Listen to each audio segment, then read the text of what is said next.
Hey, everyone! If you enjoy my quantum audiobooks, you can support me by becoming a Patreon member. Your support helps me keep creating, and you'll get exclusive perks. You can also access my audiobooks directly through Google Drive. Check out the link in the description. Now, let's get started. Helpless. His own master was selling him out like that. Now, even if he wanted to refuse, he no longer could. With the cheers of his companions all around him, Cain directly placed one foot on the railing at the side and, with a jump, leapt forward. Covered by his psychic power, he slowly descended onto the platform that had been prepared and enhanced for the occasion. The elderly woman seated in the center, upon seeing Cain's display of powers, let a glimmer appear in her eyes. She seemed to believe a little more in the words of old Matsuda. When old Matsuda had come to her, telling her that a 17-year-old boy intended to take the advanced breeder exam, she had not believed a single word. That was until old Matsuda showed her the entire process in which Cain had managed to detoxify Drake. And besides, old Matsuda had guaranteed with his own name that, if it didn't work, well, ahem ahem. Anyway, considering old Matsuda's face, she waved her hand decisively and ordered the entire Breeders' Guild to take action. If what old Matsuda said was true, for the Breeders' Guild this was truly an extraordinary event. If that was the case, better make it grand. After so much time staying discreet, it was time to go out and show off a little. So all the old men and women who had been immersed in their research were summoned with a single order. In short, to give presents. If they were going to do it, they would do it seriously. That was why the scene had taken place. Not even old Matsuda had foreseen it. That showed that, although that old woman was advanced in age, her determination and character were unquestionable. "Master, respected masters," said Cain, bowing respectfully toward the 9 elders. Many of them didn't even know who Cain was. The one most familiar with him, aside from old Matsuda, was old Aizen. He, as the vice president of the Breeders' Guild, was the one currently handling all the guild's internal affairs. More than a year ago, upon learning that a 16-year-old boy had passed the intermediate breeder exam, he had already set his sights on Cain. In fact, it had been his decision to promote Cain as the representative of the new generation of breeders. That was why, upon learning that the one being examined today was Cain, after old Matsuda, he was the most interested. "You are Cain?" asked the elderly woman seated in the center. Although her hair was already completely white, her face had few wrinkles.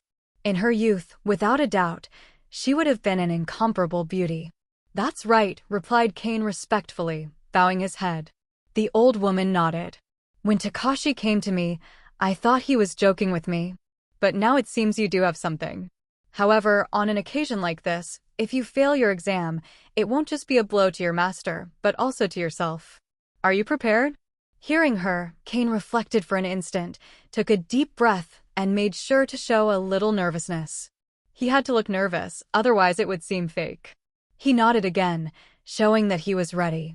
"Look, for your master's sake, we all set aside our occupations.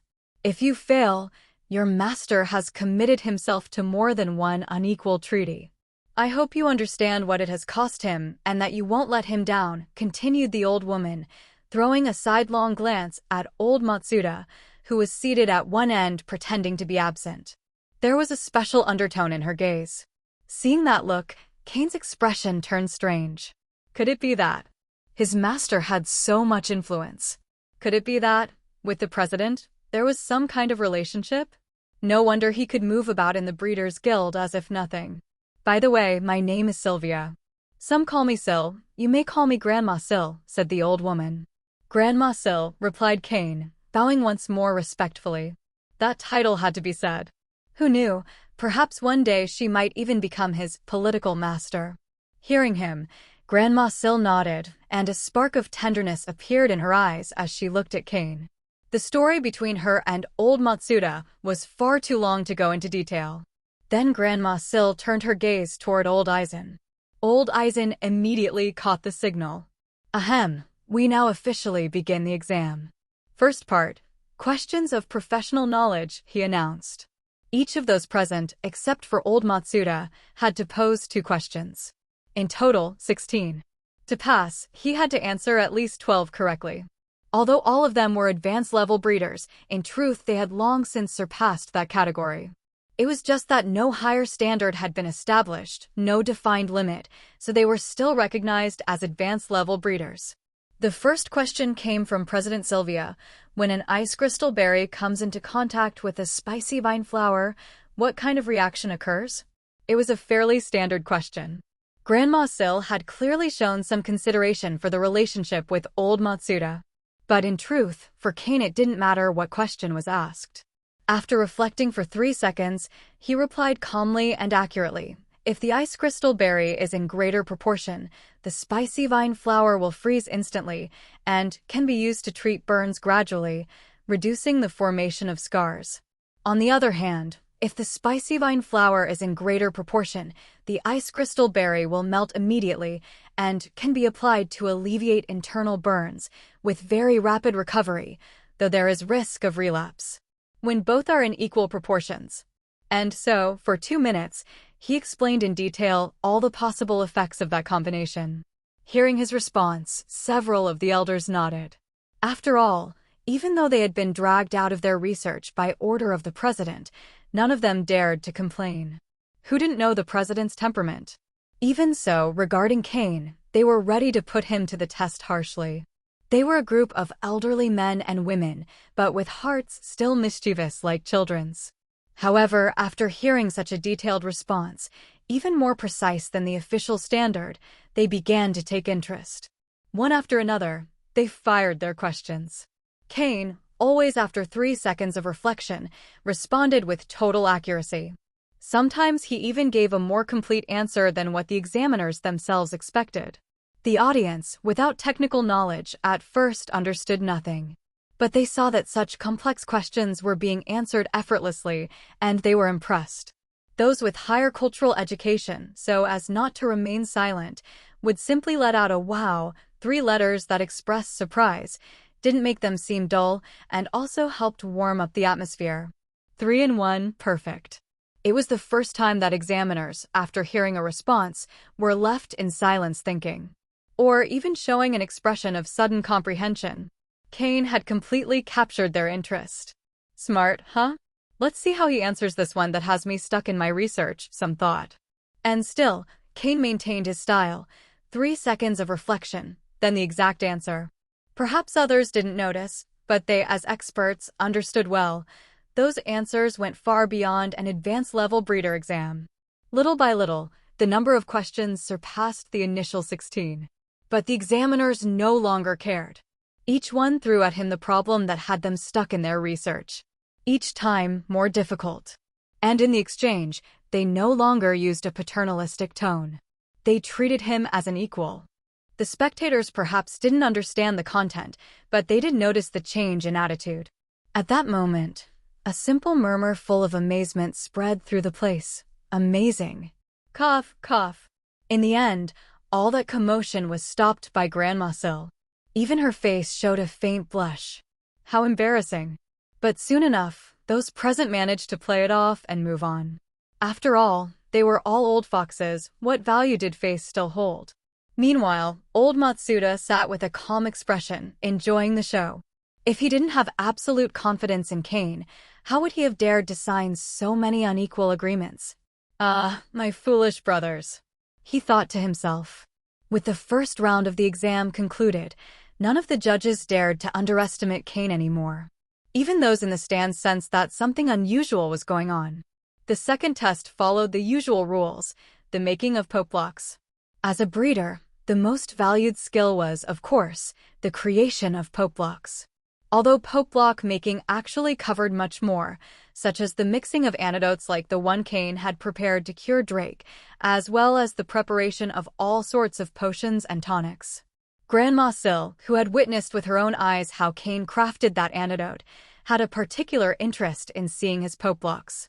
And after watching him shine in the question round, her curiosity was even greater. What would he be capable of in this test? The exam consisted of the Breeders' Guild providing a sample Pokémon, and the candidate needed to create a suitable Poke block. If it reached the quality of an advanced-level Poke block, it was considered a pass. And if he also managed a customized poke block, that counted as extra merit. The guild already had a Pokémon prepared for the exam, but after what had happened in the first test, Grandma Sil had an idea. Is there any trainer present who would like to offer their Pokémon for the test? Don't worry, we'll make sure it suffers no harm, she said, raising her voice so that the entire audience could hear. Cain was a little surprised because the old woman had unconsciously used her psychic power when speaking, ensuring everyone could hear her. The president of the guild is also a psychic? Cain thought, with new conjectures in mind. I volunteer. Let me. At once, many in the audience stood up enthusiastically. But Grandma Sil, after scanning the room with her gaze, ended up choosing none other than Stephen, who had been sitting next to Cain. There was no denying it. Good looks always drew attention. Stephen was instantly delighted. No one knew Cain's abilities better than he did. At first, Cain had even tricked him, making him believe the poke blocks came from his master. Later, he discovered they had been Cain's own work all along. That meant that, already at 16, Cain had secretly possessed the abilities of an advanced-level breeder. How could he possibly fail now? Stephen naturally chose his Metagross. Oh, boy, your Metagross has been trained excellently. I'd wager the poke blocks you use for it are advanced-level customized versions, correct? Grandma Sil observed with an expert eye. Stephen nodded. And who was the master who crafted them? It's impressive how he corrected Metagross's natural shortcomings, she remarked with sincere admiration. Before Stephen could respond, Grandma Sil added, Don't worry.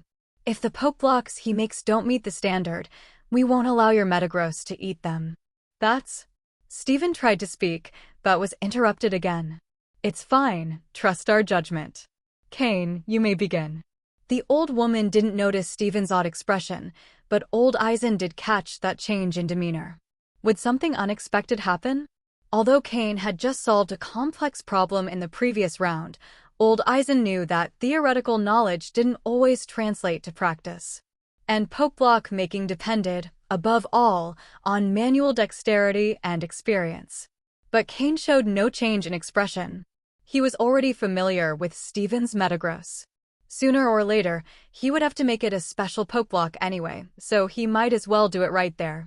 Are the requirements the same as before? Asked Cain. Stephen, calm, thought for a moment and replied, In addition to the previous ones, I'd like you to strengthen its physical power. Its base strength is a bit behind the current pace. Cain examined Metagross, felt several areas of its body, and nodded. Indeed, it has fallen behind. You should have switched poke blocks long ago. Grandma Sil and the others watched the exchange attentively. Old Eisen gave a smirk of I knew it. And old Matsuda, sitting at the side, smiled like a chrysanthemum in bloom. Are the materials ready? Asked Cain.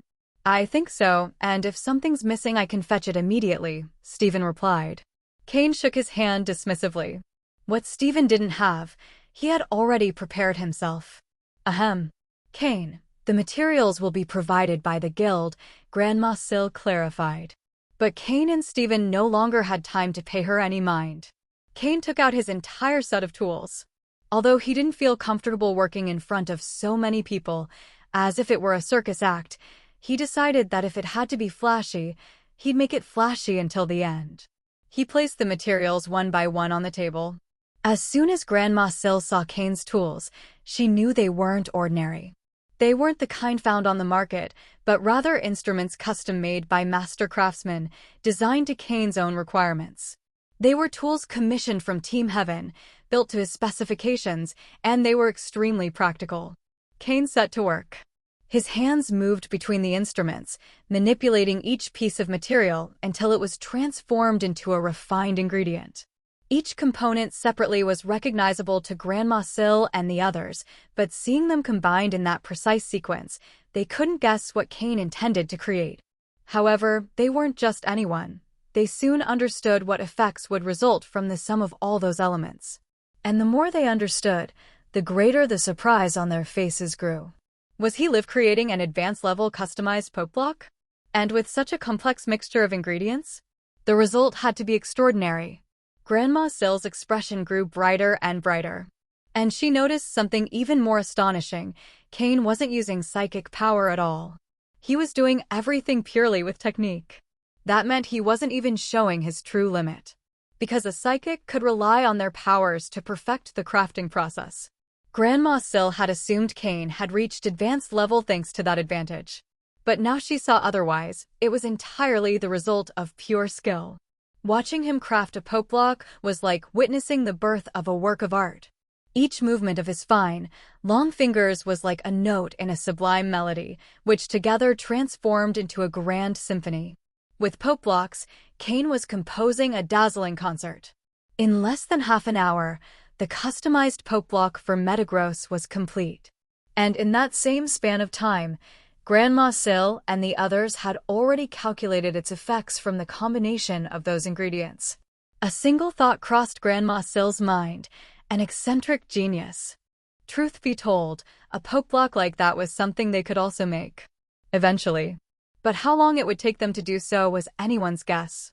And seeing those white-gray, crystal-clear, perfectly shaped Poke Blocks neatly lined up on the table in just half an hour made it obvious how deeply they had been impacted. At that moment, Grandma Sil realized something else. Cain and Steven had known each other from before. And the Poke Block that Steven's Metagross had used in the past had been made by Cain. So, since Cain already knew Metagross so well, he had probably thought in advance about how to improve the Poke Block. With that explanation, Grandma Sil could just barely accept Cain's result. Otherwise, she might not have been able to resist opening it up to uncover its secret. What she didn't know was that Metagross's Poke Block had been designed by Cain right there on the spot.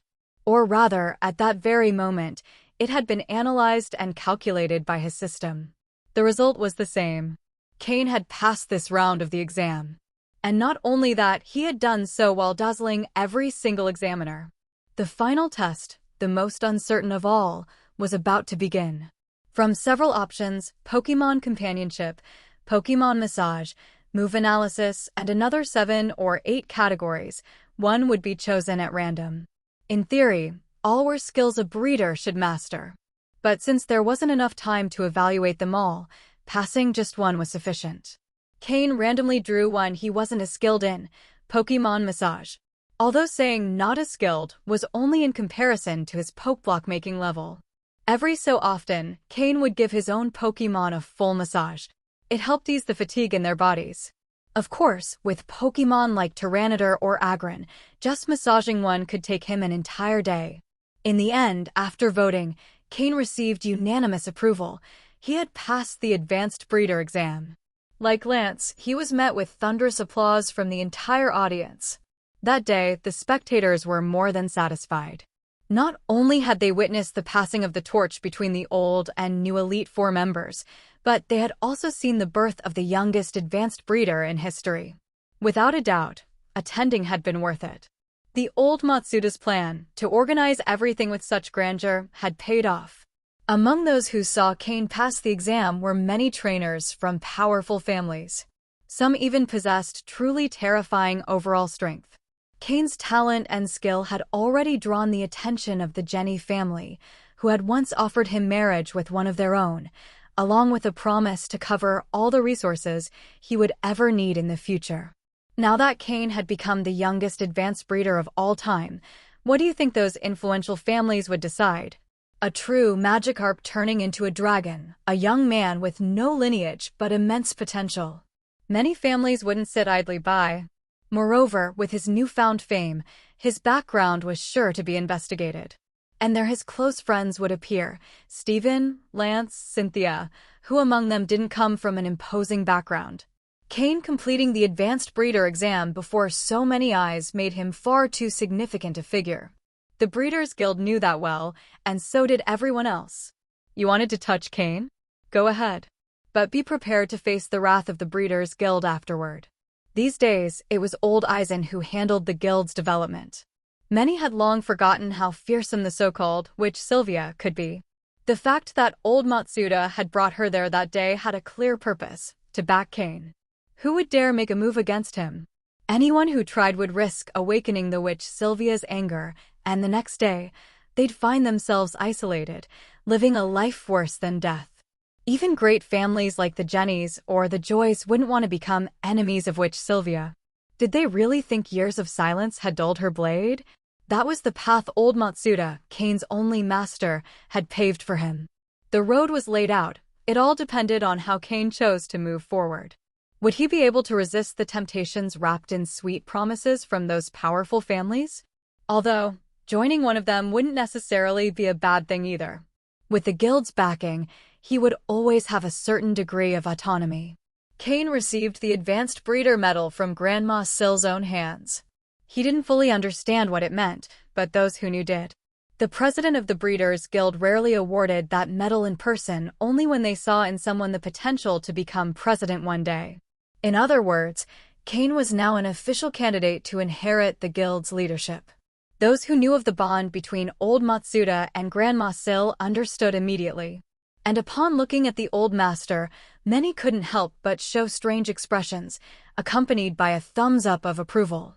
Some even murmured under their breath, full of admiration, "Amazing."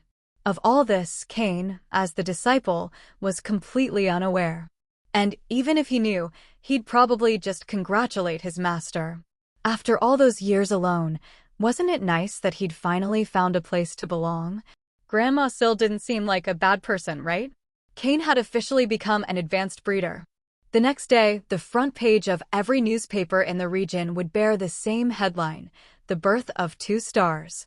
Lance as the new member of the Elite Four.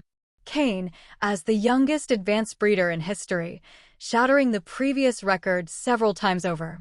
A record that might never be broken again. Both would share the headlines the next day. And as the protagonists, neither of them was surprised. Appearing in the press, that was nothing new by now. That night, they sat around a table, celebrating with a dinner prepared by Cain, celebrating Lance's rise to the Elite Four and Cain's recognition as an advanced breeder. They ate, drank, and, like any group of friends, stayed chatting after dinner. "Cain, what did President Sylvia and Master Matsuda tell you at the end?" Stephen asked curiously. Cain smiled mysteriously, imitating his master's solemn style. He patted Stephen on the shoulder and said, "Stephen, from now on, your master won't be able to live so freely anymore. He might not be able to return to Hoenn. When that time comes, the fate of the Breeders' Guild in Hoenn will rest in your hands." Pfft. Ha ha ha. Ha ha ha. Laughter echoed around the table. "Looks like Master Matsuda finally found his place in the world," Phoebe commented, not quite understanding, but carried away by the mood. Then Lance began recounting the passionate and moving love story between old Matsuda and Grandma Sill, just as he'd heard it from his elders.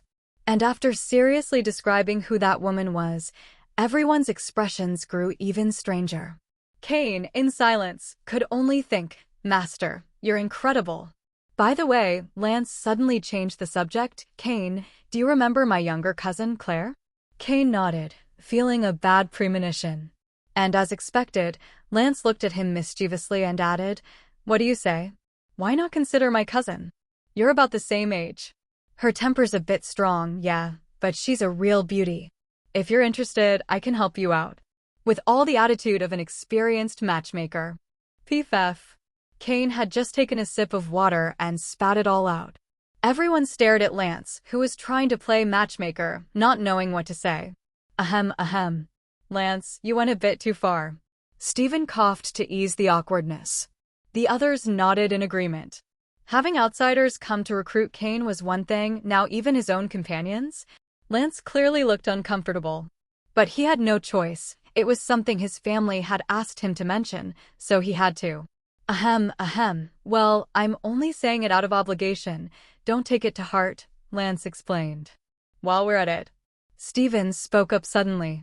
He looked at Cain. "Cain, you already know my cousin, right? Why not consider it? As the saying goes, a woman 3 years older is a household treasure." Cain didn't know how to respond.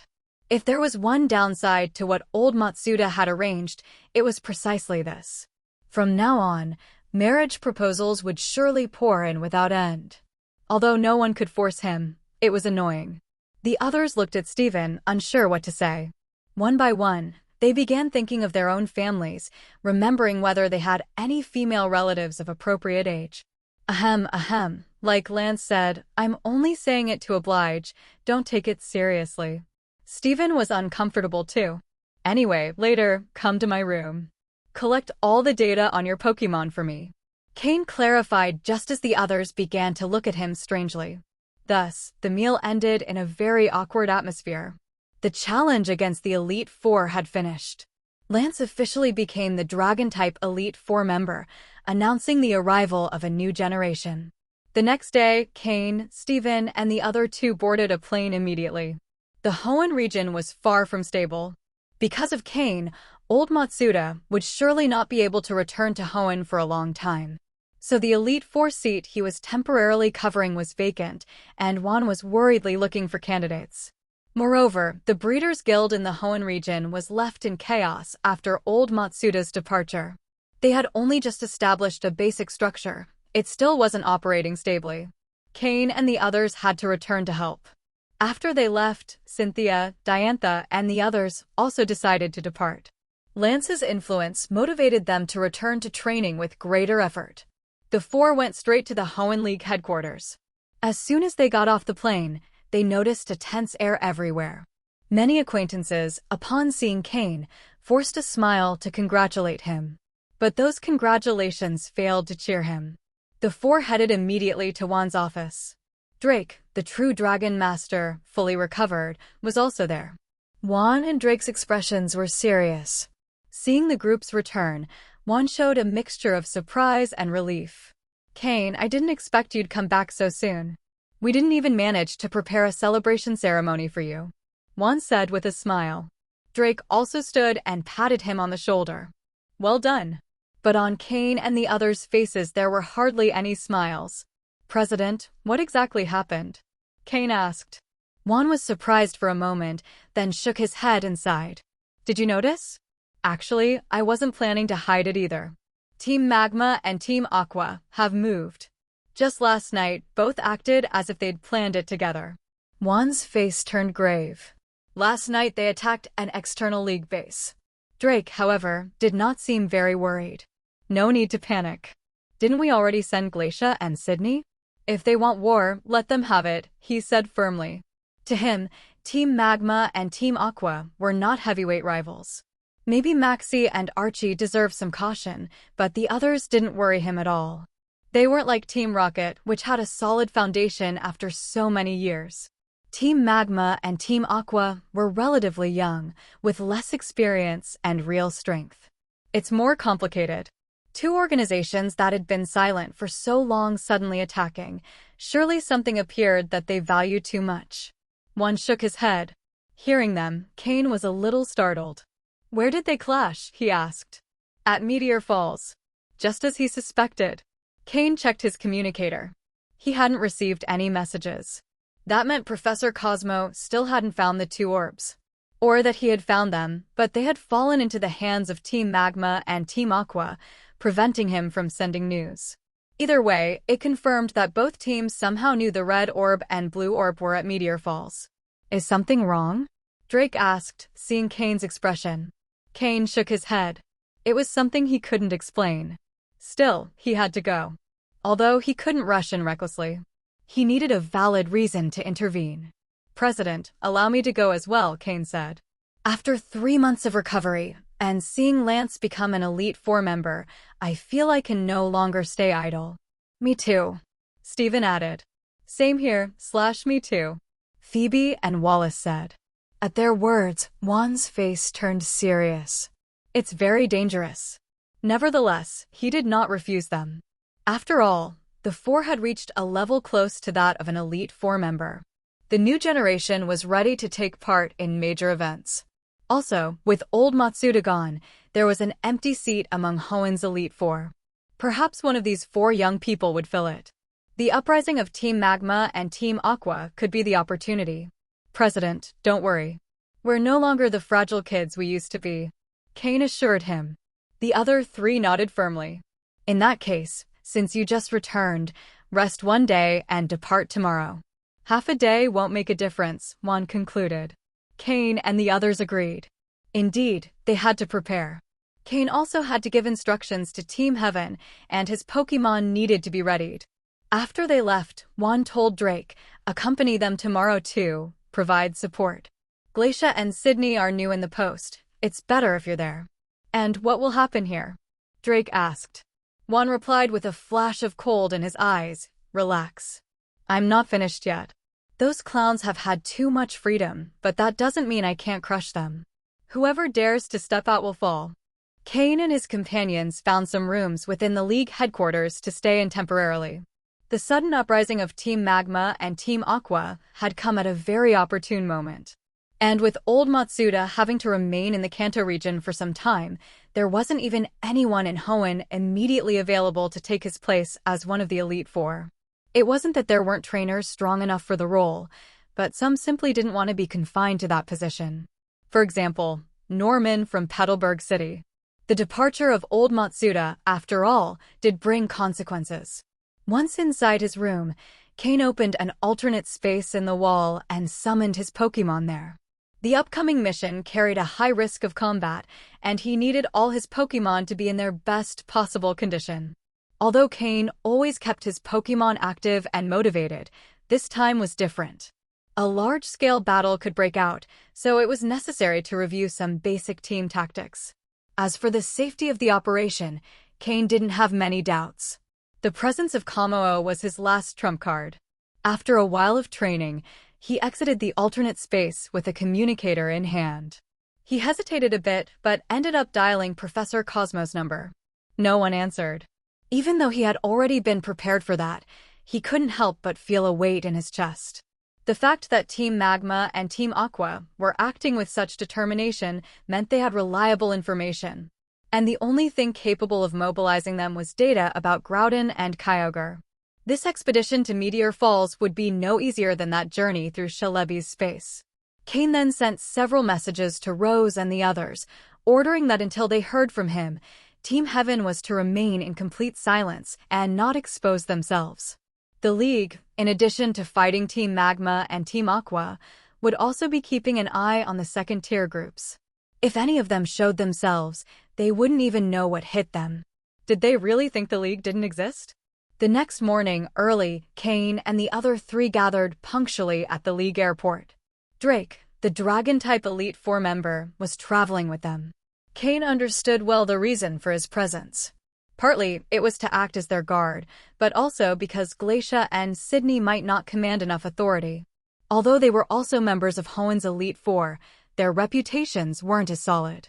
In practice, they had spent more time assisting Juan with the League's internal affairs, and not many had actually seen their true power in battle.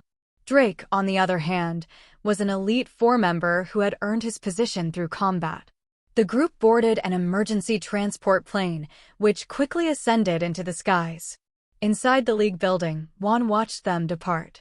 For too long without lifting a finger, some have started to believe I'm finished. His presence turned sharp as a blade.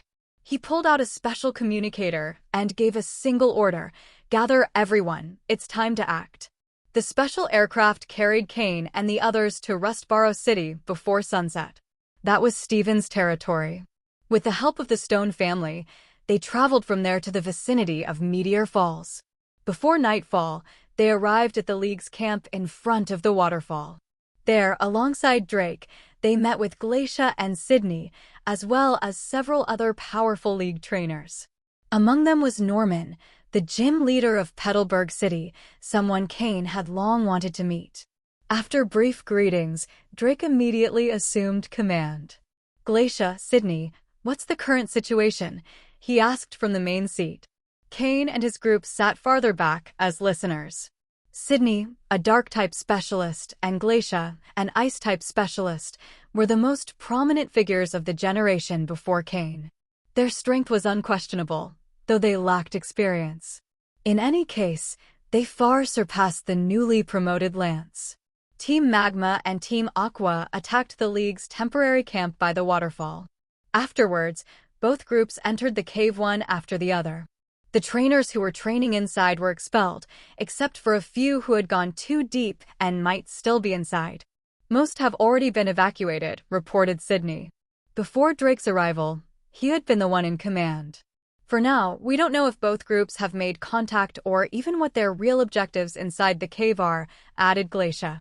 Drake listened to their reports with a serious expression and nodded. We must find out soon what they're after. Even if it seems unlikely, we can't rule out the possibility that Maxie and Archie intend to cooperate. If Team Magma and Team Aqua join forces, the situation changes completely.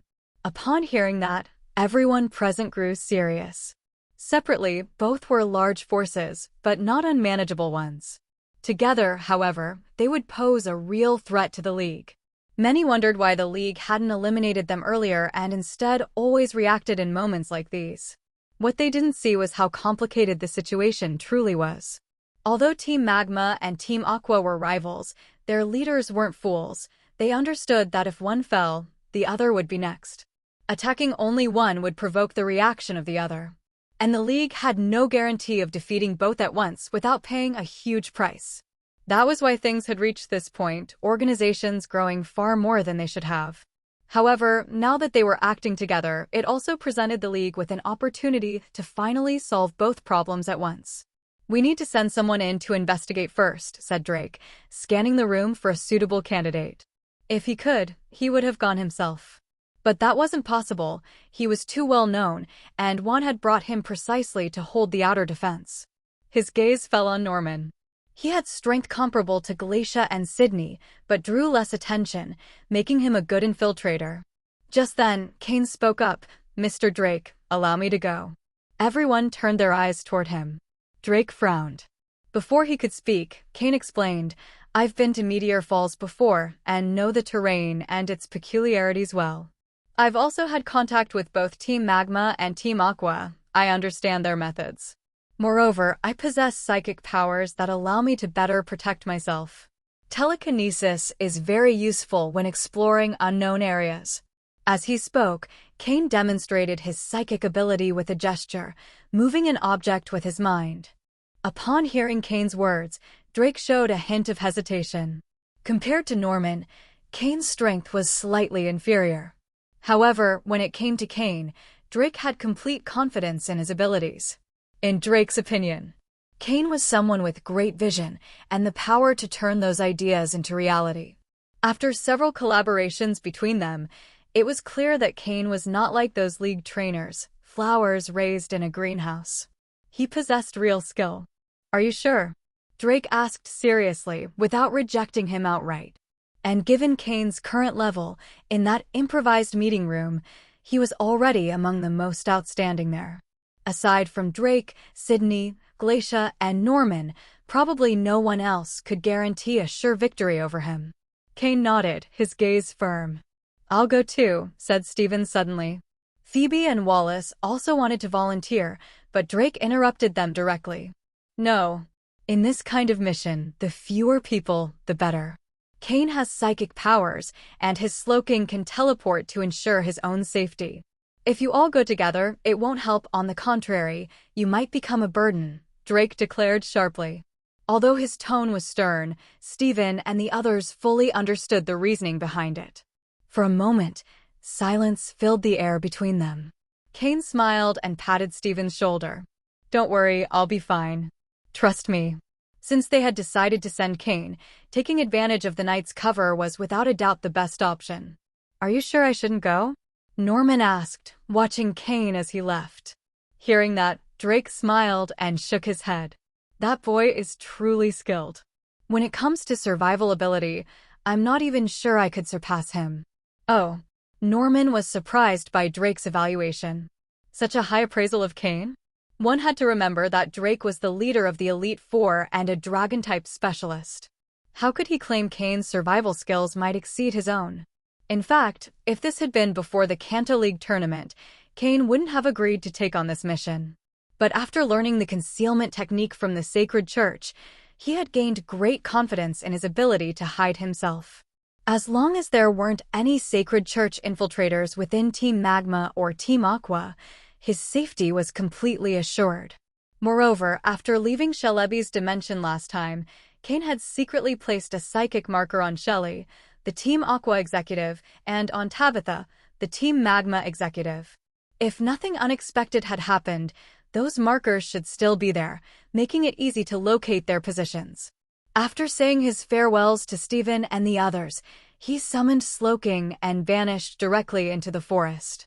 Upon reappearing, Slowking informed Cain that both psychic markers still existed, though they seemed to be slightly blocked by something. Even so, he could sense their direction. It wasn't Cain's first time entering Meteor Falls. The tunnels behind the waterfall, formed by the erosion of meteorites, were a labyrinth of interconnected passages. To move more efficiently, Cain also summoned Drapion. With just Slowking and Drapion, his safety inside Meteor Falls was assured. It was well known that no wild Pokémon in that place could pose a threat to him. As he advanced, Cain ordered Slowking to leave psychic markers every few intervals. At the same time, by combining his own psychic powers with Slowking's, they could greatly expand their detection range. In one of the books he had studied, there was mention of a method to superimpose a trainer's psychic power over that of their Pokémon.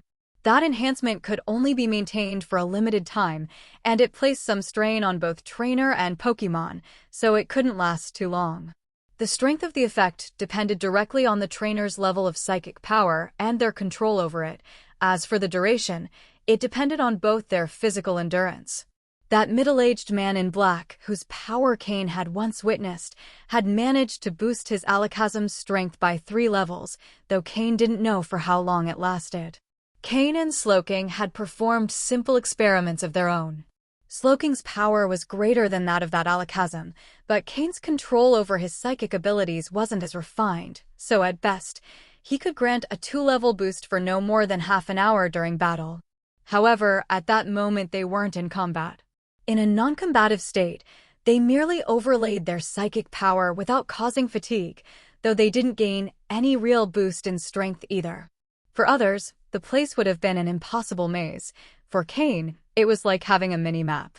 Moreover, thanks to his system, every passage within Meteor Falls was being gradually recorded into a digital map. That map was drawn in Cain's mind as he progressed. He moved step by step toward the locations of the 2 psychic markers. When he encountered walls blocking his path, Drapion took care of clearing the way. Its digging ability was unmatched. As long as the rock wasn't extraordinarily hard, nothing could stop Cain and Drapion for more than 10 seconds. As for the wild Pokémon, under the subtle pressure emanating from Drapion, none dared to approach. Elsewhere in the cavern, 2 groups dressed in uniforms of different colors stood face to face within a wide underground chamber. The atmosphere was heavy with tension. On one side were the blue uniforms of Team Aqua. On the other, the red uniforms of Team Magma. At the front of each faction stood their leaders. Team Aqua's leader, Archie, a burly, middle-aged man with a thick beard and blue outfit. His prominent muscles were clearly visible beneath his clothes. Opposite him stood Team Magma's leader, Maxie, wearing a red coat, glasses on his face, and his hands clasped behind his back, exuding an air of intellect. No one dared underestimate them. Well, it's been a long time. Didn't expect to see you here. What's wrong? Not hiding anymore? Archie said with a loud laugh. Maxie adjusted his glasses and replied coldly, "And you leaving the sea to act on land? Aren't you afraid the League will wipe you out?" Although Archie and Maxie now represented rival factions, they came from the same place, a small village on a remote Hoenn island. As children, they had been good friends, but their ideological differences had led them down separate paths. Who would have imagined they would one day become leaders of 2 massive organizations capable of shaking the entire Hoenn region? The village they came from had its own ancient history and myths. It was there that their obsession with Groudon and Kyogre had been born, the desire to dedicate their lives to those beings as a way to fulfill their ideals. But that village was destroyed by a tsunami, leaving only Maxie and Archie alive. It was as if they had been chosen by fate. After a moment of silence, Maxie spoke. "Staying at odds like this is pointless. In the end, it's the League that will benefit. Why don't we talk about cooperation?" "Oh, really?" "Speak," said Archie. Indeed, with both sides stuck here, the only one who would end up benefiting was the League. "We both know well why we're here. Those two things won't be buried separately. It's better if we join forces to find them first. Then you take what you need, and I take mine, Maxie replied. We all know the items are here, but Meteor Falls has so many branches. Even if we mobilize everyone, how long will it take? According to my intel, the League is already outside. Archie raised an eyebrow. So, you know the League is outside too. If we come out of this empty-handed, the cost of our failure will be huge. I'm sure you understand that. The fact that you came all the way here means you're also willing to take that risk. So we'd better find them first and talk after. After saying this, Maxie clapped his hands. Immediately, two members brought forward a middle-aged man dressed like an archaeologist. This is Professor Cosmo, a leading researcher of Meteor Falls. I'm convinced that with his help, we'll find it quickly. But until we do, no infighting. Once it appears, we'll discuss it then. Maxie cast a glance at the slightly disheveled Professor Cosmo, smiling with narrowed eyes. A smiling tiger. Among them all, Archie was the one who knew best what kind of person Maxie was. Then let's search for what we came for. Shelley, keep an eye on this. Archie ordered the tall woman standing behind him. No problem, Shelley nodded. In that case, Tabitha will take charge on our side, Maxie added. It wasn't their first time working together. They knew each other well, which made cooperation smooth. Drapion, Shadow Ball. At Cain's command, two black orbs the size of a head instantly formed in Drapion's pincers. He hurled them toward two Pokémon that shone like small suns, radiating an orange glow down the tunnel. Boom! Boom! With both explosions, the Pokémon fell to the ground. They were two Solrock. Deep within Meteor Falls, Solrock and Lunatone were abundant. At the intersections of multiple tunnels and in larger chambers, their presence was quite common. Moreover, these Pokémon, formed from celestial bodies, after living underground for so long without contact with the outside world, though psychic type, didn't possess true intelligence, only strong mental power. Upon seeing Cain and Drapion as intruders, they naturally attacked without hesitation. But all of them fell under Drapion's assaults. These psychic-type Pokémon had virtually no resistance against a dark-type Drapion. Although in this area, the Solrock and Lunatone were higher level than usual. Most were at the peak of the advanced rank, and some had reached quasi-elite level. After all, this was the deepest area of Meteor Falls. Few ever came here, so they had grown in peace. Not much farther now, Cain thought silently. Standing atop Drapion's back, he perceived through Slowking two coordinates of psychic energy. Earlier they had been fuzzy, likely because the large number of Solrock and Lunatone interfered with his senses. He recalled Drapion. A Pokémon that large would draw too much attention. Then, together with Slowking, he used the technique to hide from the Sacred Church's perception. And he secretly headed toward the coordinates. Gradually, he began to see several Team Magma and Team Aqua members examining the walls and ground with instruments. Seeing them working together without conflict made Cain's heart sink. Team Magma and Team Aqua had ended up cooperating. Better test first whether they're keeping constant communication between them. Cain made a bold decision. He slipped instantly behind some of them, using the tunnel's dim light and the aid of psychic energy. In such an environment, Jengar and Mismagius were the true masters.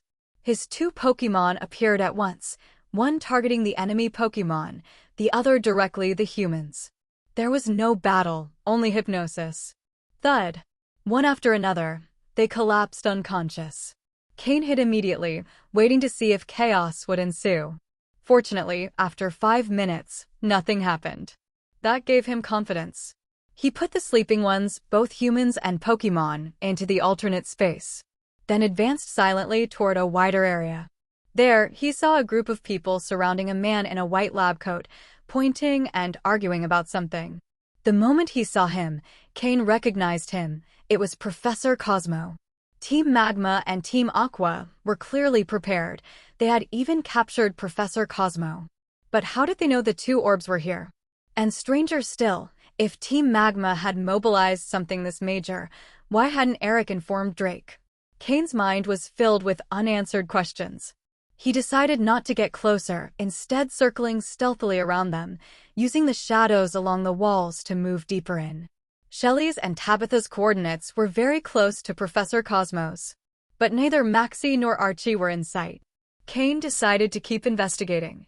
After passing through a short tunnel, he arrived at two huge tents, one blue and one red. The light from inside revealed a crowd of people.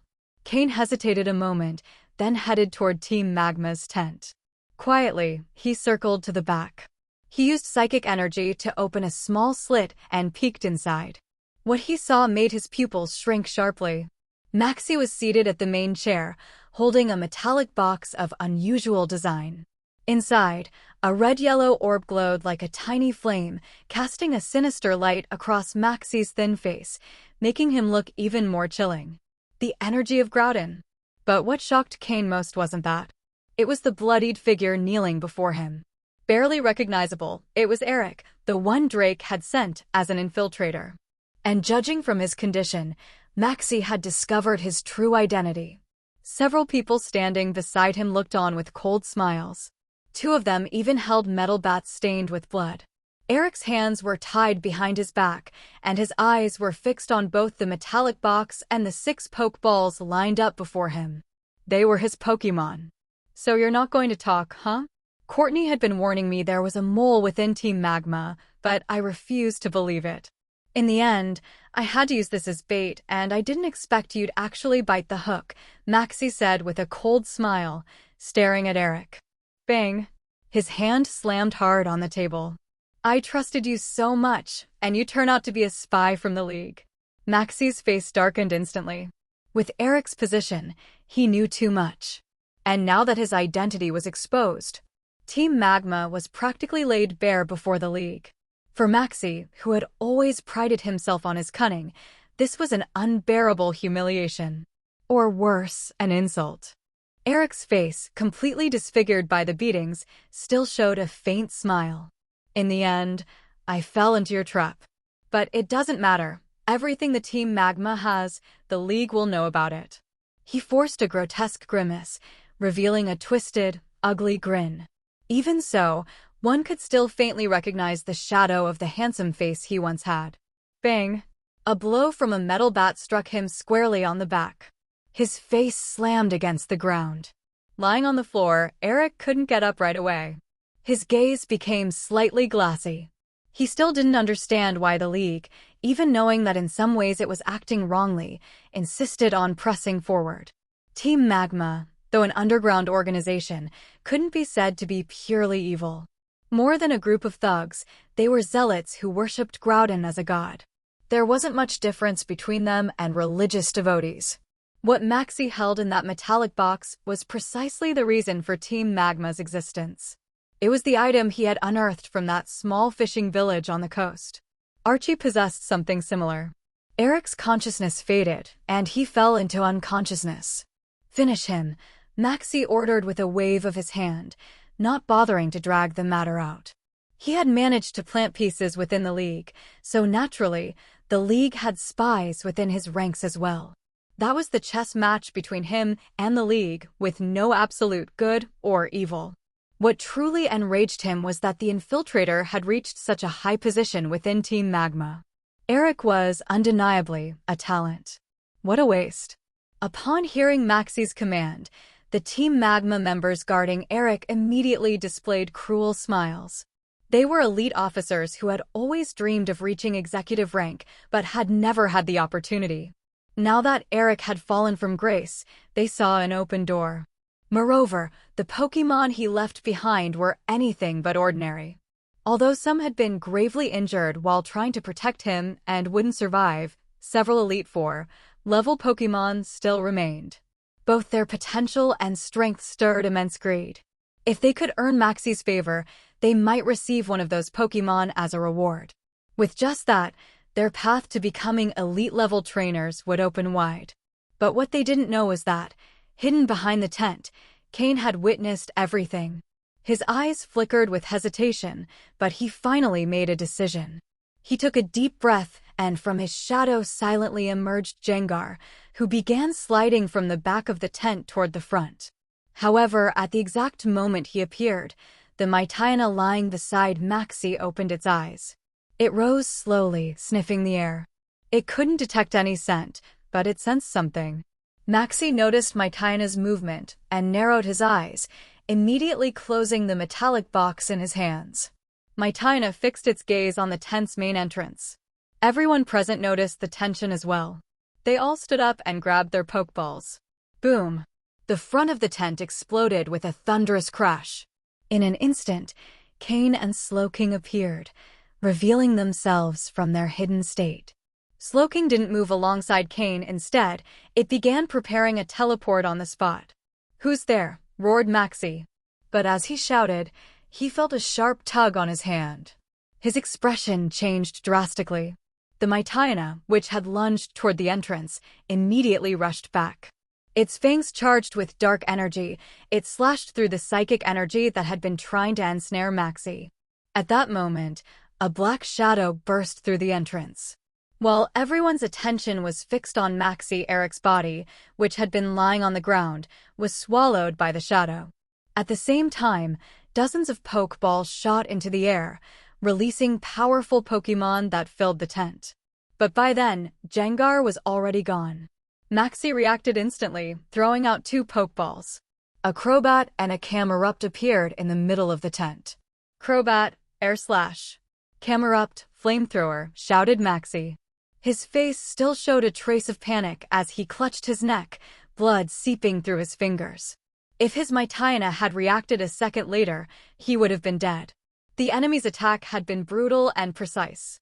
The force that wounded him was sharper than any blade, and not even the special fabric of his red uniform, designed with Team Magma's most advanced technology to resist any weapon, had been able to block it. The culprit was Cain. The attack that injured him was a spatial slash. Of course, Cain knew he couldn't and shouldn't kill Maxie here. His true target had always been the metallic box. Wounding him was merely to distract and allow Gengar to complete its task. Just as he had planned, Maxie focused entirely on defending himself, unaware that the real objective was the object he carried. Although the slash had torn through his uniform instantly, it had also consumed a great deal of Cain's psychic energy. That was why it only managed to cut skin, nothing more. Fortunately, neither Maxie nor his Mytiana knew that. Inside the tent, the only one who could truly stop Gengar was that Mytiana. Even so, Gengar managed to rescue Eric and return to Cain's side. The only unexpected twist was Maxie's reaction speed. Without checking anything, he immediately hurled out 2 Pokeballs, sending his Pokémon toward the rear of the tent. The entire operation lasted no more than 2 seconds. Though Maxie appeared physically weakened, his mind was sharp, and his command ability in battle was formidable. It was no coincidence he had become the leader of Team Magma. That miscalculation from Cain prevented Slowking from completing its teleport. With no other choice, Cain waved his hand and opened an alternate space within the rock wall, hiding inside. When Maxie burst out of the tent, he caught a glimpse of the portal rapidly closing. Through the opening, he could make out a dark silhouette inside. Cain then had an idea and shouted loudly, "This man is under the protection of our sacred church. Leader Maxie, we'll take this item as compensation." And he finished with another shout, "Our sacred church will return." After that, the portal sealed shut completely. The Team Magma members, along with their Pokémon, furiously attacked the rock wall, but found nothing. Maxie lowered the hand that had been covering his neck. A red, blood-stained mark was visible beneath it. By now, it had already clotted into a scar. His recovery ability was truly extraordinary. But Maxie's face was as dark as the deepest water. That they had rescued Eric, that he had been ambushed, those were things he could still accept. The only thing he could not stomach was that the metal box had been taken from him. It had been a long time since he had shown that box to anyone, because he knew very well how important it was to him. However, when Courtney suggested revealing something no infiltrator could possibly resist, the only thing Maxie could think of was that box. And indeed, everything had gone just as he expected. By displaying it and explaining the value of what it contained, he managed to expose the mole. Though the surprise had shocked him, he also felt a certain sense of pride. He thought that in the game of chess he was playing against the League, he had just scored a point. But right at the peak of satisfaction, someone poured a bucket of cold water over him. He had lost both the man and the treasure. That was exactly his situation now. Hence, his expression was as grim as it was. That so-called sacred church, he muttered through clenched teeth. However, with Maxie's intelligence, there was no way he would believe Cain's excuse so easily. Besides, he had never even heard of such a sacred church. How could he believe such an organization existed? In his mind, it was nothing more than an improvised lie made up by the enemy. Cain, of course, never expected Maxie to believe him right away. But if Maxie ever happened to encounter genuine members of the sacred church, he would have no doubts about the truth of what Cain had said. Psychic power, mastery of alternate space, the ability to hide in complete silence. Even if the sacred church dove into the river Styx itself to cleanse their sins, they would never wash away suspicion.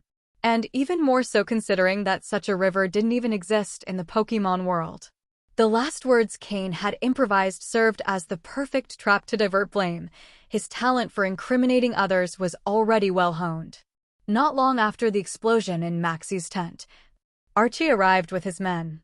When he saw Maxie's expression and the state of the camp, he couldn't help but be surprised. "What happened here?" he asked, frowning. At that time, Team Aqua and Team Magma were still cooperating. If something bad happened to Team Magma, it brought no benefit to Team Aqua, especially since neither of the two artifacts had yet been found. Maxie shot him a glance and immediately struck him off his list of suspects. With Archie's intelligence, there was no way he would do something like this. He shook his head slowly. Right now, he was like a mute forced to swallow bitter grass, unable to explain a thing. To tell Archie that what had been stolen was something he had taken from his home village, he'd only laugh at his misfortune and mock him cruelly. There was no benefit in saying a word. Since Maxie said nothing, none of his subordinates dared to speak either. With an icy face, he stepped back into his tent. Beside him, 3 Pokémon radiated such a menacing aura that no one dared underestimate them. As he passed by Archie, he suddenly stopped. "Have you ever heard of the Sacred Church?" Maxie asked. "The Sacred Church?" Archie frowned, thought for a moment, then, certain, shook his head. "No, never," he said flatly. Just as Maxie expected. He knew Archie wasn't lying. But precisely because of that, his face grew even darker. With no clues to avenge himself or recover what was lost, the rage in his chest was indescribable. When he returned to his tent, he looked at the table, where 6 Pokeballs had once been neatly arranged. They were gone too. Instantly, fury exploded within him. Bang! He slammed his palm violently on the table. "Useless. Useless. All of you damned useless fools." His roar echoed throughout the cavern. Archie heard it. Although he didn't know why someone as composed as Maxie had lost his temper, deep down, he was delighted to see him lose control. What a great day! Misery loves company. While Maxie raged with fury, Archie was secretly pleased. "Come on, everyone. Work harder. Find those things as soon as possible. When this mission's over, you'll all get a big reward," Archie shouted. "Yes, sir," his men replied. 2 clear contrasts emerged at once. Team Aqua's members wore barely concealed smiles, while Team Magma's faces were tense and grim. With Maxie in such a rage, no one dared provoke him again. The moment the alternate space portal fully closed, Cain collapsed heavily to the ground. He wiped the sweat from his forehead. That was close. So close. If not for Sloking's psychic support, he wouldn't have lasted even a second after Mytina reacted. Luckily, he managed to hold on until the end, though it slightly delayed the teleportation, preventing an immediate escape. Still, Cain already had a backup plan. If he couldn't run, the best option was to remain in the alternate space for a while. He didn't believe Maxie could possibly guess which dimension he had entered, much less keep watch on the exit 24 hours a day. He exhaled a long sigh. Jengar emerged from his shadow, carrying the gravely injured Eric in his arms. The shadow Jengar inhabited could also be considered a form of alternate space. Eric had lost consciousness long before being rescued. He probably wouldn't even know that someone had saved him. Cain glanced at the body lying on the ground. In truth, what had driven him to attack first wasn't rescuing Eric, but the contents of the metal box in Maxie's possession. Eric was little more than an extra bonus, though admittedly quite a useful one. Mismagius, Cain called softly. Maius, the Pokémon, floated out from his shadow. It brushed gently against his cheek. Cain had summoned it to create a dream. And what kind of dream? Very simple. To recreate all the experiences he himself had gone through before being taken to Trial Island by Team Rocket, to show Eric, a member of the League Elite, the suffering and misery of those struggling to survive at the very bottom of the world. For that, Cain didn't even need to invent scenarios. Every night, when he closed his eyes, the first things he saw were memories of his childhood, scavenging for food in dumpsters, fighting to survive in the slums. Now he would let Eric live it firsthand. As Mismagius received the memories projected by Cain, her red eyes gleamed. She cast her spell on Eric and pulled him into the dream realm. Then, Cain drew from his storage the metal box he had taken from Maxie, made of some unknown material. He slowly opened it. Inside was an object marked with black, yellow, and red stripes, upon which the symbol Omega could be faintly seen. If I'm not mistaken, this should be the key to awakening Groudon's primal form, Cain thought silently. Cain observed the orb that now lay inside the box, radiating a faint warmth. Even if that object wasn't the key to Groudon's return to its primal form, it was undoubtedly inextricably linked to it. The problem was that, for now, it was impossible to deduce exactly what it meant. Perhaps Eric himself, lying unconscious on the ground, knew otherwise. He wouldn't have fallen so easily into Maxie's trap. System, analyze this, Cain ordered as he sat cross-legged. For the moment, it was best not to leave. Since he had time, he might as well find out exactly what this object was. While the system carried out the scan and subsequent evaluation, Cain took the opportunity to tend to Eric's injuries. During his escape, he had taken the 6 Pokeballs that had been on the table. Upon checking the Pokémon inside, he confirmed that they belonged to Eric. Of those, 2 were already on the verge of collapse. If they didn't receive immediate treatment, they would lose their lives within half an hour. This showed that the enemies, when facing Eric, had no intention of holding back. His face was so swollen it looked as if he had been beaten twice over. Cain released the 2 unconscious Pokémon and administered emergency treatment. He couldn't allow Eric to lose too much combat strength. That would interfere with Cain's plans. After great effort, he managed to stabilize their injuries. At that moment, the system completed its analysis. Object name, unknown.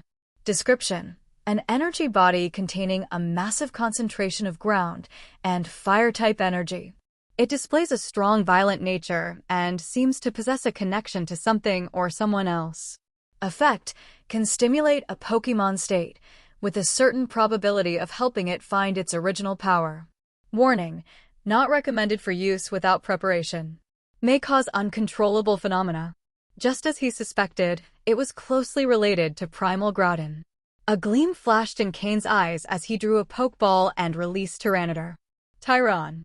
Upon appearing, Tyranitar looked around. Seeing no enemies, it relaxed slightly. Then its gaze landed on the energy sphere inside the metal box. It froze. Cain immediately understood that Tyranitar had sensed something emanating from that orb connected to Groudon. In truth, given the density of energy it contained, it was more accurate to call it an energy crystal than a sphere. Tyranitar, can you feel something? Cain asked. Tyran. The Pokémon nodded, a doubtful look on its face. Clearly, there was no trace of energy similar to its own in that crystal, yet it felt an enormous pull toward it. It was as if the crystal were waiting to be absorbed. However, Tyranitar hesitated. What would it truly gain by absorbing such energy?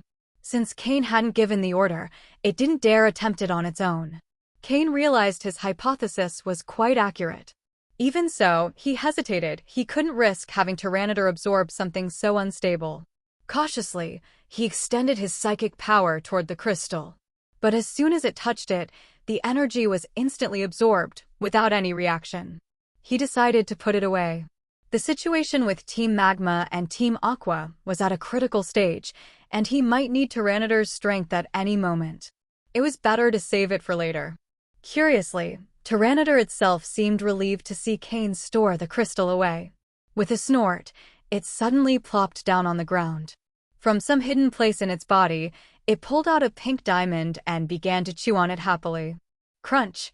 Crunch! Delicious! Cain couldn't help but sweat at the sight. It was a lifelong habit. Even though it no longer had its little backpack, Tyranitar always hid food somewhere on its body. Where exactly? That remained a mystery. It was like a magic trick. A magician Tyranitar? Well, with nothing else to do, Cain released the rest of his Pokémon to train for a bit. The place didn't matter, training was training.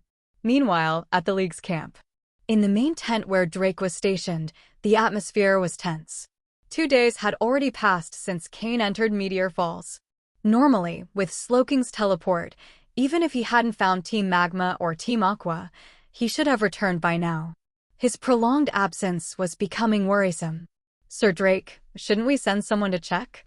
Steven asked, visibly anxious. Drake was worried too, but as commander, he had to keep a cool head. He couldn't allow emotions to affect the League's entire strategy. There were too many trainers under his command. He was responsible for all of them. We've already sent scouts to map out the intricate tunnels behind the waterfall. If we go in without information, we could fall right into Team Magma or Team Aqua's traps, he explained firmly. Steven understood the reasoning, though his anxiety kept growing. Phoebe and Wallace felt the same. Let me go, Norman said, standing up. That mission had originally been his, but Cain had taken it instead. If he himself had fallen into an ambush, Norman was confident he could escape. Drake looked at him, tempted, but finally shook his head. We'll wait until tonight. If Cain hasn't returned by then, Norman, you'll go in. Everyone else, prepare for full alert. As soon as we receive the maps of the waterfall's perimeter, we march, he declared, cutting off any further discussion. Everyone fell silent. They all began preparing for the imminent war against Team Magma and Team Aqua. If the enemy had used the terrain to set an ambush, entering recklessly could cost them dearly. A price the League could not afford, nor one Drake was willing to bear alone. But once the safety of the entrance was confirmed, he would personally lead the charge. Drake, Sydney, and Glacia had long been restraining their anger toward those organizations. Even if they couldn't completely destroy them, they had to deliver a crushing blow. Still, an uneasiness gnawed at him. The informant he had inside Team Magma hadn't sent any word. According to their agreement, Drake couldn't reach out first to avoid exposing him. But this time, Eric hadn't sent even a single message. Drake was worried. For his safety, and for the possibility that he had switched sides. It was a painful contradiction. In their last meeting, Drake had noticed something strange in Eric's mindset. A bad premonition was starting to take shape. My Nakamas, I want to inform you about something important regarding the story chronicles Audiobook Fire. Officially, the novel has 1,467 chapters. It may vary by one chapter more or less, but it is definitely over 1,450.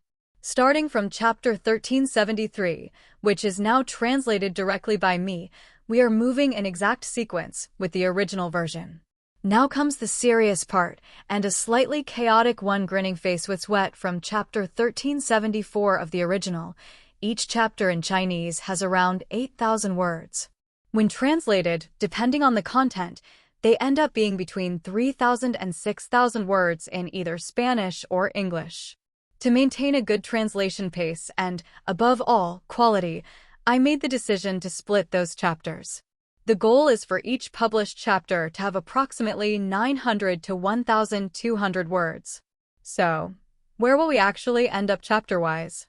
Backhand index pointing I honestly don't know. And yes, we are sailing through uncharted territory waterwave compass. I tried translating them without splitting, but to be completely honest, the result was a monumental disaster. I kept getting lost and felt that, even after hours of work, I made no real progress. On top of that, it wasn't comfortable to read and didn't do justice to the story. So, for everyone's sake, and for my own mental health, I've decided to stick with this format, just as you saw in the chapters uploaded today. Thank you for your patience, your support, and for continuing to accompany me on this journey. All of this is done so that Chronicles maintains the level it truly deserves. Flex biceps fire. Campai clinking glasses. In the alternate space, Cain watched calmly as his Pokémon trained. Off to the side, Eric, his wounds already treated, was still sleeping deeply. Mismagius stood beside him. Creating dreams wasn't just a skill Mismagius practiced, it was also a form of training in itself. Under Cain's conscious guidance over the past few days, Mismagius had managed to make the construction of dreams more and more natural and coherent. Almost no flaws or inconsistencies appeared anymore. If conditions allowed, Mismagius could even keep a person living inside a dream for their entire lifetime, so long as their real body survived long enough in the outside world.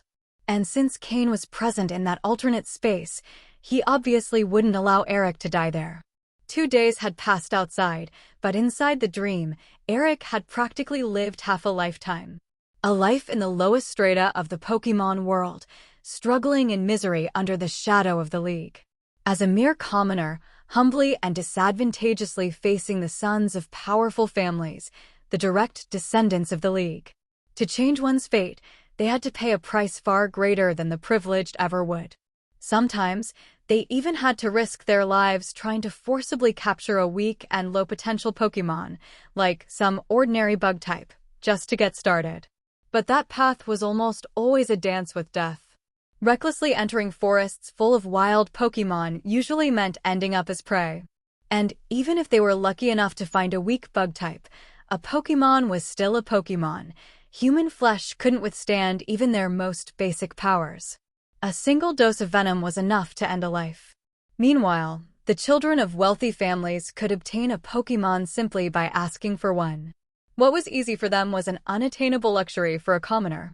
And even if by luck a commoner managed to capture one, without the resources to train it, sooner or later it would be easily defeated by the heir's Pokémon. For a commoner to reach the position Cain now held, 2 things were essential: exceptional talent and miraculous luck. Without both, it was impossible. That was why, throughout the League, most positions were controlled by those born into influential families. They were born into privilege, benefited from it, and when they grew up, were bound to repay that investment. Thus began a vicious cycle. The powerful families became even more powerful, while commoners had fewer and fewer opportunities to stand out. And even if one of them did manage to rise, sooner or later they'd be recruited by a family and end up becoming one of them. Who then remembered that they had once been a commoner? It was in that context that organizations like Team Rocket emerged as a glimmer of hope. After all, capturing a wild Pokémon on one's own was a gamble with death. Joining Team Rocket was also a gamble with death. So why not do it there, where at least the starting point was higher and resources were available? It was better than crashing like a helpless insect, unable ever to find an entrance. In Team Rocket, that door was clearly marked. Didn't they know that joining Team Rocket meant opposing the League? That they would become criminals, doomed to live forever in the shadows? Yes, they knew. But there was no other way out. Eric's dream had been created based on Cain's past life, with some modifications. To join Team Rocket was to truly understand life in the lowest layers of Pokémon society. When the dream ended, Mismagius obediently returned to Cain's shadow. Eric held his head and slowly sat up. He opened his eyes little by little, his original memories flooding back all at once. He remembered how he'd been beaten by the Team Magma members, fighting until he passed out. "Is this hell?" he murmured, looking at the gray walls around him. His eyes reflected conflicting emotions. The dream he'd just lived had been so real that it truly felt like he'd experienced it. Commoners. Team Rocket. He repeated in his mind. At the end of that dream, he had clearly felt the closeness of death. "This isn't hell," Cain's voice sounded behind him. Eric flinched and turned around instantly, on guard. "Cain," he exclaimed in surprise. The young man smiled. "You finally woke up." I had to go through a lot to save you. I almost got wiped out by Maxie. Maxie, Eric repeated, recalling everything that had happened. You were the one who rescued me from his hands, he asked, incredulous. Didn't you see it yourself? Cain replied with a faint curl of his lips. It was then that Eric noticed his body was wrapped in multiple layers of white bandages. His wounds had improved considerably. Though moving still hurt, they were no longer serious. He immediately thought of his Pokémon, and also recalled the dream, where he had treated them as mere tools. A shadow of sadness crossed his eyes. My Pokémon, he whispered. He wasn't sure if he was referring to the ones in the present or those in the dream. Here they are, said Cain, showing him a tray with 6 Pokeballs neatly arranged. At the sight of them, Eric couldn't contain his emotions. His hands trembled as he took them. Through the transparent glass windows of each Pokeball, he could see that his Pokémon were relatively well. I already treated them. Don't worry, added Cain. Eric looked at him with a mix of feelings. All the words he wanted to say condensed into a single phrase, thank you. Cain waved his hand dismissively and began recalling his own Pokémon into their Pokeballs. No need. But we're not safe yet. Now that you're awake, get ready, we need to retreat. Retreat? To where? The League? I don't think I can go back, Eric replied, his face growing darker. He remembered the last time he spoke with Drake. He had asked how he could change the course of the League, and the old man's expression had been complicated, tinged with doubt toward him. As a spy, Eric knew how to read those looks. Drake no longer fully trusted him. And he himself had begun to feel disappointed in the League. The peace he once admired was not the same as that shallow peace the League showed the public, while secretly hiding turmoil beneath. He was lost. You won't return to the League? Then where? Team Magma? You can't go back there either, Cain said, frowning. Eric shook his head. I don't know. Suddenly, as if remembering something, he looked at Cain intently. Cain, you, being a commoner, what did you go through to get this far? Me? Cain let out a self-deprecating laugh. Did Eric really think a commoner could reach this point through mere talent and luck? Cain waved his hand. Forget it. Better not talk about that. But precisely because of that evasive answer, Eric could sense how difficult Cain's path must have been. With a serious face and a complex look toward Cain, he took a deep breath. I want to go out and walk, to see the outside world. All these years I've been working for the League or infiltrating different organizations. I've almost forgotten why I wanted to become a trainer in the first place. Cain nodded calmly. If you need help, you can look for me. And if there's something you don't understand, you can also come to me, he said firmly. Hearing that, Eric didn't continue the topic. He truly wanted to see with his own eyes. Although the dream had felt too real, in the end, it was still just a dream. His experience within Team Magma was merely the tip of the iceberg. He wanted to travel through different regions to see if things were any different elsewhere. His first destination would be the Kanto region. Cain didn't stop him. He had already done what he needed to do, the rest depended solely on Eric's choices. In that case, let's head out and get you ready to leave, said Cain. Eric gripped 2 Pokeballs tightly in his hand, ready to fight at any moment.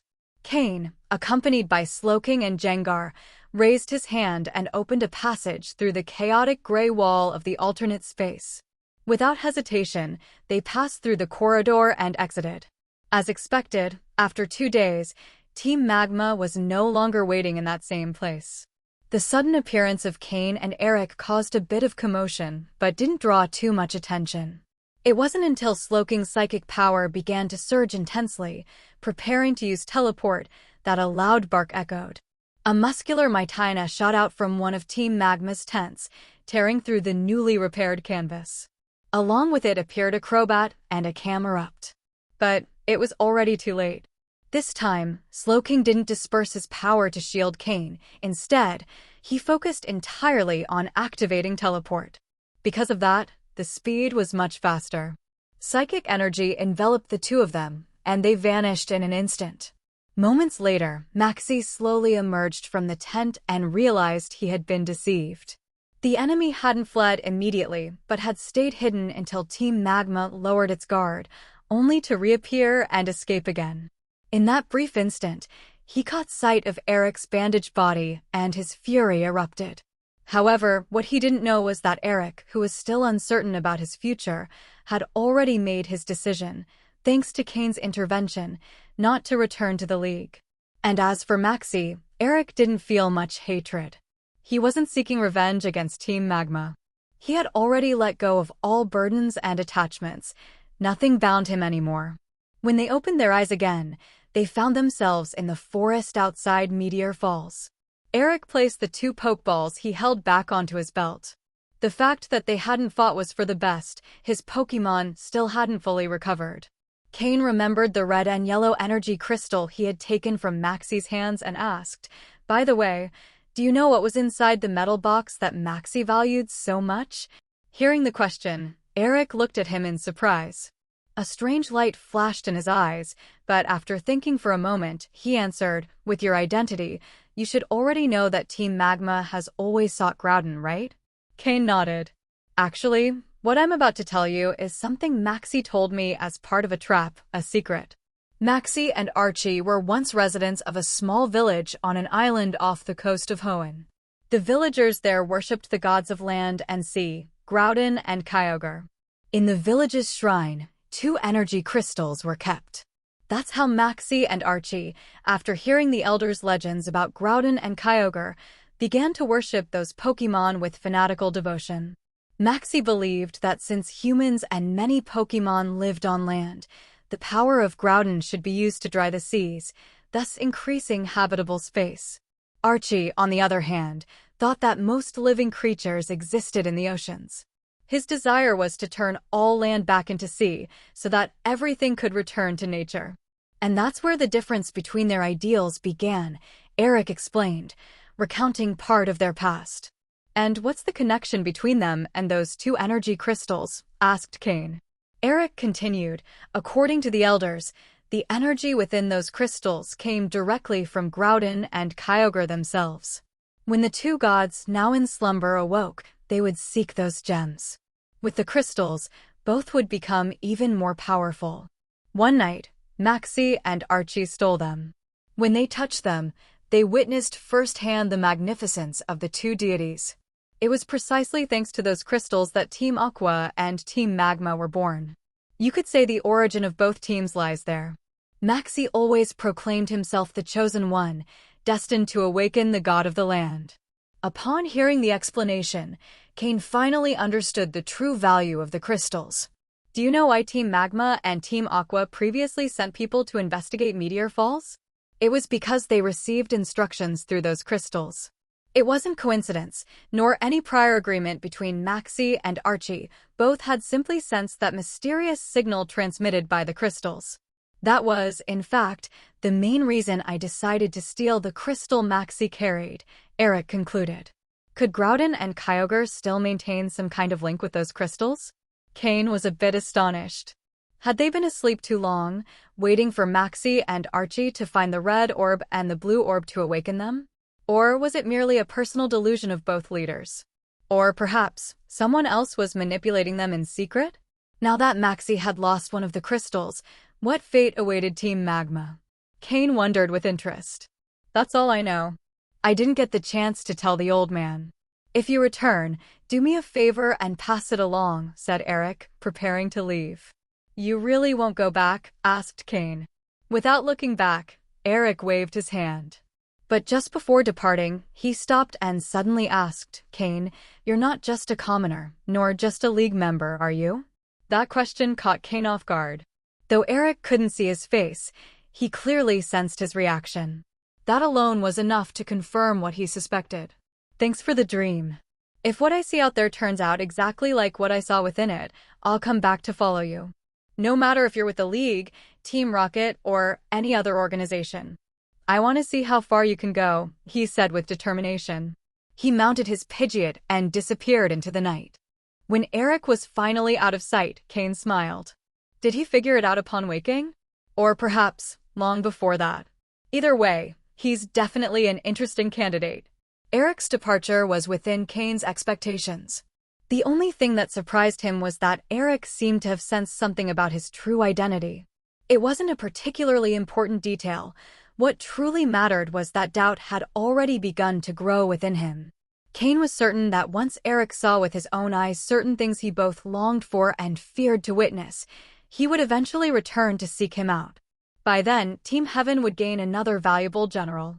That was what Cain appreciated most about Eric. Upon returning to the League camp, the tension immediately eased. Not only Cain's close friends, like Steven, but also other League trainers breathed a sigh of relief at his return. His prolonged absence had made the High Command uneasy, to the point where they were already considering storming into Meteor Falls and directly confronting Team Magma and Team Aqua. Many League trainers were nervous. After all, the interior of the falls was completely unknown. Entering blindly could mean facing unimaginable dangers. Fortunately, Cain had returned. Even if they had to fight, at least now they wouldn't be charging and completely blind. Upon hearing of his return, Drake summoned everyone for a meeting. Inside the main tent, he asked, "Cain, what happened? Why did it take you so long? Did you manage to find anything?" The others looked at him expectantly. Nearly 3 days had already passed. If Cain hadn't come back that night, they had planned to break in by force. Cain nodded, then scratched his head. It took me quite some time to locate both Team Magma and Team Aqua inside the falls, but I drew a detailed map of the tunnels. This way, when we advance, we won't be going in completely blind, he explained. Everyone immediately assumed that was the reason for his long absence. "Let's see it then," Drake urged excitedly. A detailed map of Meteor Falls was priceless. Cain took out his communicator and projected the map he had recorded into the system. Of course, he concealed certain parts. The exact area where Team Magma and Team Aqua were located was only shown in general terms, without full detail. It was better not to over-explain. "Excellent. With this, we can plan a strategic strike," Drake said with a satisfied smile. "But we must proceed with caution," Sydney interjected.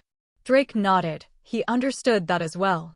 Cain added, "From what I observed, Team Magma and Team Aqua seem to have formed an alliance. They're searching for something, and to avoid being discovered, I didn't get too close." Drake frowned. "Did you find their location?" He had only expected Cain to bring a map, not such precise information. "Yes," Cain replied. "They're in a rather deep area. Waiting here outside is pointless. My suggestion is that we move further in and occupy 2 strategic points," he said, pointing at the map. "If we station ourselves here and here, we can trap them like iron in a vise." They were 2 large caverns, not far apart, and both served as mandatory passages to exit to the surface. As long as the League secured those points, Team Magma and Team Aqua wouldn't be able to escape unless they dug new tunnels. The short distance between the caverns would allow for quick support in case of emergency. And since both areas were spacious, there would be little risk of ambushes or cave-ins. "Are you sure?" Glacia asked. Cain looked at her. Although they had crossed paths several times before, it was the first time they spoke directly. "Yes. We can advance gradually, sending a small group first to confirm there are no ambushes, then have the main force follow. Team Magma and Team Aqua are taking a huge risk. Whatever they're after must be crucial, and I suspect it's closely tied to those 2 legendary Pokémon," he said seriously. At those words, the room grew heavier with silence. If they truly found them, the consequences would be unpredictable. "It seems time is not on our side," Drake muttered, studying the points marked on the map. Everyone fell silent, waiting for his decision. As commander-in-chief of the camp, the final word was his. After a moment of reflection, Drake finally decided, "All right. We move out tonight. Everyone must be ready before nightfall." He then began assigning tasks. "Sydney, Glacia, you'll each lead a division and advance toward Meteor Falls." "Yes." "Norman, Cain, you 2 will scout the main routes to ensure there are no ambushes before the others proceed." Norman exchanged glances with Cain. "Understood." "Steven, Phoebe, Wallace, you'll support Norman and Cain. Check the secondary tunnels to prevent Team Magma or Team Aqua from flanking us." The 3 nodded eagerly. "Yes." Everyone, pay close attention to safety. Each captain is responsible for the protection of their own members, Drake ordered. Yes, SIR, the room answered in unison. The League had assembled over 300 people for this operation, 3 members of the Elite Four, 1 gym leader with strength nearly equal to that of an elite, effectively making it 4. Cain, Steven, Phoebe, Wallace, and 3 other elite-level trainers were present, 7 in total. In addition, there were 20 quasi-elite trainers, 80 advanced-level trainers, and the rest were soldiers distributed under their command. Each squad was organized according to the League's wartime military structure. In other words, the operation against Team Magma and Team Aqua was now officially recognized as a war. And everyone faced it as such. As night fell, the League mobilized. Cain and Norman led the way, acting as scouts. Mr. Norman, there's something I've always wanted to ask you, said Cain as they advanced together toward the falls. Oh? What is it? Norman looked at him with interest. In truth, he didn't know Cain very well. But ever since Drake had spoken of his admiration for him, Norman had started paying closer attention. Cain took a deep breath and asked the question that had been troubling him most. It might sound bold, but how can one make slaking overcome its truant ability after evolving? Regarding the question Cain had asked, Norman wasn't the least bit surprised. After all, he was a trainer specialized in normal-type Pokémon, and what he excelled at most was training the slaking evolutionary line. He possessed a slaking capable of unleashing its full strength without being limited by the truant ability, and this was no secret among the League's high command. Many had asked Norman the same question before. Because a slaking unaffected by truant's restrictions could unleash a truly terrifying power. However, it wasn't something easy to reproduce. If such slaking could really be raised reliably, wouldn't he be invincible? He himself had only raised one, purely by coincidence. And even that one wasn't completely free. That slaking could only break its limitation under specific preconditions, and the requirements were quite strict. Norman smiled faintly and didn't hide anything. In truth, it was pure coincidence that I managed to raise that slaking. I don't even fully understand the principle behind it. What I think is that most people try to find a way to eliminate slaking's truant ability, but no one has ever tried to train it while embracing that same nature. Laziness is part of its essence. If it wants to be lazy, then why not let it be lazy to the extreme? Perhaps, when it reaches that limit, a transformation of opposites might occur. Norman's words made Cain feel as though a window had suddenly opened before him.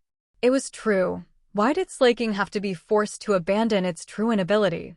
He and everyone else had always thought, if only slaking weren't bound by truant, it would be perfect.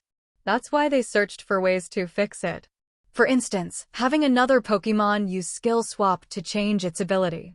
But when laziness has already sunk into a Pokémon's very bones, how could it be erased so easily? Besides, truant was precisely slaking's defining trait. Why not make use of it in its training? If it's lazy, then let it be lazy. Push that laziness to the extreme, and maybe the opposite would emerge. Then, Mr. Norman, was your slaking able to unleash its full power precisely because it was too lazy? Cain's eyes lit up as he asked the question. It was rather impolite and intrusive to ask so directly about someone's strongest ace, but Cain could no longer hold himself back. The answer was right in front of him. Even so, Norman wasn't offended. How many in the League had asked him about his slaking over the years? And yet, aside from him, had anyone ever managed to raise a slaking like that? No, not even one. That alone made both Norman and the League doubt whether his theory was truly correct. Because even he had never managed to raise another one. The best he had achieved afterward was a half-finished one, his second slaking. If anyone managed to reproduce that method, it would be proof of his theory, and a great boon for the League. Yes, I didn't expect that result at first, either. I just thought, if it wants to be lazy, let it. Until one day, during a League mission, I found myself in a dire situation. A pack of enraged wild Pokémon surrounded me. All my Pokémon had fallen, only my slaking remained. I sent him to fight as a last resort with no hope left. But that desperate act turned into my salvation. Slaking completely broke the chains of the truant ability and unleashed a power that scared off all the wild Pokémon. That's the only reason I'm still alive. A glimmer of remembrance shone in Norman's eyes, and a faint smile crossed his lips. He was surely recalling that moment, his Slaking descending onto the battlefield like a god. After that battle, Slaking slept for 2 whole days and nights before recovering. That's when I discovered that the time he could fight directly depended on how much he had rested beforehand. The more rest he accumulated, the stronger the eruption of energy, and the longer it lasted. From there, I began a study on Slaking and Vigoroth. But unfortunately, after all these years, I only managed a half-finished one. The rest of the Slaking I trained were no different from ordinary ones, even if I let them follow their lazy nature. Norman sighed with a trace of melancholy. He had devoted over a decade to that research, yet never managed to reproduce a second perfect case. Something was missing. There was a key factor he still hadn't discovered. Half-finished. Cain couldn't help but grow curious at the term. Norman chuckled with a hint of irony. Yes, a Slaking that approached that state, but its power and duration were fixed. Unlike the first one, it didn't gain strength the longer it stayed lazy. It could only maintain 3 minutes of freedom from the truant ability. After that, it reverted to its normal state. That was his second Slaking. And even as a half-finished one, it was already far stronger than any normal Slaking. It was thanks to those 2 Slaking that the League had taken such interest in him. The power they could unleash was truly terrifying. Even against Drake, during its maximum outburst, only he could barely withstand it. If it weren't for the time limit of that eruption, one would have already pushed Norman to take a position among the Elite Four, perhaps even considered him for champion. Hearing the explanation about the half-finished one, Cain asked again, if a half-finished one appeared, doesn't that mean, Mr. Norman, that you already touched upon the key to that transformation? Norman fell deep into thought, as though trying to recall something, though not with full certainty. The truth is, even now, I'm not completely sure. When I was still a young trainer, I captured a Slakoth that later evolved into a Vigoroth. But my Vigoroth was restless, brimming with energy, and possessed remarkable strength. I wondered, if Vigoroth was already this strong, why make it evolve? So I spoke with it, and we agreed to delay its evolution. Each time I suppressed it, it was torment for him, but after each suppression, his energy grew even greater. In the end, he could no longer contain it and evolved into Slaking. Like an extreme transforming into its opposite, he spent all that energy and became immensely lazy. I felt guilty and never forced him to fight against his own nature. Perhaps that was the key. Later, I tried to repeat it with another Vigoroth, delaying its evolution for a long time. But the result diverged, and I couldn't achieve the same success. I tried several more times, all without success. In the end, I came to sense a possible decisive factor. But even now, I still can't confirm it. A forced suppression? Not letting it evolve? Gradually building up Vigoroth's energy until it could no longer be contained, and then allowing it to evolve into Slaking?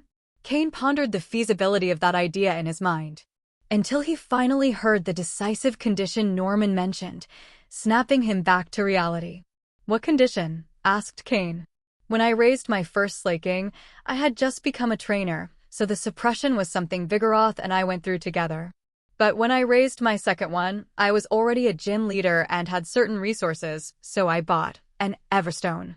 At first, I thought the difference only lay in the order of evolution, but later I discovered that wasn't the case. If one wants to suppress evolution, it has to come from Vigoroth's own will, not from external objects. Because every act of suppression is training for its spirit. Only if Vigoroth undergoes that kind of mental tempering during its stage can it, after evolving into Slaking, have the strength of will necessary to temporarily overcome the influence of the truant ability. The Everstone is not the way. So, you mean that if Vigoroth suppresses its evolution on its own before becoming Slaking, afterward it'll have the capacity to restrain the truant ability for a while? Cain immediately thought of the Vigoroth he had captured in Ho-Oh's space. Wasn't it exactly like that? If that's exactly how it is, then it's still just my conjecture, said Norman. Because this method demands a lot from Vigoroth's own will. Even if you wanted to test it, you wouldn't see results quickly. After so many attempts, I never reached a definitive conclusion. My second slaking, in which I'd placed so many hopes, ended up being just a semi-finished product. There must be other factors at play, but I wasn't able to find them. Norman said that as he slightly quickened his pace. Cain understood they couldn't delay any longer and also sped up. Then, after it evolves into slaking, how can it be trained to increase its strength? If it has to remain lazy to maintain its burst power and duration, wouldn't that make training impossible? Hearing that question, Norman smiled. Don't get trapped in rigid thinking. Laziness is laziness, but training must still be done. Otherwise, where would its explosive strength come from? Of course, compared to other Pokémon, its training requires much greater involvement from the trainer, sometimes even direct, real-time supervision. And remember something very important. Never try to replace Slaking's Truant ability through special methods during training, like using skill swap. That would only make them dependent, weakening their will. In the end, when the time comes to unleash their full power, they wouldn't truly be able to do so. Norman warned. After hearing those words, Cain had a much clearer idea of how to train his own Vigoroth. Then, Mr. Norman, are you saying that the longer Vigoroth suppresses its evolution and the higher its level before evolving, the greater the power and longer the duration of Slaking's unleashed state? Asked Cain. In theory, yes. But it also requires some intervention from the trainer. Otherwise, the Pokémon won't develop that awareness on its own. Norman nodded. Cain felt a flash of understanding. Mr. Norman, then, what level was your Vigoroth before evolving into Slaking? That wasn't an answer worth hiding. Peak quasi-elite level. My old partner and I held out until we reached the limit of the quasi-elite level. Only when it was no longer possible to contain it did he evolve, and upon evolving, he reached the elite level, Norman confessed. Cain nodded, not asking further. Peak quasi-elite, huh? That was quite the barrier. But his own Vigoroth had already reached the elite level. Didn't that mean it had even more potential waiting to be tapped? After finishing this mission, Cain would have to dedicate himself to deeper training for all his Pokémon, including Vigoroth. If possible, the ideal goal would be to raise a Slaking as imposing as Norman's. That would bring him far more confidence. Norman had told him almost everything he needed to know, hiding nothing. Of course, even he wasn't entirely sure, so Cain would have to explore the path alongside his own Vigoroth. At least now he had a reference point, a direction. By the way, Cain, I heard you passed the Advanced Breeder exam, didn't you? The youngest in history, Norman said with a smile. Cain smiled and nodded as well. After having passed the evaluation in front of so many people, he knew it was impossible to hide it, nor did he intend to. When all this is over, could you take a look at my Slaking? If possible, I'd like to commission a batch of advanced-level Pokeblocks. Don't worry, we'll follow the formal process, Norman said. The formal process involved paying an initial deposit, then the breeder evaluating the difficulty of preparing the Pokeblocks and requesting the necessary materials before paying the remainder. And hiring an advanced breeder to make Pokeblocks wasn't cheap. No problem, replied Cain. For him, making Pokeblocks wasn't difficult. And it would also give him the opportunity to observe Norman's slaking up close, which could only benefit him. In any case, he simply wouldn't charge the service fee. When he prepared advanced Pokeblocks for Stephen or Cynthia, Cain never charged labor, only the cost of the materials. Although Stephen was never stingy and always paid much more than the ingredient cost as compensation. In fact, if Stephen's Pokémon hadn't been at such high levels requiring extremely expensive materials, Cain might have even done it for free. Helping Norman craft Pokeblocks would be a good way to strengthen their relationship. After that brief exchange, Cain and Norman stopped talking and focused on advancing quickly. Soon, they reached the entrance to Meteor Falls. The wild Pokémon in the surrounding area weren't particularly strong. Cain let Shelgon and Seadra take the lead. Against the Pokémon inhabiting the outer zones of Meteor Falls, the two didn't feel much pressure. Within a single day, the League managed to establish itself inside Meteor Falls. In the two open spaces that Cain had previously marked, camps were set up. One was under Drake's supervision, and the other under Sydney and Glacia. The distance between them wasn't great. They could reach each other in just a few minutes. Afterward, the other League members received their tasks from Drake, organized into the pre-assigned teams. The main mission was to clear the tunnels near the camps of wild Pokémon to ensure there were no problems. Upon learning from Cain's information that Team Magma and Team Aqua had allied, Drake immediately reported to Juan. Juan made a quick decision. He dispatched over 300 League trainers as reinforcements. This second wave didn't include any elite-level experts, but it did bring a considerable number of quasi-elite trainers, true elite forces. They formed the League's permanent core, managed directly by the regional chairman. Individually, their abilities might not have been outstanding, but their teamwork and coordinated combat was exceptional, nearly flawless. Considering the permanent troop count of the Hoenn League, the more than 600 trainers deployed represented roughly one-third of its reserve forces. That alone made clear how powerful the League truly was. And that wasn't even counting the militarized trainers stationed in various cities, nor the strength of families like the Jennies or the Joys. Along with these reinforcements came several Joys and their Pokémon, who set up a makeshift medical post to ensure the safety of the League's trainers and their Pokémon. For the League, the actions of Team Magma and Team Aqua were nothing less than a military operation, treated as an open war.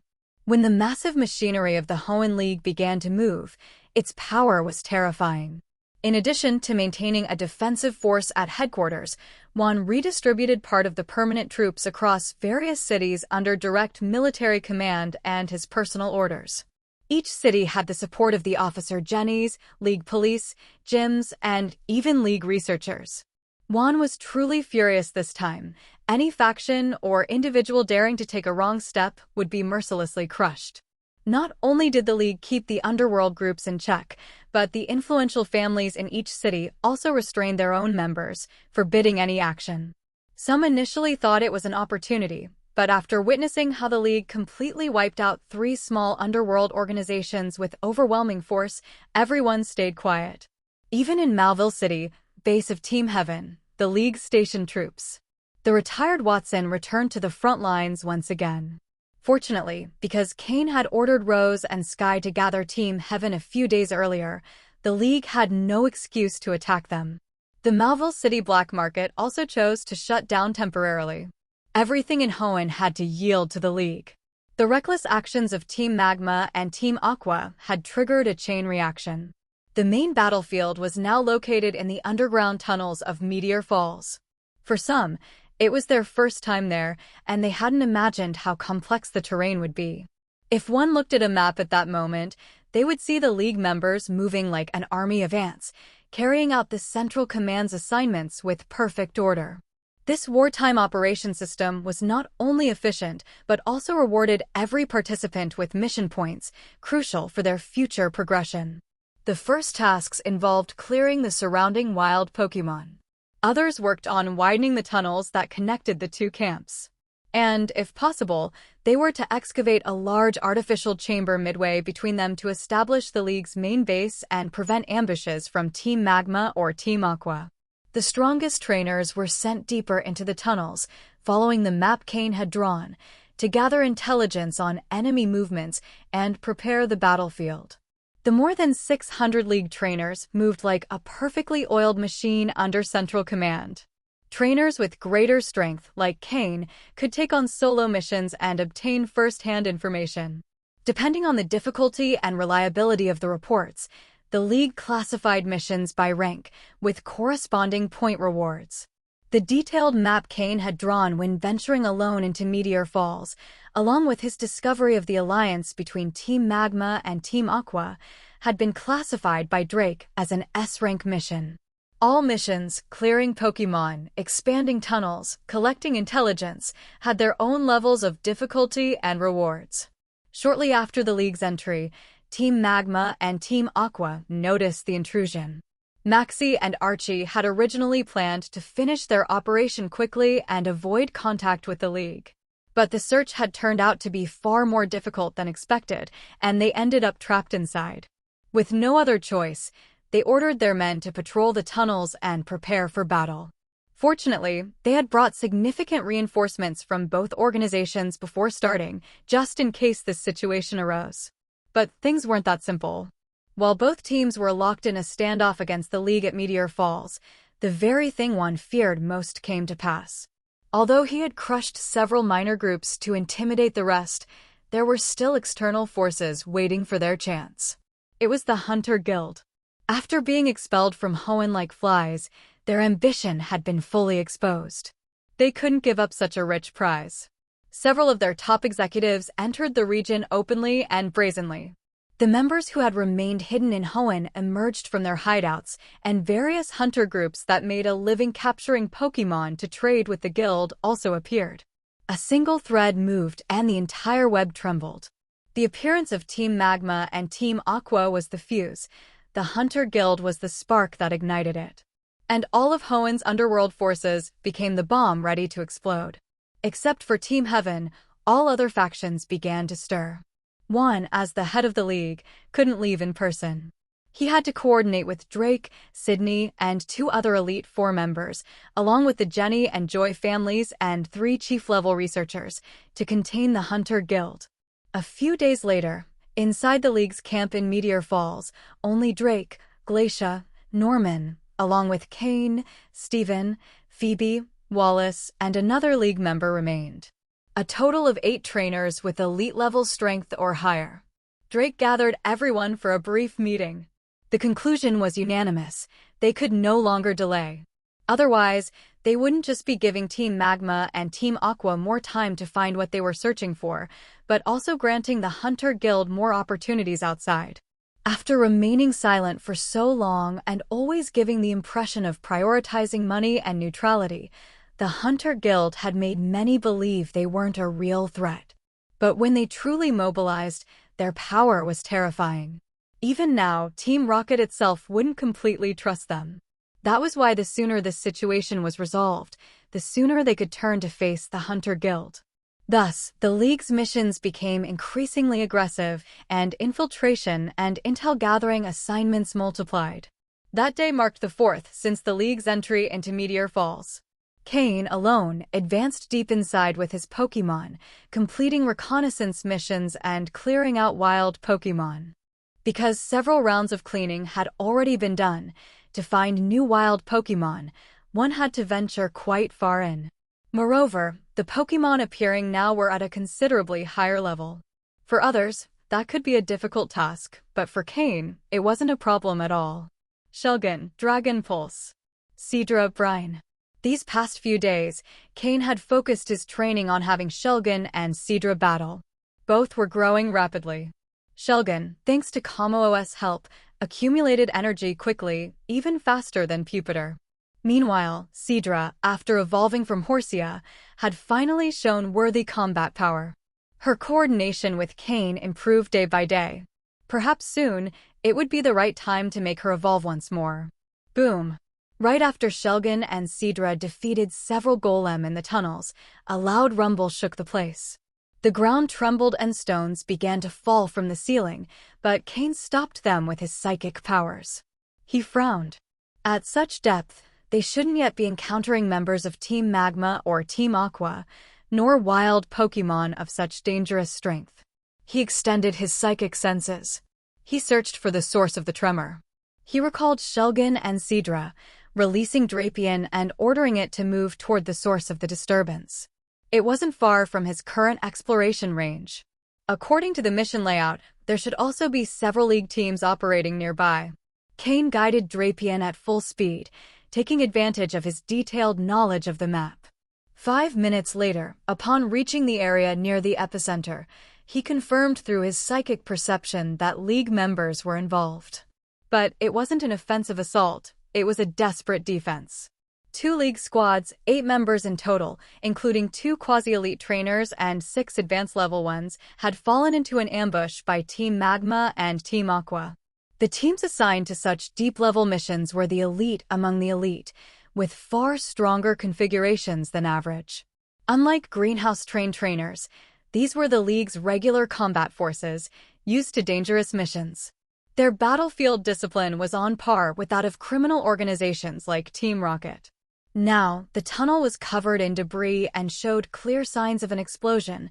They had fallen into a hidden bomb trap, explaining the loud blast Cain had heard earlier. The state of the 8 League members was dire. 3 were already unconscious and being dragged away by teammates who retreated slowly. Several Pokémon lay on the ground, either fainted or showing no signs of life. The 2 captains were bleeding, but still commanded their Pokémon, struggling to resist and buy time. The others, while carrying the wounded, also tried to maintain the defensive line. On the other side, 8 members from teams Magma and Aqua, also organized in squads, had them cornered. The difference was brutal. Their leaders weren't quasi-elite, but true elite-level trainers. The rest of their members were near that level too. Combined, their strength far outmatched that of the League. Adding the advantage of the ambush and the explosions, the gap was even greater. Still, the League members fought tooth and nail. The tenacity of their training was unquestionable. Even so, they had barely managed to hold on for 5 minutes, and their Pokémon were already at their limits, all severely wounded. "Captain, let's finish them off quickly. If someone else shows up, it'll be trouble," said a woman from Team Aqua. Her leader nodded. "Right. The sooner we're done, the better. Captain Mackley, let's end this already. Delaying will only cause more problems," proposed the Team Aqua leader to the Team Magma captain. But the Team Magma captain, Mackley, sneered disdainfully. "Don't worry, Kevin. The boss's orders were to clean out these League scouting squads so they don't stick their noses too deep.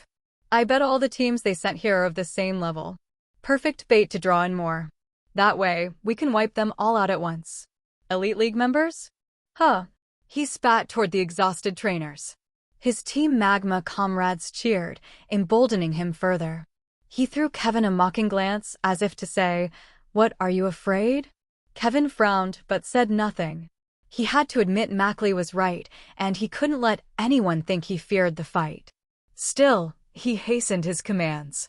The pressure on the League captains increased. The entire scene reached Cain clearly through his psychic perception. His expression darkened. Boom. Following his order, Drapion smashed through the wall separating 2 tunnels. "Who's there?" Mackley and Kevin shouted in unison, watching as a cloud of dust burst from the shattered rock. A silhouette emerged through the haze. A cold voice echoed from the opening. "You take joy in bullying the weak. Let me see just what you're capable of." Standing atop Drapion, Cain threw several pokeballs. Tyrannin, Grara, Swamp, Blasksk, Flit, Tyranitar, Agron, Swampert, Blaziken, and Florges appeared around him, along with the Drapion beneath his feet. 6 Pokémon in total, ready for battle. "Lord Cain! Lord Cain! Cain!" Upon recognizing the figure emerging through the dust, the 2 captains and the remaining standing League members, though battered, showed expressions of relief and joy. Cain's appearance made the 2 League teams feel as though, after a raging storm, they had finally glimpsed a rainbow. "Florges, use grassy terrain," Cain ordered. He nodded to the 2 captains in acknowledgement. To have endured for 5 minutes under the combined assault of 2 elite-level trainers, and in an ambush no less, showed that these League elite members truly deserved that title. Seeing Cain arrive, and with the grassy field spreading beneath their feet, the 3 members still standing and conscious, though utterly exhausted, collapsed to the ground immediately. Under Florges' healing, some of the visible wounds on their bodies began to mend rapidly. "Recall your Pokémon. Florges will give them emergency treatment," Cain said as he slowly advanced toward them. The 2 captains could barely contain their emotions. One of them said, "Lord Cain, there are too many of them. Please allow us to help you." Even though they were calling Lord someone much younger than themselves, it didn't feel awkward. On the contrary, it came naturally. With Cain's arrival, their safety was practically guaranteed. Hearing their words, Cain shook his head. He glanced at the injuries covering their bodies and at their Pokémon, who also bore severe wounds. "Now, immediately, take your Pokémon and get treatment. I'll handle things here." "That's an order." Cain's expression hardened, his tone firm. But that was precisely the kind of command those two captains preferred. Ignoring their own pain, they straightened up and answered in unison, "Yes, sir." Both led their Pokémon away, limping and supporting each other, moving toward the grassy area. The increased number of Pokémon to treat didn't put much strain on Florges. She waved her hands, and green energy began to shimmer across the field at greater speed. That energy flowed into the trainers and Pokémon's wounds, aiding their swift recovery. Cain's arrival also made the members of Team Magma and Team Aqua hesitate, afraid to act rashly. After all, Tyranitar and the others were watching them closely. Any suspicious movement, and Tyranitar would attack without hesitation.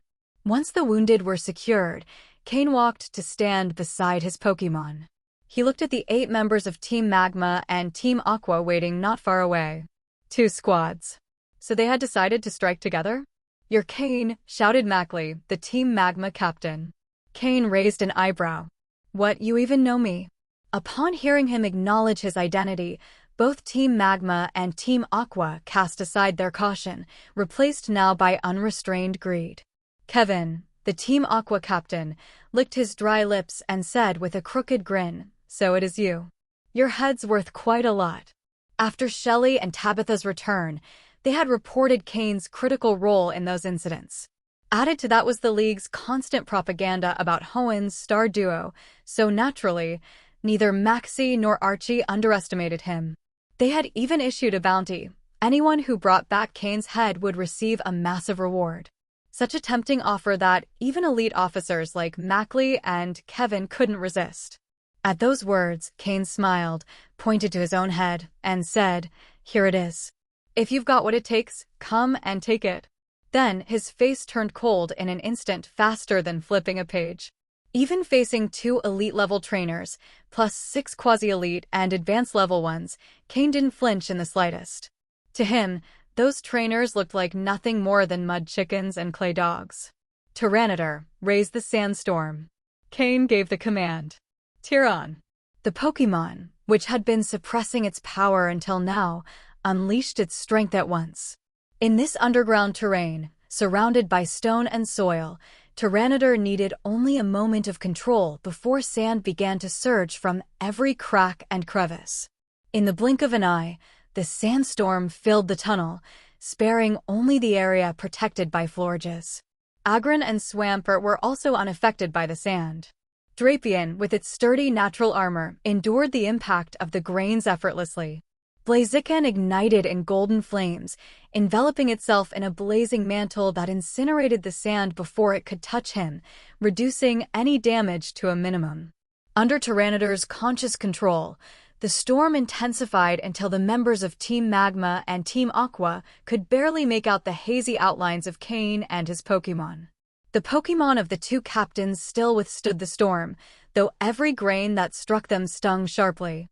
But the subordinates couldn't endure such force. To them, Tyranitar's sandstorm was a merciless tide that swept away the weak and left only the strong standing. In an instant, their supposed numerical advantage vanished. Cain's eyes began to glow with a faint blue aura. He activated both his psychic perception and telepathy. The sandstorm did not hinder him at all.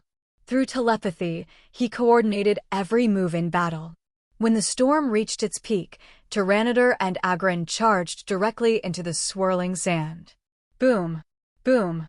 Their heavy footsteps thundered, followed by the sound of fists smashing against bone. In this environment, Tyranitar and Agron were in their element. Under Cain's direction, their fists surged with different waves of energy before striking. They focused first on the weaker Pokémon. Each punch, one less enemy. Not a single Pokémon could withstand even one blow from Tyranitar or Agron. Swampert and Blaziken did the same. At that level of power, their opponents weren't even in the same league. Drapion burrowed underground and emerged to strike from below. It was a one-sided massacre. Group up. Everyone together, don't let them pick us off one by one. Ugh. Cough, cough, shouted Mackley, choking on the sand pouring into his mouth. The disoriented members of Team Magma and Team Aqua regrouped around their 2 captains. But as they drew near, they realized the truth. Out of 8 people and around 50 Pokémon, More than half were already down. Aside from the Pokémon of Mackley and Kevin, the rest were practically out of commission. Both captains' faces darkened. Wasn't Cain's strength supposed to be limited, barely having reached the elite level? Wasn't he supposed to be a breeder with limited combat capability? Utter nonsense. Mackley's and Kevin's minds spun wildly, desperately searching for a way to counterattack. Faced with that situation, in the end, everything depended on the Team Aqua captain, Kevin. A water-type Pokémon trainer. Poliwrath. Crawdaunt. Sharpedo. Use Surf. Kevin ordered his Pokémon. Upon hearing their trainer's command, the 3 Pokémon reacted immediately. A dense water-type energy began swirling beneath their feet. Seeing their captain take action, the other 3 Team Aqua members also ordered their Pokémon to use water-type moves. The goal was simple. With the moisture from the waves, they hoped to weigh down the sand, preventing it from rising again. The grains of sand that cut across their cheeks left bleeding marks on their faces. Their eyes could barely open. But with the effects of surf and other water-type moves, the sandstorm slowly began to subside. Seeing results, the Team Aqua members rejoiced. Once the sand disappeared, they would no longer be so passive. But soon reality showed them that, storm or no storm, the difference was minimal. Tyranidar's sand had only served to clear the field of weaker Pokémon, saving time. Even in the face of raging torrents of water, Tyranitar could still control the dry sand of the ground, not only holding his own but knocking out several lower-level Pokémon. If Cain deemed it necessary, the earth itself would supply him with endless sand, emerging far faster than the water-type moves could moisten it. In any case, the few Pokémon still standing could no longer be handled with just a sandstorm. It was too slow. Besides, in such a dense storm, even Blaziken and Drapion would be affected. It was better to fight head-on. So, when the enemy thought they were gaining the upper hand, it was actually because Cain had ordered Tyranitar to stop drawing up more sand. It was enough. The terrain was already under control. The storm gradually dissipated. Just as the 2 captains thought they might finally shine, Tyranitar and Agron, 2 colossal beasts, were already standing right before them. Had they ever seen a fist the size of a sandbag? Tyranitar had trained for some time with Vigoroth.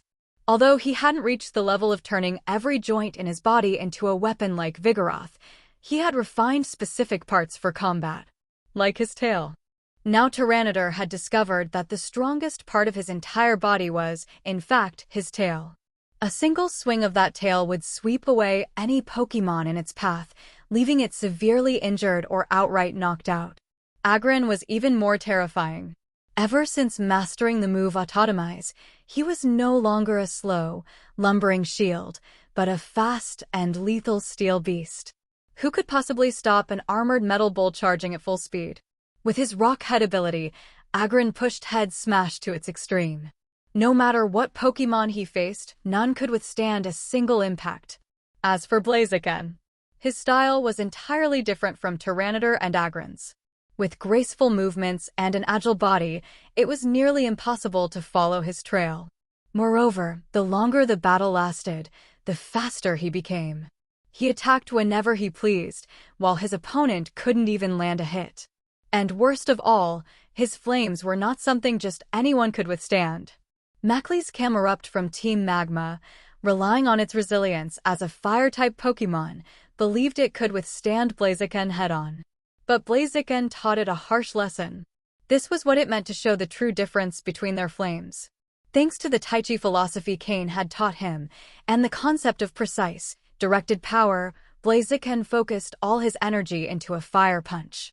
With a single blow, he not only sent Camerupt flying several meters, dragging it across the ground, but also left a perfectly blackened, heat-burned imprint of his fist on one of Camerupt's humps. A dark mark as if it had been scorched.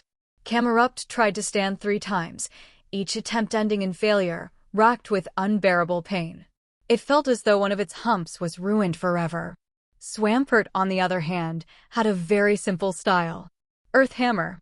He had managed to fuse Hammer Arm and Earthquake, incorporating both into each strike. Sometimes, when the situation didn't allow it, he replaced Earthquake with Earth Power. Although in a narrow tunnel like this one, an earthquake could endanger everyone, so he rarely used it. Drapion, however, felt out of place. Not because he was weak, but because he was too strong. The opponent's Tyranitar was grabbing and tossing around like toys seemed unworthy of his attention. Too weak. If they couldn't even withstand Tyranitar and the other 3 Pokémon, what was the point of him intervening? So, after using a triple attack and instantly defeating a Team Magma member's Pokémon, Drapion lost interest. Curling his lip, he emerged from the ground and stood beside Cain. Nothing to do, too many warriors, too few prey. Cain understood what he was thinking. Drapion was about to reach the Elite 4 level.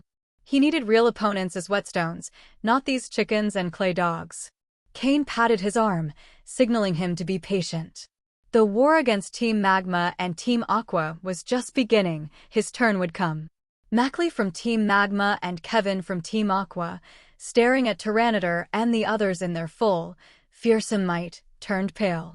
Their Pokémon were practically powerless against Cain's.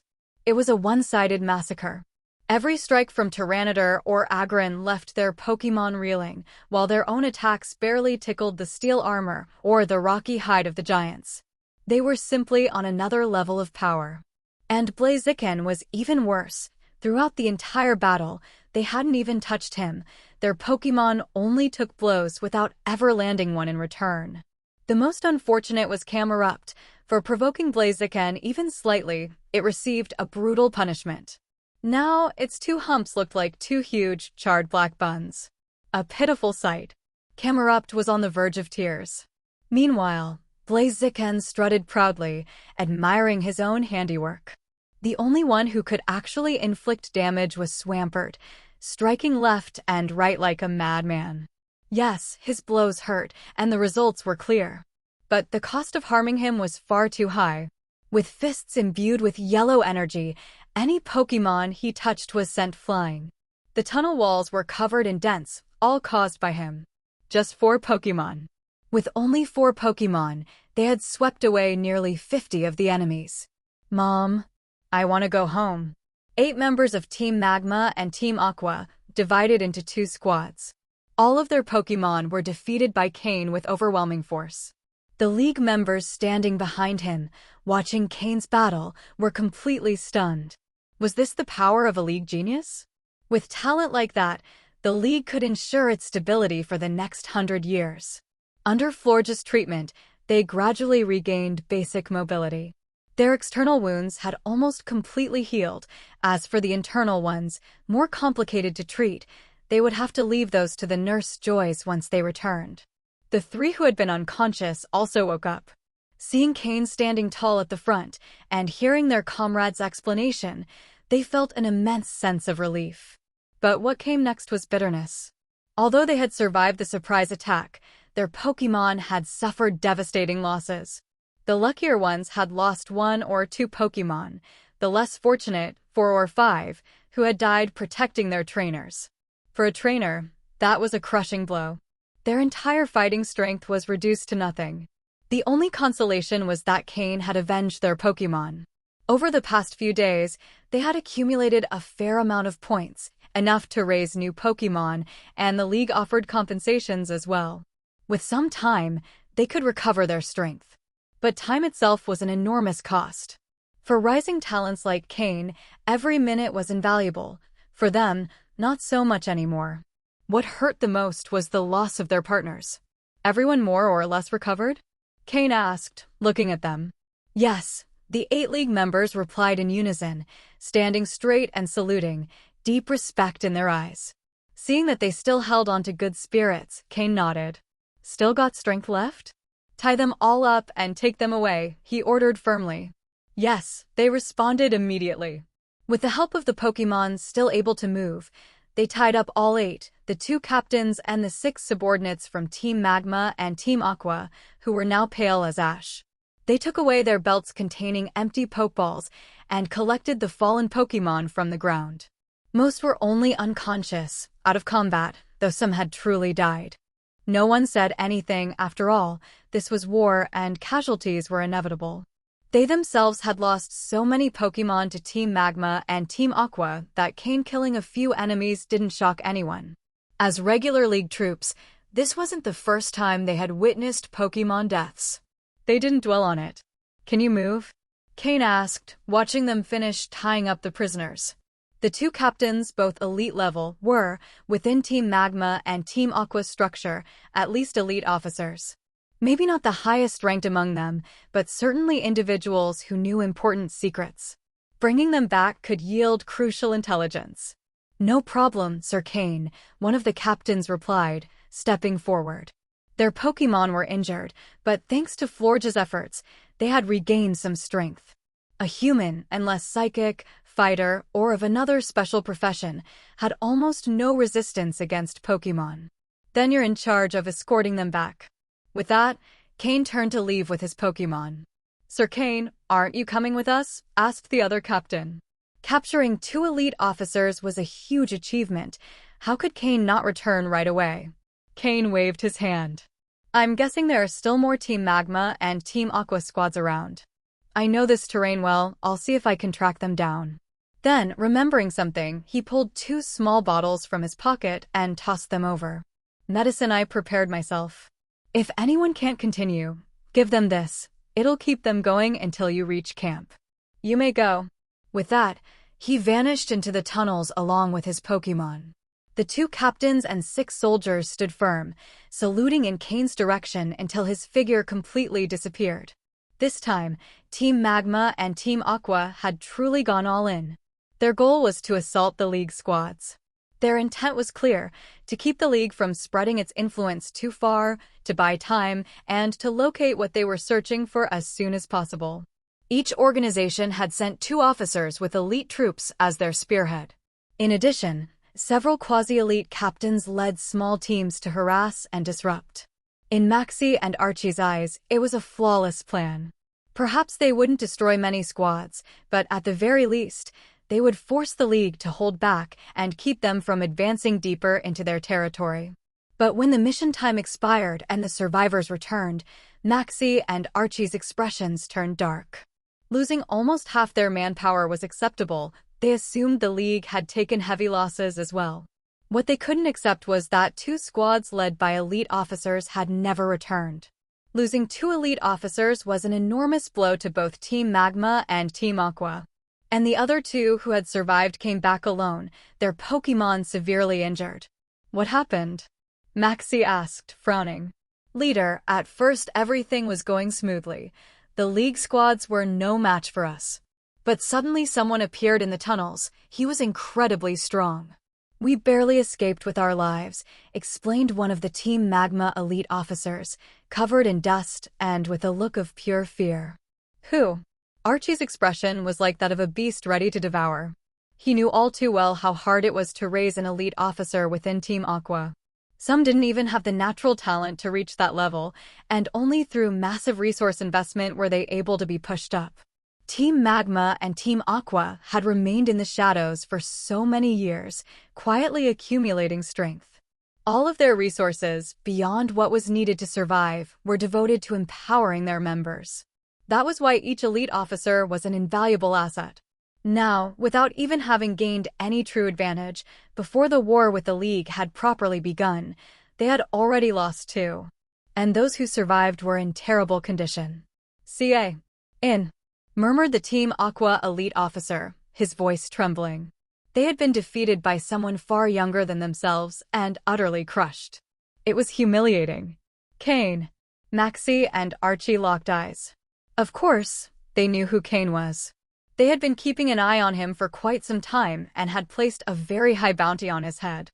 No need to ask, it was clear they had underestimated his strength, and that was why those elite officers had recklessly rushed in for the reward. "What's his current level?" asked Maxie. "He should be around initial Elite 4 level," replied a Team Magma officer hesitantly. "He's already reached the Elite 4 level." Increase the bounty again, and clearly indicate his power. Anyone without enough strength or confidence, if they encounter him during a mission, they may retreat immediately, Maxie ordered. Archie did not object. The initial Elite 4 level was a major threshold, even within Team Aqua. very few had reached it. That was the realm of the truly powerful. But those two idiots were captured. Now all our troop deployments and internal relations are probably already on the League's desk. We have to prepare for full-scale war at any moment, Maxie added. My men report that the Hoenn League is already overstretched. They don't have that many forces available here. The Hunter Guild has also entered the fray. They're not willing to give up a piece of such a big pie as the Hoenn region. The best move for us is to drag this out. In the end, they'll be the ones who can't hold out, said Archie calmly from his chair. Though he looked rough and brash, he was actually meticulous. Otherwise, he would never have brought Team Aqua to its current level of power. As long as we find what we're looking for first, we can use the Hunter Guild as scapegoats later, Maxie added. After a short pause, he continued, the transport device has already been installed. Have the officers stationed outside gather materials as soon as possible. If they can buy trained Pokémon, bring those as well. Given the situation, a clash with the League is inevitable. We must maintain our level of strength. Anyone who completes missions and earns merit can exchange for materials and Pokémon. The exchange price will be reduced by 30%. At this, the members around them showed clear delight. 30% less in exchange cost. If they could survive without suffering too many losses, once this was all over, everyone would have the chance to raise their strength to another level. For the members of Team Magma and Team Aqua, this was an enormous gamble. If they won, they would rise to the top. If they lost, they would lose everything. But for many, joining these organizations had been a gamble from the start. Now the chance to soar high stood right before them. How could they not be excited? Archie didn't object to Maxie's words either. After so many years of accumulating resources in the shadows, what they had stored should be enough to sustain this war. War. Both a danger and an opportunity. Their goal was clear, to find the two orbs and, through them, contact the two great legendary Pokémon. That was the very reason Team Aqua and Team Magma had been born. So even if they had to sacrifice their entire organizations, they would not hesitate. At this point, Maxie and Archie were in complete agreement. Meanwhile, at the League camp, inside the main conference room, Drake sat at the head of the table, holding two reports in his hands. One was the report of human casualties caused by the counterattack of Team Magma and Team Aqua. The other contained the information obtained from the captured officers, troop deployment, power levels, and the number of members of both teams. Drake's expression was grim.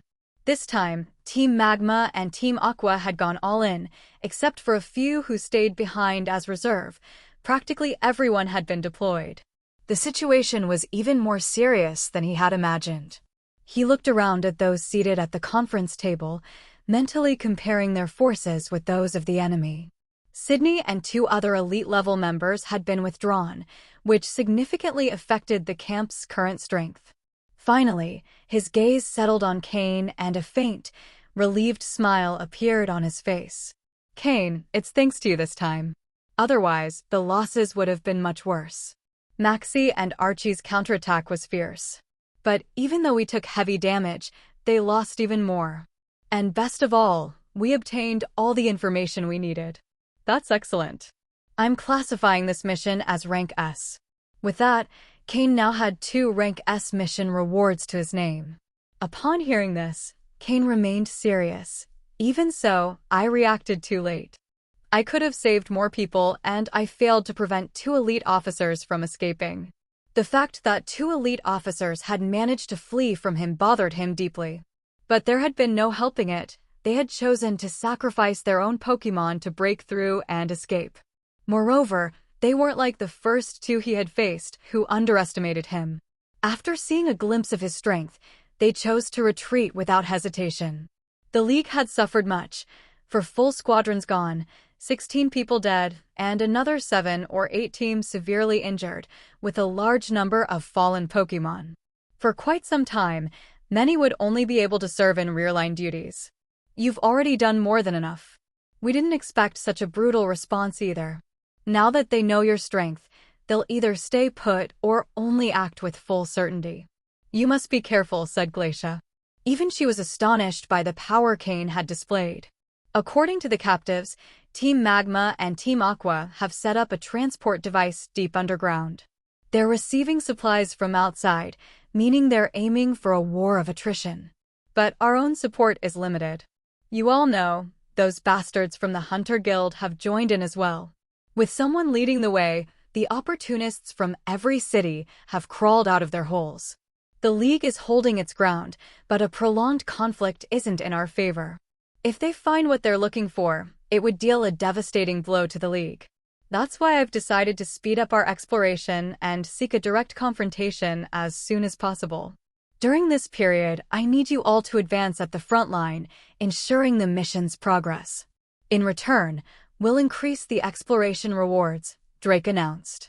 No one in the room objected. The League was powerful, yes, but too many enemies had appeared all at once, and it wasn't easy to hold them all back. The gym leaders of each city, the League police, and the researchers were already deployed to their limits. Only the private forces of the major families remained in reserve, and Juan did not wish to rely on them. Because when it was all over, they would have to be compensated with great rewards. For now, the League wasn't cornered just yet. And if they could overcome this event, the Hoenn region would be cleansed and stable, at least for a while. After finishing the emergency meeting, Cain returned to his temporary tent. Because of his special status, he was allowed to have a tent all to himself. Nearby were Steven and the others. However, this time, he didn't go to exchange experiences with them, he went straight back alone. Steven and the rest didn't bother him. They simply assumed that, after such an exhausting day of non-stop battles, he must have been tired. But in truth, upon returning, Cain used his psychic powers to erect a soundproof barrier and dialed Rose's communication number. She was currently at the Team Heaven base in Malville City. The connection was established. "Sir." Rose's respectful voice came through. "How are things lately?" Cain asked calmly. "Following your orders, we haven't gotten involved in what those underground forces are calling the Grand Festival. We've just been honestly carrying out our usual duties. The League, after a period of observation, seems to have calmed down toward us. They haven't taken any specific action against us. We're preparing to reopen the black market. We've suffered considerable losses during this time." Rose gave a concise report.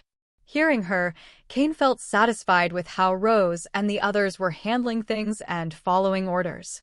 Those underground forces were secondary. It was best to leave them in the hands of someone trustworthy. The black market can reopen.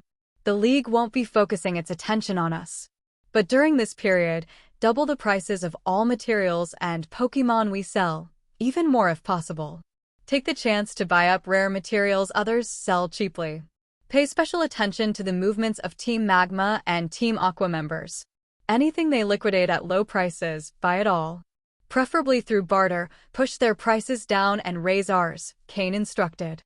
Upon hearing that, Rose understood immediately.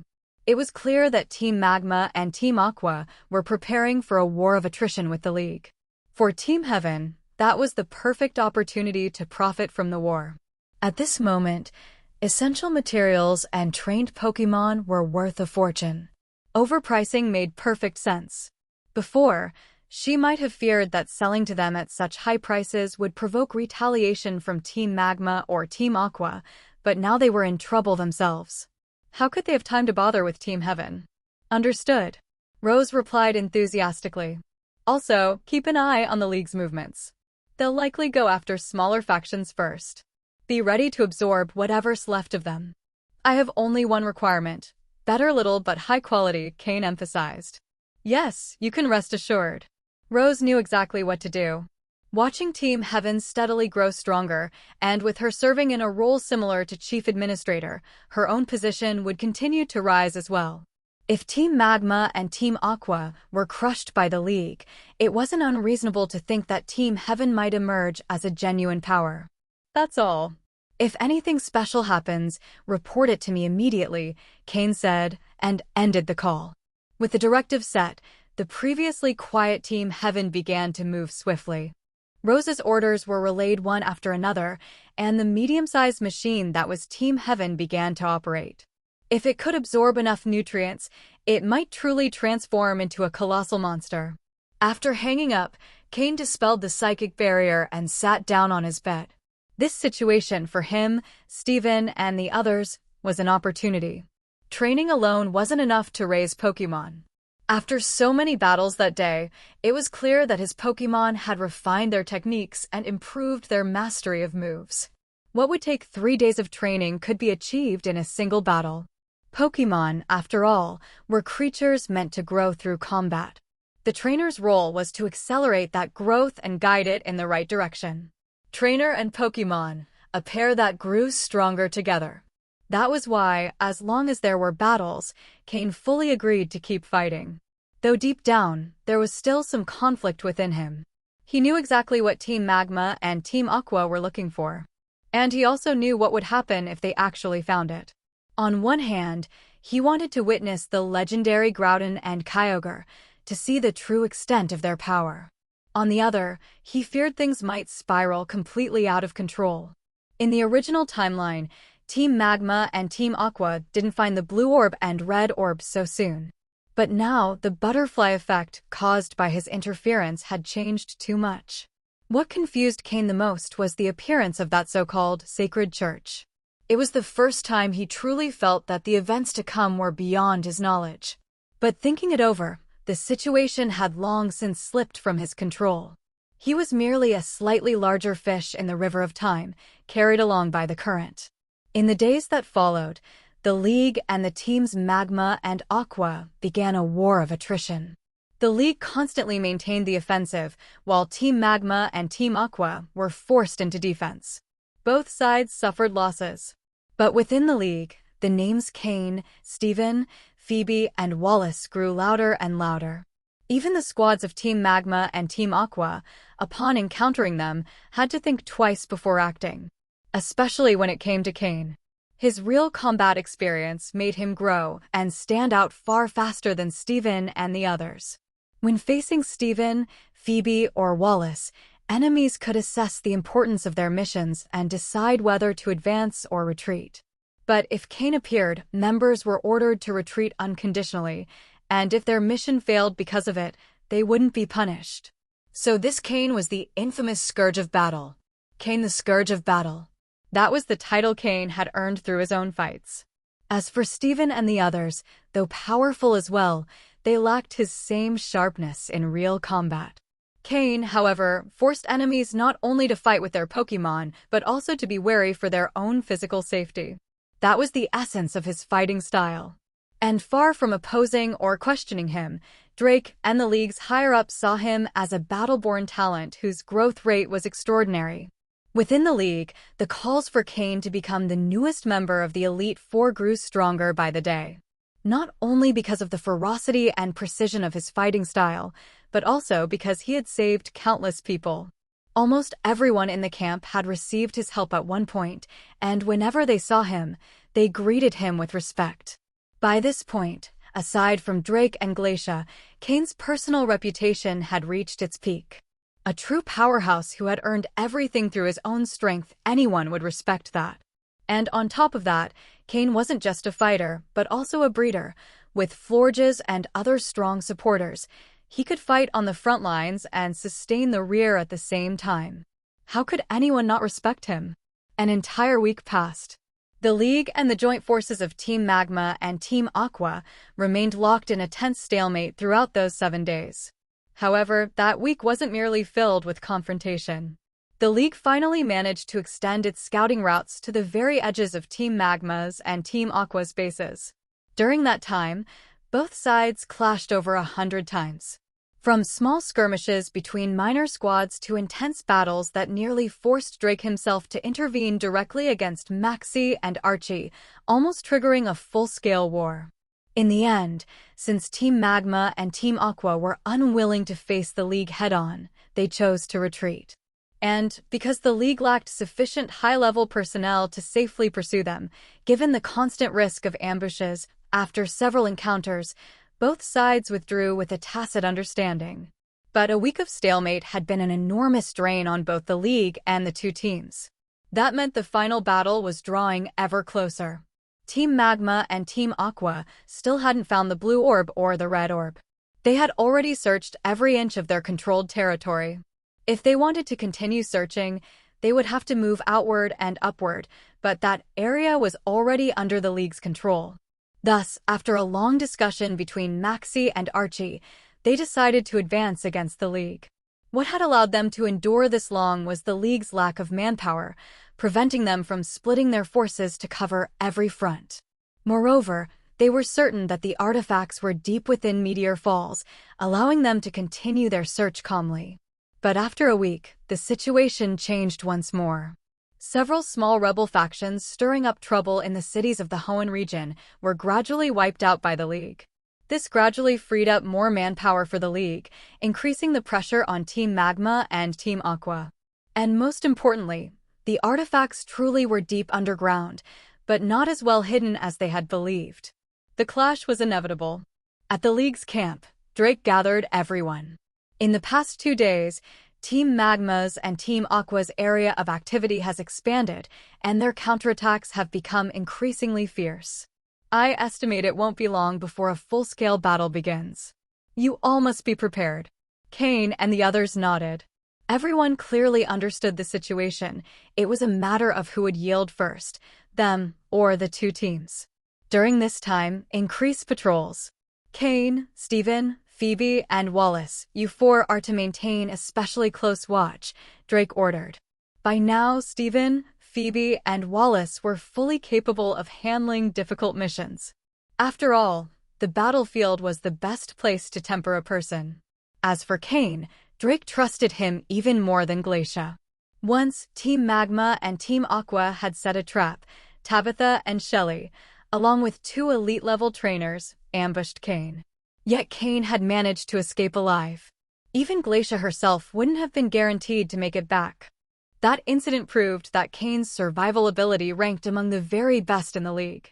Cain's second nickname, the Escapist, was already well known throughout the organization, and even among the 2 rival teams.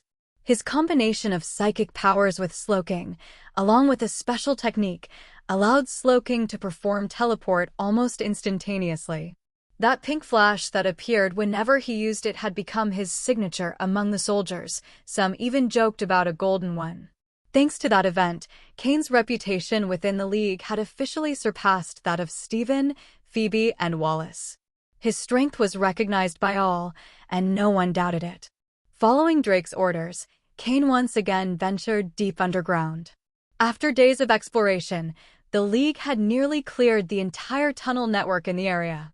As they continued forward, they sought to uncover what Team Magma and Team Aqua were truly searching for. The wild Pokémon in those tunnels had also been eliminated, allowing for faster progress. Cain arrived directly at the border of the rival activity zone. The League had established numerous watchposts there. If anyone crossed the boundary, they could sound the alarm in time for reinforcements to respond. Cain greeted the Sentinels briefly before venturing into Team Magma's and Team Aqua's territory. The guards weren't surprised at all. Cain had done this many times before. Mr. Cain really is a prodigy, isn't he still under 18? I've got a cousin, she's really cute and has a good temperament. Maybe she'd have a chance with him, said one of the guards. His companion initially agreed, but froze when he heard the rest. You? Come on. Don't you know how many heiresses from big families want to marry Mr. Cain? You think your cousin can compare to them? In my opinion, since Cain comes from humble origins, he's probably in no rush to find a partner. When this is over, he'll likely become a member of the Elite Four. His mentor is a current Elite Four member, and for a disciple to inherit his master's position, that would be a story worth remembering. From their words and tone, it was clear how deeply they respected Cain. I think so too. A genius like Cain, along with Steven, Phoebe, and Wallace. Those 4 are Hoenn's greatest fortune. If all 4 of them fully mature, our region will be the most stable in the next 100 years. While they talked, their Pokémon remained vigilant, watching the surroundings. Team Magma and Team Aqua hadn't crossed the border for quite some time. But suddenly, boom, boom, a series of deafening explosions echoed. A massive wave of Pokémon charged straight toward them. The 2 guards turned pale. The worst-case scenario had arrived. Team Magma and Team Aqua were launching an all-out attack. Their faces twisted with tension, but maintaining their professionalism, they immediately activated the alarm systems they carried. The League's camp lit up with flashing red lights. Level 1 alert. Total mobilization. Following the alarm, nearby posts and patrols rushed in at once. But upon seeing the incoming flood of enemy Pokémon, everyone knew they were doomed. At that scale, their speed and power were unstoppable. However, the strongest reinforcements had also heard the alarm. The first to appear was Steven, his expression grim. Then Cain arrived, one hand resting on Slowking, his eyes glowing with psychic energy as he teleported to the front lines. "Cain, use teleport and get everyone out of here," Steven shouted as soon as he saw him. Cain looked at Steven, then at the people behind him, frozen in confusion. Then he smiled broadly. "Don't worry. We've been waiting for this great battle for a long time. Slowking will take you all to safety. But when you return, be ready to fight." Saying that, Cain patted Slowking on the back. The Pokémon understood instantly, teleporting alongside the others and enveloping them in psychic energy. "You're staying behind alone," Steven shouted, disbelief in his eyes. They've been quiet for so long, and now they're advancing with everything they've got. That means whatever they're after isn't within their usual area of activity. With such a fierce offensive, it's very possible that what they want is inside one of the caverns behind us. If they seize the entrance and block the way, the League will have an almost impossible time breaking through. So we can't let them cross. The tunnel here wasn't very wide.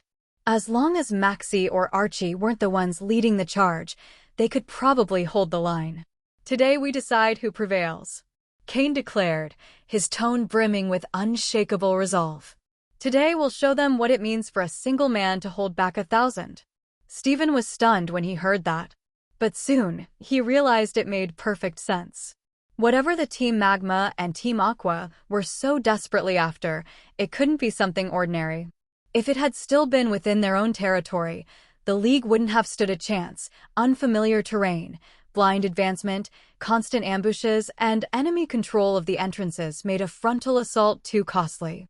But now, in this zone, the League knew every corner and the enemies hadn't yet seized the upper hand. It was the perfect opportunity. "All right, then I'll stay by your side," Steven replied without hesitation. Even though it was a tunnel, and quite spacious at that, one man alone wouldn't be enough. Two, however, could hold out far better. Cain didn't refuse. Steven was already showing the makings of the future champion he would one day become. Slowking teleported a large group of soldiers back to camp. And just then, the vanguard of Team Magma and Team Aqua burst onto the scene. "It's been a while since we fought side by side," Cain said with a grin as he threw several Pokeballs. Tyranitar and Agron charged to the front. Florges, Swampert, and Blaziken took their positions behind them. Gengar emerged quietly from Cain's shadow. Unless called upon, its main task was to protect its trainer. Steven also released his Pokeballs with a smile. Metagross, Agron, Armaldo, Aerodactyl, his 4 strongest cards. Then, Tyranitar, whip up a sandstorm, Cain commanded. "Tyran." Tyranitar roared with excitement.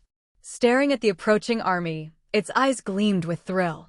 Steven's Agron looked smaller next to Cain's, but both Pokémon immediately recognized each other and bumped their metallic fists in a brief greeting. Soon, a sandstorm filled every corner of the tunnel. Visibility dropped to almost zero. "It's Cain of the Sandstorm. It's Cain's Tyranitar. It's his terrifying sandstorm."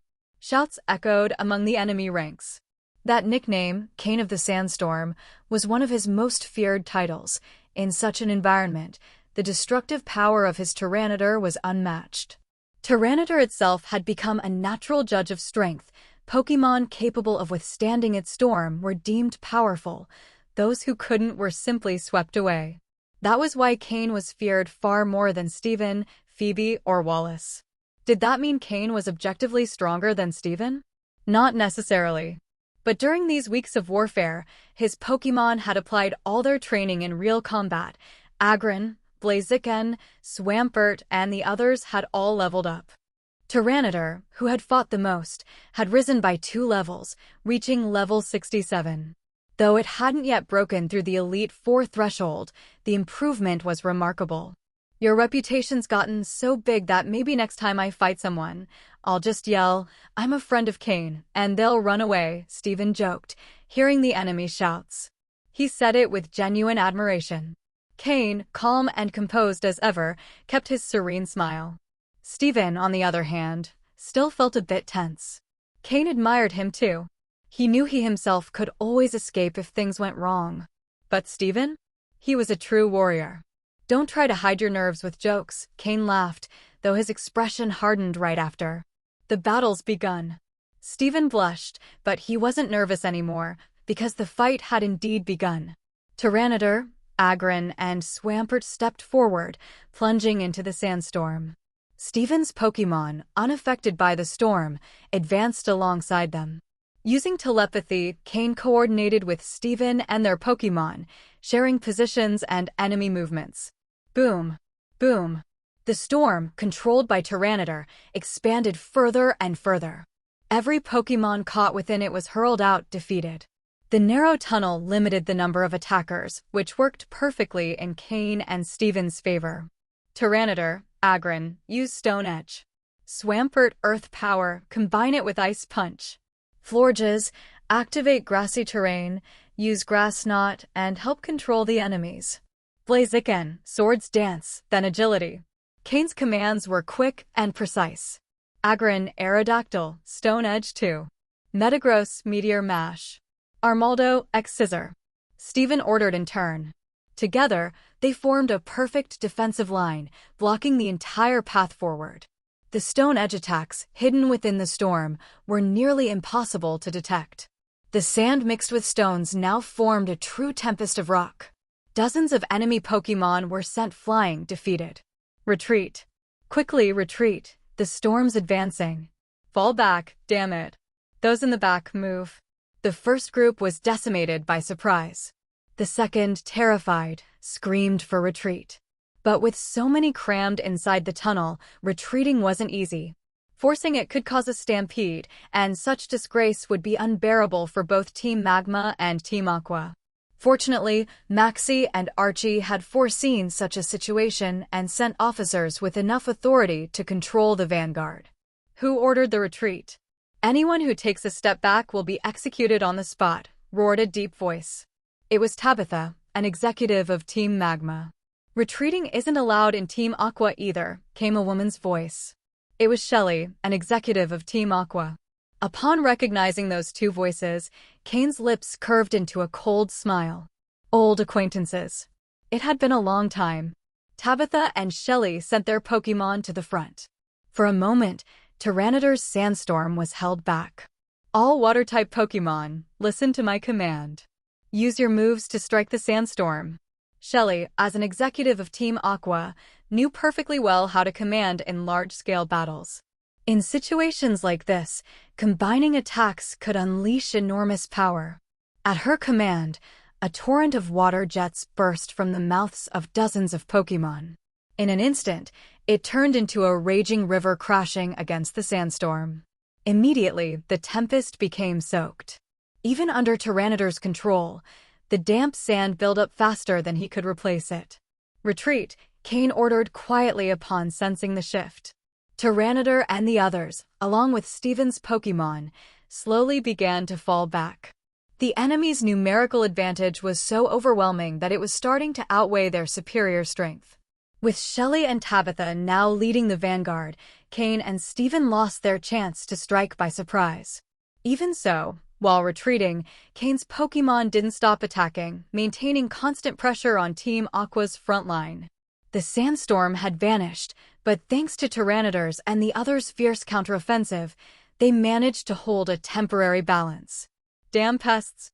Such pointless resistance!" "Camerupt, Torkoal, Flamethrower," roared Tabitha, his chubby face contorted with fury. His Camerupt and Torkoal charged to the front line. Two fiery torrents spread through the tunnel, raising the temperature in mere seconds. Against such flames, Cain and Steven had no immediate countermeasure. They could only retreat slowly while striking back. The enemy was no longer relying on grunts. Tabitha and Shelley themselves were leading the assault, forcing Cain and Stephen into a defensive position with no chance to take the initiative. Even so, the enemy's advance had significantly slowed. As long as they could hold out until League reinforcements arrived, the situation could still turn around. Just then, space warped slightly, and the Slowking who had been teleporting troops appeared beside Cain. Their fighting strength instantly multiplied. Cain placed his hand on the Pokémon's back, and their psychic powers merged. Slowking wove its psychic energy with Water Pulse, forming a barrier that completely stopped Tabitha's advance. It seemed they were finally holding their ground. The tunnel was long, and they still had room to maneuver. But suddenly, something unexpected happened. Two figures emerged behind Shelley and Tabitha, a Crobat with an icy glare and a Sharpedo enveloped in a torrent of water. Seeing them, Cain's expression darkened. Fall back. Maxie and Archie have entered the field. Stephen's face also hardened at those words. Against those two, they didn't stand a chance. Curiously, Tabitha and Shelley didn't look pleased, but rather uneasy. The appearance of their leaders meant they were dissatisfied with the vanguard's slow progress. No matter the cost, they ordered their Pokémon to charge at Cain and Stephen again, this time backed by Crobat and Sharpedo. Tyranitar and the others began to suffer serious injuries. Their defensive line weakened quickly, forcing them to retreat further and further. We can't hold much longer. That Crobat and Sharpedo are too strong, our Pokémon won't endure. Stephen transmitted telepathically. Cain knew it too. They were reaching their limit. The problem was that the League's reinforcements still hadn't arrived. A large chamber opened up a bit farther back. This was meant to be the main battlefield for the League's confrontation against Team Magma and Team Aqua. But if the enemy reached it first and blocked the access tunnels, just as Cain and Stephen were doing now, the League would be trapped. Then only two options would remain. Sacrifice countless trainers in a desperate assault, or abandon the chamber, retreating the entire defensive line. Both were unacceptable. And if the blue orb and red orb were located right there, the entire campaign would have been in vain. The bare minimum goal was to arrive at the same time as Team Magma and Team Aqua to start the decisive battle there. Ideally, they needed to delay the enemy long enough for the League to arrive first and set up multiple defensive lines. In that case, Team Magma and Team Aqua would be the ones trapped instead. Moreover, Drake, Glacia, and Norman were waiting at the tunnel entrance. With 3 Elite Four level trainers, neither Maxie nor Archie would be able to break through that blockade. We won't hold much longer. Withdraw your Pokémon. They mustn't fall here, we'll need them for the final battle, Cain warned. Stephen froze. We're just going to give up like this? If they get there first, the League is doomed. Cain smiled mysteriously. Relax. I have a plan. And at this rate, Mr. Drake and the others will reach us soon. Stephen still hesitated. But before he could reply, his Armaldo was struck down by Maxie's Crobat. Cain realized that unless he revealed his trump card, Stephen wouldn't agree to retreat. With solemn resolve, he took from his belt a friend ball he had been saving for a long time. Inside, a Pokémon rested lazily. This will be your first real battle. I'm going to need you, Cain murmured. Upon hearing him, the Pokémon stirred within the Pokeball, its eyes igniting with determination. Cain smiled and hurled the sphere forward. Go, Kamou. Show them your strength. The Pokeball burst open, releasing a Pokémon that radiated golden light, muscular, majestic, and awe-inspiring. Roar. Clang, clang, clang. The moment it appeared, Kamou roared fiercely at the enemies and immediately began using Dragon Dance. After so long without fighting, its body yearned for battle. The metallic scales on its body clashed against one another, producing the unmistakable war melody that only a Kamou could create. Upon seeing its arrival, Tyranitar and the others understood instantly. They wanted to keep fighting such powerful foes, but in the end, they obeyed and returned to Cain's side. Stephen, however, was left speechless. Even Tabitha and Shelley, on the other side, froze in shock. What Pokémon is that? The entire tunnel filled with Kamou's overwhelming presence. Noticing the change in everyone's expressions, Cain smiled. Kamo-o, it seems none of them know you. Show them your strength and teach them what it means to open their eyes to the world. Hearing Cain's words, Kamo-o narrowed its eyes and snorted, expelling 2 streams of hot air from its nostrils. That was when Steven reacted. Cain, is that Pokémon? Kamo-o? I've never seen it before. Is it dragon type? With the resources and knowledge of Steven's family, it was rare for him to encounter a Pokémon he didn't recognize. But that Pokémon, it was not only the first time he had seen it, it was also the first time he had even heard its name. Seeing his companion's confusion, Cain explained, Kamo-o, a dragon and fighting-type Pokémon. It's a pseudo-legendary. Although I caught it, our relationship is more of a partnership. I can't give it direct orders in battle. Everything depends on what it decides to do. Anyway, get ready for a surprise. The explanation only left Steven even more bewildered. A pseudo-legendary? Dragon and fighting?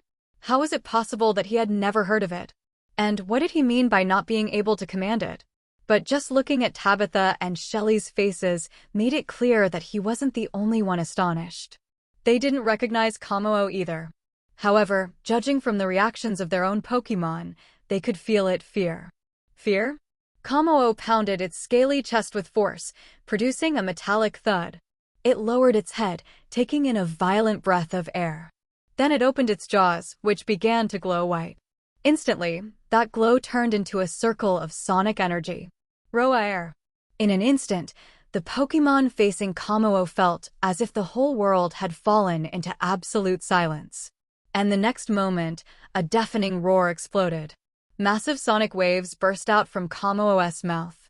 Wherever they passed, the tunnel's rocks shattered from large chunks to small fragments, and then to dust. All that dust and debris floated in the air, shaken by the vibration. And those were merely the secondary waves. The ones who took the full force of the attack were Tabitha and Shelley's Pokémon, along with Maxie's Crobat and Archie's Sharpedo. Without exception, all were violently blown away. Even Maxie's Crobat, after tumbling dozens of times through the air, barely managed to stop itself, staring in horror at that unknown Pokémon. Tabitha and Shelley managed to resist thanks to the protection of their own Pokémon. But the soldiers and Pokémon behind them weren't so lucky. Blood streamed from the ears, noses, and eyes of many. Their minds buzzed, unable to react, collapsing to the ground one after another. It was like harvesting stalks in a field. When the waves ceased, those still conscious were only just beginning to regain their hearing. Boom! An explosion shook the entire tunnel, which seemed to widen under the force of the impact. Clang! Roar! Kamo-o struck its chest again with pride, roaring arrogantly. As if shouting, I am Kamo-o, a pseudo-legendary dragon type. Listen well, all you ignorant Pokémon and humans. Gulp! Steven, standing behind Kamo-o with Cain, swallowed instinctively. He turned to his companion with difficulty, unsure what to say. After a long silence, his voice came out rough. Is that your trump card? Do you have more like that? Because if you do. He trailed off, staring at Kamo-o, dazzled by the shimmer of its scales. Cain grinned broadly. This is something unique, impossible to replicate. If I could use Kamo-o in all my battles, I'd already be a member of the Elite Four. In truth, the magnitude of its attack was partly due to the terrain. In a closed tunnel, the sound couldn't dissipate, it concentrated in the confined space, amplifying its destructive power. Though Kamo-o was strong, it wasn't quite as overwhelming as it appeared in that moment. Even so, seeing such a display, Steven relaxed. He recalled his Pokémon, confident that with Kamo-o there was no immediate danger. It was like having a guardian capable of stopping thousands on its own. Tabitha and Shelley's faces were pale. They had withstood the attack, but their subordinates had not. They lay unconscious on the ground. Sound was inescapable, even they had taken damage. And beyond that, they didn't know how to fight back. They could feel their Pokémon were simply on a different level. But Kamo-o had no intention of staying still. It scratched its nose lazily, satisfied with having intimidated the enemy. Then it slammed its armored tail against the ground with a crash and shot forward with brutal momentum. Curiously, though its scales usually clattered when it moved, once it entered battle they tensed and aligned, falling completely silent. The only sound was that of its footsteps pounding through the tunnel. Seeing it charge, Tabitha and Shelley gritted their teeth. They knew they couldn't keep avoiding the fight. They gave their Pokémon the order to brace for impact. Boom! Tabitha and Shelley felt deep bitterness welling up inside them. But now there was no turning back. It wasn't that retreating would doom the unconscious members of Team Magma and Team Aqua behind them to some worse fate. The problem was that if they fell back, they would lose the ground they had fought so hard to gain. With every passing minute, the danger for both Team Magma and Team Aqua increased. Bang! Bang! Both of them lost 2 more Pokémon. For them, that was already a devastating loss. Later, they would surely have to face the League, and if all their Pokémon were knocked out, not only would they lose their ability to fight, but they wouldn't even be able to protect themselves. At that point, no one could tell whether they would fall into the League's hands, or into the traps of their own ambitious subordinates who had long coveted their positions. The thought of retreating surfaced again in their minds. But just as they were about to take out their Pokeballs to recall their Pokémon, 2 voices echoed from behind them. Hearing those voices, both stopped for a moment, a wave of relief washing over them. Mitina, Dark Pulse. Camerupt, Flamethrower. Crobat, Air Slash. Sharpedo, Ice Fang. Crawdaunt, Crabhammer. Walrein, Aurora Beam. Maxie and Archie had arrived, each leading 2 Pokémon to the front lines. They had finally reached the battlefield from the rear. Originally, they thought this ambush would be simple, that they could advance before the League reacted, and once they blocked the cave entrance, the League wouldn't dare force their way in at the cost of heavy casualties. Sending Tabitha and Shelley ahead had already been a cautious decision on Maxie's part. Otherwise, with Archie's personality, charging in headfirst would have been his first choice. But even so, things hadn't gone as planned. When they saw the unfamiliar Pokémon crushing Tabitha and Shelley, their experienced eyes made it clear Kamoo's strength was at the champion level. A champion-level Pokémon. And not just newly so either. None of their Pokémon could compare in power. Only by sheer numbers could they barely force Kamoo to yield little by little. Even Kamoo himself was beginning to feel uncomfortable. There was no helping it, though none of the opposing Pokémon were individually stronger than him. They had the advantage in numbers and displayed highly coordinated teamwork. That was precisely the weakness of a wild Pokémon compared to those trained by humans. Although Cain had captured Kamoo, he had never trained him. Or rather, Cain wasn't yet capable of training or helping him improve. Without training, Cain couldn't issue commands or guide him in battle. Fortunately, Kamoo was powerful on his own, and his battle instincts had been forged through countless fights. Even with orders, Cain might not have been able to draw out much more from him. Even so, Maxie and Archie's expressions grew darker. The battle with the League hadn't even begun, and they were already taking such heavy losses. Worse still, when they realized their opponents were just 2 youths, Cain and Steven, their faces sank even further. They had thought they were being blocked by Drake and the others, veterans of the League. But it turned out their foes were just 2 boys they knew, whose strength came from a single champion-level Pokémon. What humiliation! Leave them to us, Maxie ordered grimly. He remembered who those 2 were, Cain and Steven, both of whom he had long regarded as future threats because of their immense potential. Archie narrowed his eyes, immediately understanding what Maxie meant. Although attacking children wasn't usually his style, he was never one to be held back by moral limits. Tabitha and Shelley caught on instantly. With the few Pokémon they had left, they prepared to attack again. Rahar! Kamoo roared furiously. Were they ignoring him? He inhaled deeply and launched a sphere of yellow energy skyward. Upon reaching its peak, it shattered into countless blazing meteors. Draco Meteor! Tabitha and Shelley, who had just charged forward, immediately paled and retreated in panic. Now it was clear Kamoo was determined to protect Cain and Steven. That put them in a bind. They couldn't attack without endangering their own allies. So all they could do was fall back while fighting defensively. But that was enough. An entire army of Team Magma and Team Aqua was being held at bay by just 2 people. As Cain and Steven slowly retreated under Kamo's protection, Drake and the others were already marching forward with reinforcements. Advancing with such a large force slowed them down, but along the way they encountered the Sentinels Slowking had teleported earlier. From them, they received the message Cain and Steven had left behind. "How reckless," Drake muttered, frowning deeply. Even so, he turned to Glacia and said, "Glacia, continue leading the army. I'll go on ahead." Glacia understood the gravity of the situation and nodded silently. "I'm coming too," said Norman. Drake glanced at him for a moment but didn't object. He knew well how strong Norman was.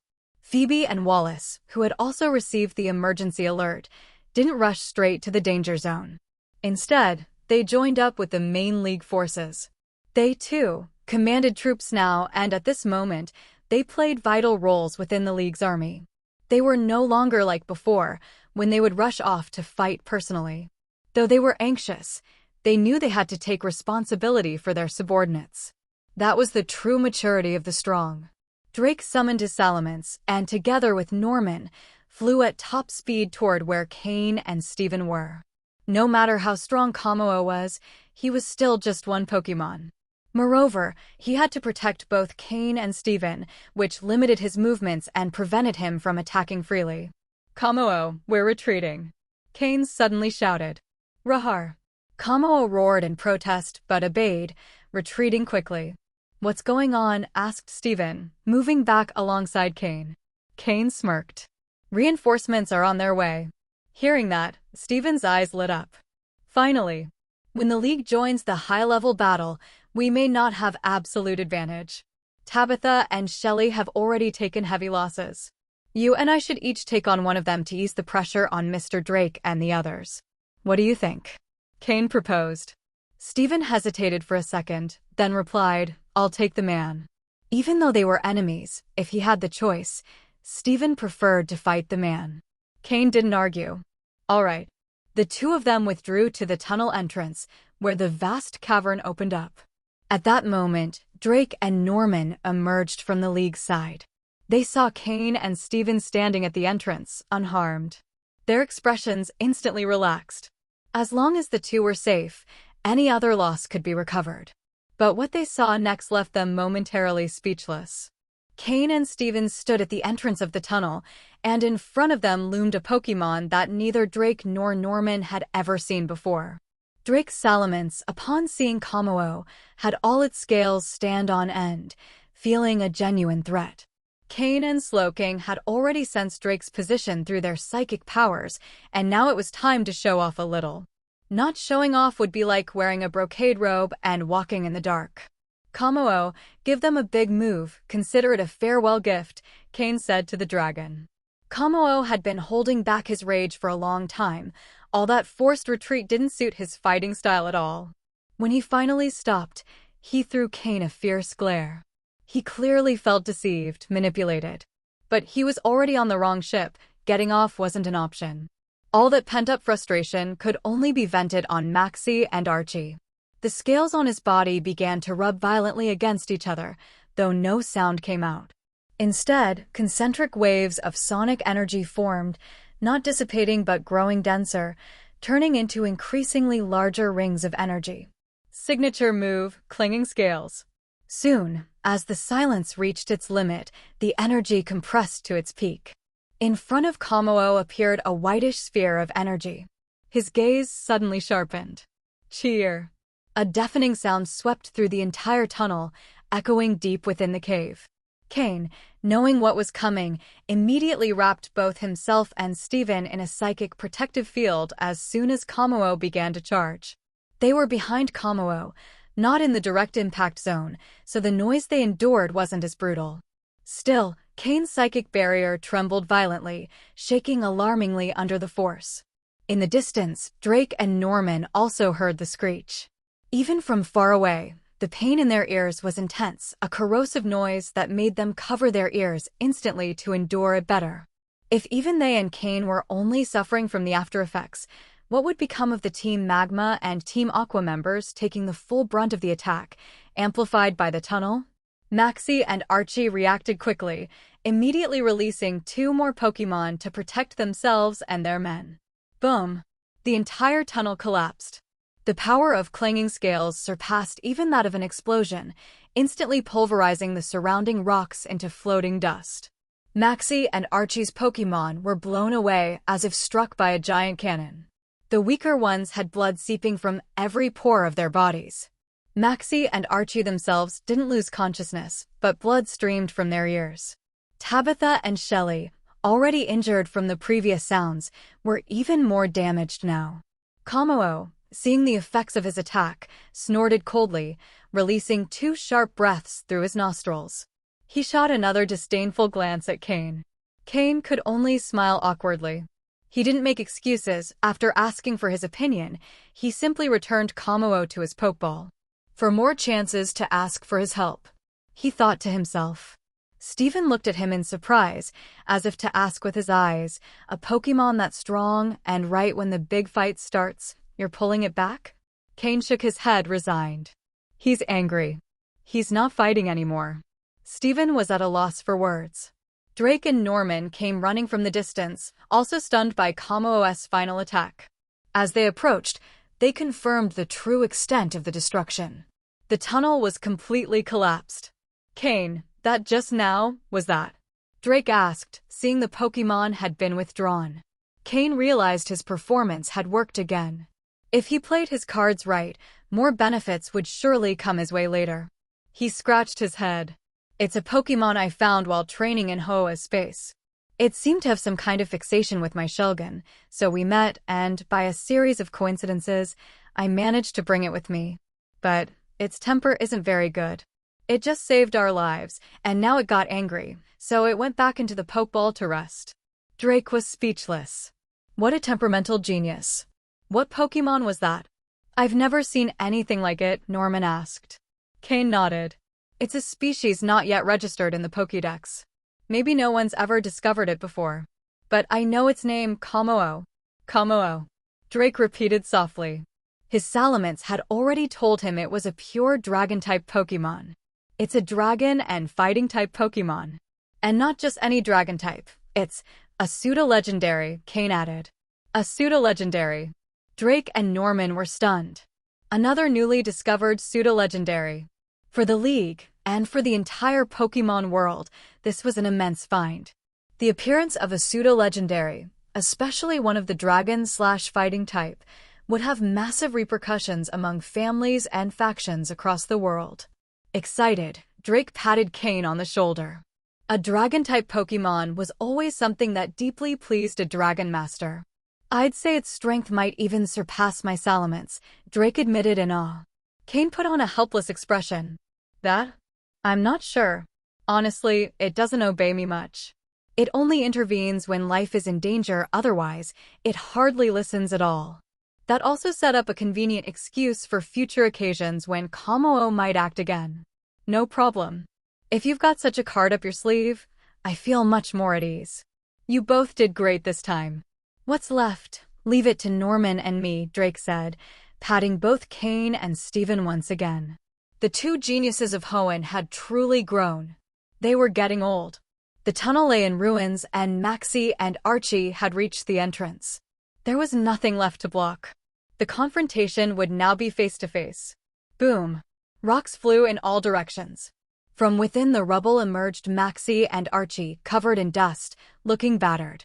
Their clothes were a mess, though their Pokémon had protected them from serious injuries. Tabitha and Shelley also stumbled out of the debris, even more miserable than before. The arrogance they had shown earlier was completely gone. Cain had made a fool of them. Their vanguard was practically destroyed. Once this was all over, if they even survived, Maxie and Archie would hardly reward them for their failure. Maxie, Archie, you've got some nerve. Drake barked, his expression hardening as soon as he saw them. Huh. Maxie and Archie both covered their ears, looking as if they hadn't heard anything. For a moment, Drake didn't know what to say. Drake! What did you say? Shouted Maxie, opening his mouth exaggeratedly wide. It seemed that if he didn't yell that loudly, even he couldn't hear his own voice. Then he unconsciously stuck a finger in his ear. Archie, on the other hand, was even more exaggerated. He took several big steps forward and roared, "Drake! Team Aqua has no intention of going against the League. It's just that what we're looking for happens to be here. I hope you consider the bigger picture and don't cause unnecessary casualties for the League." Drake and Norman instinctively took a step back. They didn't play with fools. The volume was unbearable. They also scratched their ears. Apparently, both sides had gone half-deaf for a moment. Seeing Drake's and Norman's gestures and the irritated looks on their faces, Maxie and Archie finally understood the situation. Now, what were they supposed to do if they couldn't even hear properly? Drake didn't want to waste any more time talking. They had been stuck for so long without a real fight. He had to stay in the League's camp, but every time he saw the wounded returning from the front, every time he saw another League elite fall, it hurt more than if it were his own body. Now, at last, the two culprits were standing right before him. And he was supposed to hold back? On top of that, they were two half-deaf idiots. There was no point in trying to communicate. He unclipped several Pokeballs from his belt, and one after another, imposing Dragon-type Pokémon appeared. Drake's Dragon Army. The true strength of a Dragon Master, revealed without restraint. Seeing Drake ready for battle meant that Maxie and Archie couldn't back down either. Although, individually, Drake was stronger than either of them on their own. The two leaders released all their Pokeballs as well. League trainers followed the rule of carrying 6 Pokémon, but Maxie and Archie weren't bound by such restrictions. Their Pokémon might not have been as strong individually, but they made up for it in numbers. Maxie summoned 3 Camerupt at once, unleashing the full might of Team Magma's arsenal. Archie, meanwhile, released 3 Sharpedo all at once. Of course, among them, there were both strong and weak ones. Cain remembered clearly, when he was still weak, back on the SS, and, the first time he had crossed paths with old Matsuda, Team Aqua had attacked them. At that time, Archie had battled using his Pokémon, and Matsuda had been able to fight him to a draw, because the Pokémon Archie used then weren't his strongest. Maxie and Archie's philosophy was simple. Raising a single Pokémon to champion level required far more cost than training several Pokémon to near champion level. Why invest everything into one? Wasn't it better to raise several Pokémon to the peak level just before champion than barely push one over the threshold?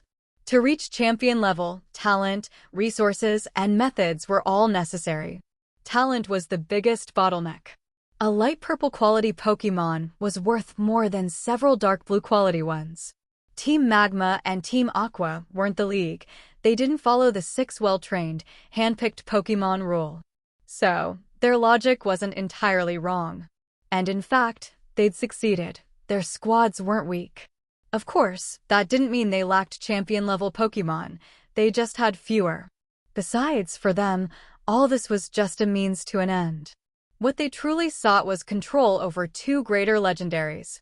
What Pokémon could compare to a pair of primordial gods? A very particular vision indeed. Maxie alone had summoned 9 Pokémon. Archie wasn't far behind, he had 9 as well. "I may not stand up much, but don't ignore me," said Norman calmly, standing beside Drake. Then he slowly threw out 2 more Pokeballs. "Too slaking." They appeared, lazily lying down. But upon seeing them, Maxie and Archie frowned. "The gym leader of Petalburg City, Norman," muttered Maxie. Team Magma had a clear record of his strength. When he went all out, he could even surpass Drake by a margin. Cain narrowed his eyes and examined Norman's strongest slaking, the one capable of unleashing devastating power. Pokémon, slaking, light purple. Gender, male. Level, 80. Type, normal. Ability, truant. Held item, choice band. Egg moves, body slam, crush claw, night slash, tickle. Basic moves, swagger, hammer arm, punishment, fling, scratch, yawn, encore, slack off, feint attack, amnesia, chip away, counter, flail. Learned moves, thunder punch, focus punch, ice punch, fire punch, snore, stomping tantrum, covet, low kick. TM moves, protect, bulk up, taunt, hyper beam, Smackdown, Thunderbolt, Earthquake, Shadow Ball, Double Team, Flamethrower, Rock Tomb, Aerial Ace, Low Sweep, Focus Blast, Shadow Claw, Rock Slide. That slaking was terrifying. If its ability truly worked as described, where the longer it lazed around, the more powerful the burst of strength when it finally acted, and the longer that strength lasted, then it was a massive threat. In a burst-style battle, even Drake's Salamence would be pressured. Normal-type Pokémon lacked clear elemental advantages, but they could learn a vast range of moves. That particular slaking knew more TM moves than its natural move pool. "Your slaking looks even stronger," said Drake with a smile as he looked at the lazy Pokémon. Norman smiled too. "It recently broke through a limit by accident." "Excellent." Drake nodded in satisfaction. With that boost, his confidence grew. "So, what do you say? You'll pick one." "Since I've been recognized, I'll take Maxie," Norman replied, utterly indifferent. As if Maxie and Archie were all the same to him. "Ha ha, good." Drake burst into loud laughter, mounted his Salamence, and charged at Archie. Archie's face darkened. If it were up to him, he would have preferred to face Norman. Drake versus Archie, Norman versus Maxie. Two great battles, ready to erupt at any moment. Off to the side, Tabitha and Shelly exchanged glances, intending to command their Pokémon to join the fight and provide assistance. Even if their participation wouldn't be decisive, it could still have some effect. But just as they were about to move, two figures appeared before them. "Sorry, but I'm afraid your opponents are us."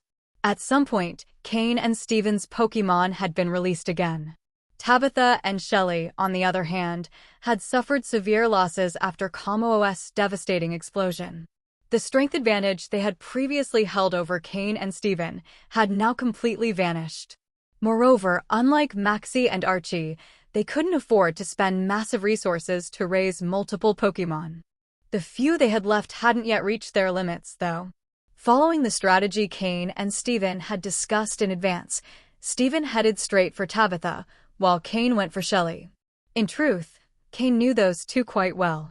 Last time, Drake had been the one to fight them. This time, it was his turn. It was a sign of growth. At that moment, the Pokémon still left with Shelly were a Sharpedo, a Crawdaunt, and a Walrein. 3 water-type Pokémon, of which the strongest was undoubtedly her Walrein. Pokémon, Walrein, light purple. Gender, male. Level, 76. Types, ice plus water. Ability, thick fat. Held item, none. Egg moves, water sport, yawn, aqua ring, belly drum. Basic moves, ice fong, swagger, crunch, defense curl, powder snow, growl, water gun, rollout, encore, ice ball, brine, aurora beam, body slam, rest, snore, hail, blizzard, sheer cold. Learned moves, water pulse, block, stomping tantrum, iron tail, icy wind. TM moves, ice beam, protect, earthquake, rock tomb, echoed voice, frost breath, sleep talk, surf, waterfall. However, during the fight against Kamo, it had also taken considerable damage. At best, it could only exert about 70% of its full strength. Even so, those 3 water-type Pokémon still posed a notable threat against Cain's current team. The 6 Pokémon Cain had sent out, Slowking, Florges, Tyranitar, Aggron, Blaziken, and Swampert. The battle between Steven and Tabitha had already begun. Between 2 men and enemies, no less, there was no need for talk. Meanwhile, the duel between Drake and Norman versus Archie and Maxie had reached its climax. Drake was relentlessly pressuring Archie without giving him room to breathe. Norman, on the other hand, was exchanging blows with Maxie in an uncertain stalemate, neither side gaining the upper hand. Norman's slaking hadn't yet unleashed its full power, but Maxie likely still had aces up his sleeve as well. Cain looked at Shelly and suddenly smiled. "Shelly, this isn't the first time we've met, is it?" Shelly shot him a look, noticing he wasn't in any rush to start the battle. That worked in her favor as it gave her Pokémon more time to recover. With a flirtatious gesture, she brushed her blue hair back. So, young Cain is in such high spirits? Even before the fight, he wants to chat a bit with his big sister. Shelley was, without a doubt, an extremely attractive woman, and when she spoke like that, she exuded an air of seduction. Within Team Aqua, there were many who secretly coveted her beauty. But because of her status and power, none dared make advances. It's nothing. I just wanted to invite you to change locations. There's not enough space here, Cain said, unfazed by how she addressed him. In truth, he was indeed much younger than her. Oh? And where does young Cain want to take me? Shelley asked with a teasing smile. But in her eyes, a faint flash of disgust appeared. It was clear she had misunderstood him. Though it wasn't her fault, after living in such an environment for so long, climbing step by step from the bottom to a commanding position, her instincts naturally made her wary. The fact that she still held onto her own principles showed she was not only strong but also upright. She was quite similar to Rose, Cain's current subordinate. Both appeared flirtatious on the surface, but deep down, they were women of unyielding purity. Then please follow me, Cain said calmly. He didn't bother explaining further. He ran toward a side passage. He couldn't fight properly here anyway, so regardless of what she thought, luring her away was the best option.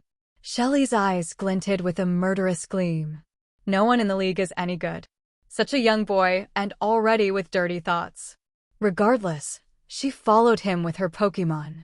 She trusted in her own strength completely, especially after assessing Cain's team and gauging their levels. No matter how skilled he was, her Pokémon were stronger. Everyone else was too occupied with their own battles to notice Cain and Shelley's disappearance. One after another, they entered the passageway. There, nothing could interrupt their confrontation. All right then, let's begin, Cain said. Let's see what kind of trick you're hiding, Shelley replied, adjusting her hair again as her gaze hardened. At that moment, her expression resembled Lorelei's. Cain only smiled silently. What looked like a passage was actually an alternate space Cain had prepared in advance. What they had just crossed was merely the spatial barrier to it. He had disguised it as a normal tunnel, but in truth, it was an independent space. The unknown possessed such power, though Cain rarely used it. I've heard that you, Team Aqua, worship the god of the sea Kyogre. Shelley, who had been ready to fight, was momentarily stunned. She didn't understand what Cain was playing at, but she still nodded, a hint of devotion flashing in her eyes. The god of the sea, Kyogre, is the greatest being among all legendaries. In this Pokémon world, though the land is vast, the sea is even greater. Isn't that proof enough of its greatness? Cain didn't refute her. Instead, he nodded sincerely. That's true. Most of this planet is covered by oceans. But then, his tone shifted. However, what does that god have to do with you? The sea will always be the sea. Aside from a few sailors and you people from Team Aqua, how many humans can actually survive in it? Shelley's brows furrowed. What are you trying to say? Cain smiled, showing his teeth. You, as one of Team Aqua's top members, Archie's right hand, how much do you actually know about him? About his true goals and ambitions? In Team Magma, everyone clearly understood Maxie's goal, to awaken Groudon. But in Team Aqua, it wasn't like that. Archie's ambition and his plans actually contradicted the basic laws of survival for both humans and Pokémon. What exactly are you trying to say? Shelley asked again, her voice sharp. According to what Cain understood, the members of Team Aqua didn't really know Archie's true goal. They simply worshipped the ocean, adored the sea god Kyogre, and followed Archie in his eternal quest to find Kyogre. Or rather, it was Archie who had led them to worship Kyogre. In any case, there was no conflict in that. But Archie's true personal goal was for the ocean to swallow the entire world and submerge it beneath the sea. For all of humanity, that meant absolute disaster, including the very members of Team Aqua themselves. Just because they lived on the sea didn't mean they would never have to return to land. Shelley was the only one in Team Aqua who, when Archie finally awakened Kyogre and released it in its primal form, dared to stop him with words and question his actions. Unfortunately, Archie didn't listen to her warnings and forced Kyogre's awakening, reviving it in its original form. The first place to be flooded by the sea was precisely where they stood. Primal Kyogre was not something that could be controlled by the blue orb. In fact, the blue orb was merely a medium to summon and communicate with Kyogre. Combined with certain special items, it could force its return to the primal state, but by itself, it granted no control. Because both the blue orb and the red orb were fragments split from Kyogre and Groudon, objects capable of awakening them, but never tools that could restrain them. Archie's purpose is to replace all the land with oceans. Does Team Aqua also act according to that goal? Cain asked with a smile. Replace the land with oceans? Shelly was startled when she heard that. Then she let out a cold laugh. How could that be? Our leader's goal is to awaken the sea god Kyogre and make Team Aqua the master of the seas. Cain shook his head and said no more. Just as he suspected. Archie wasn't a fool. He knew his true ideology went against what most of his followers believed, so he never revealed his real purpose openly. Either way, Cain had no intention of insisting on convincing Shelly. Right now, they were still enemies. How could she change her mind just because of a few words from him? All he could do was plant a seed before everything happened. With luck, that seed might one day sprout. In the end, what truly spoke was strength. From Cain's shadow emerged Gengar. Although Shelly only had 3 Pokémon, her strength surpassed his in some aspects. But Cain didn't care about those league rules that limited trainers to 6 Pokémon. What did the number matter? The only thing that mattered was victory. Quantity was also a kind of advantage. In that sense, Cain greatly appreciated the mindset and attitude of both Maxie and Archie.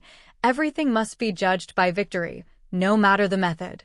Because whoever lost would have nothing left. Slowking, Gengar, Drapion, Florges, Tyranitar, Aggron, Blaziken, Swampert. 8 full Pokémon stood lined up in front of Cain. When Shelly saw them, her expression grew stern. I really underestimated you. All this time you've been hiding your true power, and it turns out you were saving it to face me. I didn't hide anything. It's just that my previous opponents weren't worth the effort. As he spoke, Cain placed his hand on Slowking's back. His psychic power completely merged with Slowking's. The aura emanating from the Pokémon grew denser and more solid. It was a technique passed down by the sacred church. Slowking's eyes shone with a sapphire blue light. Slowly, it began to float in midair. Using its psychic power, it enveloped all of Cain's Pokémon, helping them evade moves that would otherwise be unavoidable. In this state, Slowking's greatest strength didn't lie in one-on-one combat, but in total control of the battlefield. It not only managed its allies, but also restrained the enemy. Dense waves of psychic energy spread around it like rippling circles in the air. Wherever its mind reached, every particle of that energy fell under its control. Absolute field control. Gengar, emerging from Cain's shadow, immediately slipped back into the darkness of the tunnel. With a gleam in its eyes, it copied Drapion's ability and then, using Skill Swap, passed it one by one to Slowking, Florges, Tyranitar, and Swampert. This was not the time to rely on the Sandstorm or Rain teams. After all, neither was yet developed to its full potential, unable to show their true strength. Instead, a team built around Slowking and Gengar was far more effective at the moment. Then, from beneath Florges' feet, green flowering meadows spread outward, the best it could produce right now with grassy terrain. Seeing Cain organize his Pokémon with such precision, Shelly's face grew even darker. This Cain has done a lot of research on full team battles, thought Shelly. Unfortunately, with only 3 Pokémon, there was a lot she couldn't do. So her only option was, while Cain deployed his formation, to order her Pokémon to generate as much water as possible across the field. Even if they weren't full ponds, as long as puddles filled the cracks and holes in the tunnel, that would be enough. Pokémon like Tyranitar or Blaziken would clearly be at a disadvantage from the water-type energy. Blaziken was wreathed in flames, its legs striking the ground alternately as it raised an arm and performed a dance with a distinct rhythm. Not just him, Tyranitar, Aggron, and the other Pokémon were also activating their own boosting moves. Triple Surf. Shelly shouted loudly. She knew she couldn't keep waiting. Cain's Pokémon were more numerous, his formation was already solid, and if he kept powering them up, her disadvantage would become insurmountable. Instantly, from beneath Sharpedo, Crawdaunt, and Walrein surged torrents of water. The three surf attacks merged in a single instant, forming a massive wave that roared violently forward. Tyranitar roared fiercely, slamming its palms into the ground and raising a huge boulder with a single strike. Beside it, Aggron and Swampert did the same. In moments, a wall of rock rose before them. And it didn't stop there. By channeling their energy into the stones, the wall thickened even further, forming a rocky triangle like the prow of a locomotive. That way, the surface receiving the water's force was minimized. With a flash in its eyes, Slowking projected psychic energy into the water current, immediately reducing the power of the surging wave. Florges waved its arms, and from the waters emerged thick vines that lashed the three Pokémon using Surf. Grass Knot. Meanwhile, Drapion drove its pincers into the ground and burrowed beneath the surface. Gengar let out a sinister laugh before vanishing once again into the shadows. The triple use of the move Surf was easily dissolved. If it had only been one or two Pokémon facing them, perhaps it would have been difficult to withstand, but with so many Pokémon acting together in perfect coordination, the situation was no longer complicated. Immediately, Blaziken moved into action. Flames gathered in its fists, it launched a fire punch into the air, and streams of fire cut through the space. But just then, Sharpedo, suspended midair thanks to a jet of water, cast a cold gaze upon it and unleashed a massive torrent from its mouth. The move Hydro Pump appeared midair, sweeping away the flames from Blaziken's attack and, with a thunderous crash of water, lunged toward him. The power of Sharpedo's Hydro Pump was truly formidable, and for a Blaziken leaping in midair, it was even harder to dodge. However, Blaziken's expression didn't waver in the slightest. In that instant, thousands of strands of psychic energy shot forth, wrapping around Blaziken's body. At the same time, a huge boulder on the ground was lifted by Slowking, who held it effortlessly with a single hand thanks to his refined control. With a simple gesture, he switched Blaziken's position with that of the rock. Boom! The Hydro Pump struck the boulder, shattering it to dust. Droplets of water scattered as if a light rain had begun to fall. The attack had ended, but the true battle was only just beginning. Tyranitar roared, launching a rain of rocks in all directions, all aimed at the Sharpedo still suspended in the air. A fish that could fly was even more troublesome than a bird. However, just as the stones were about to strike, balls of ice collided with them. Walrein controlled icy spheres that intercepted the rocks one after another, and even began to overpower them. Grata. Tyranitar wasn't alone. With Aggron's roar, even more fragments of rock joined the chaotic clash in the air. While the attacks cancelled each other out, Crawdaunt, with a cold stare, used the water pooled on the ground to channel water-type energy and launched a rapid charge toward Tyranitar. But Slowking's eyes gleamed. Amid flashes of multicolored light, a long black psychic blade appeared in the air, formed by the fusion of psychic power and mental energy. The blade came crashing down violently toward the charging Crawdaunt. Suddenly, another jet of water fired by Sharpedo intercepted the blade midair. Cling! Boom! The strike diverted the trajectory of the black blade, which crashed into the ground just ahead of Crawdaunt's path, forcing it to stop abruptly. At that same moment, the ground trembled. Drapion burst from beneath the surface, its pincers and fangs crackling with electricity, striking Crawdaunt head-on before it could react. The triple use of Thunder Fong took full effect. The current spread like an infection from Drapion's pincers into Crawdaunt's body. The sniper ability activated at that moment. Was that the end of the attack? No. Two green spheres shot past Tyranitar and Aggron's line of sight, flying straight toward the Crawdaunt that Drapion had hurled away. At the same time, just as the black psychic blade had been deflected, Slowking's psychic threads wrapped around Blaziken once again. The muscles in Blaziken's legs tensed, and with an explosive leap, he reached tremendous speed. Empowered by Slowking's psychic energy, his velocity increased even further, turning him into a streak of red and yellow lightning. Flames swirled around his legs, concentrating in the soles of his feet. Blaze kick. Shelley, witnessing that perfectly linked and seamless sequence, felt her expression change again and again. Cain's ability to command a full-team battle far surpassed hers. He could coordinate 8 Pokémon at once without losing composure, each attack connecting flawlessly with the next, forming a perfect chain.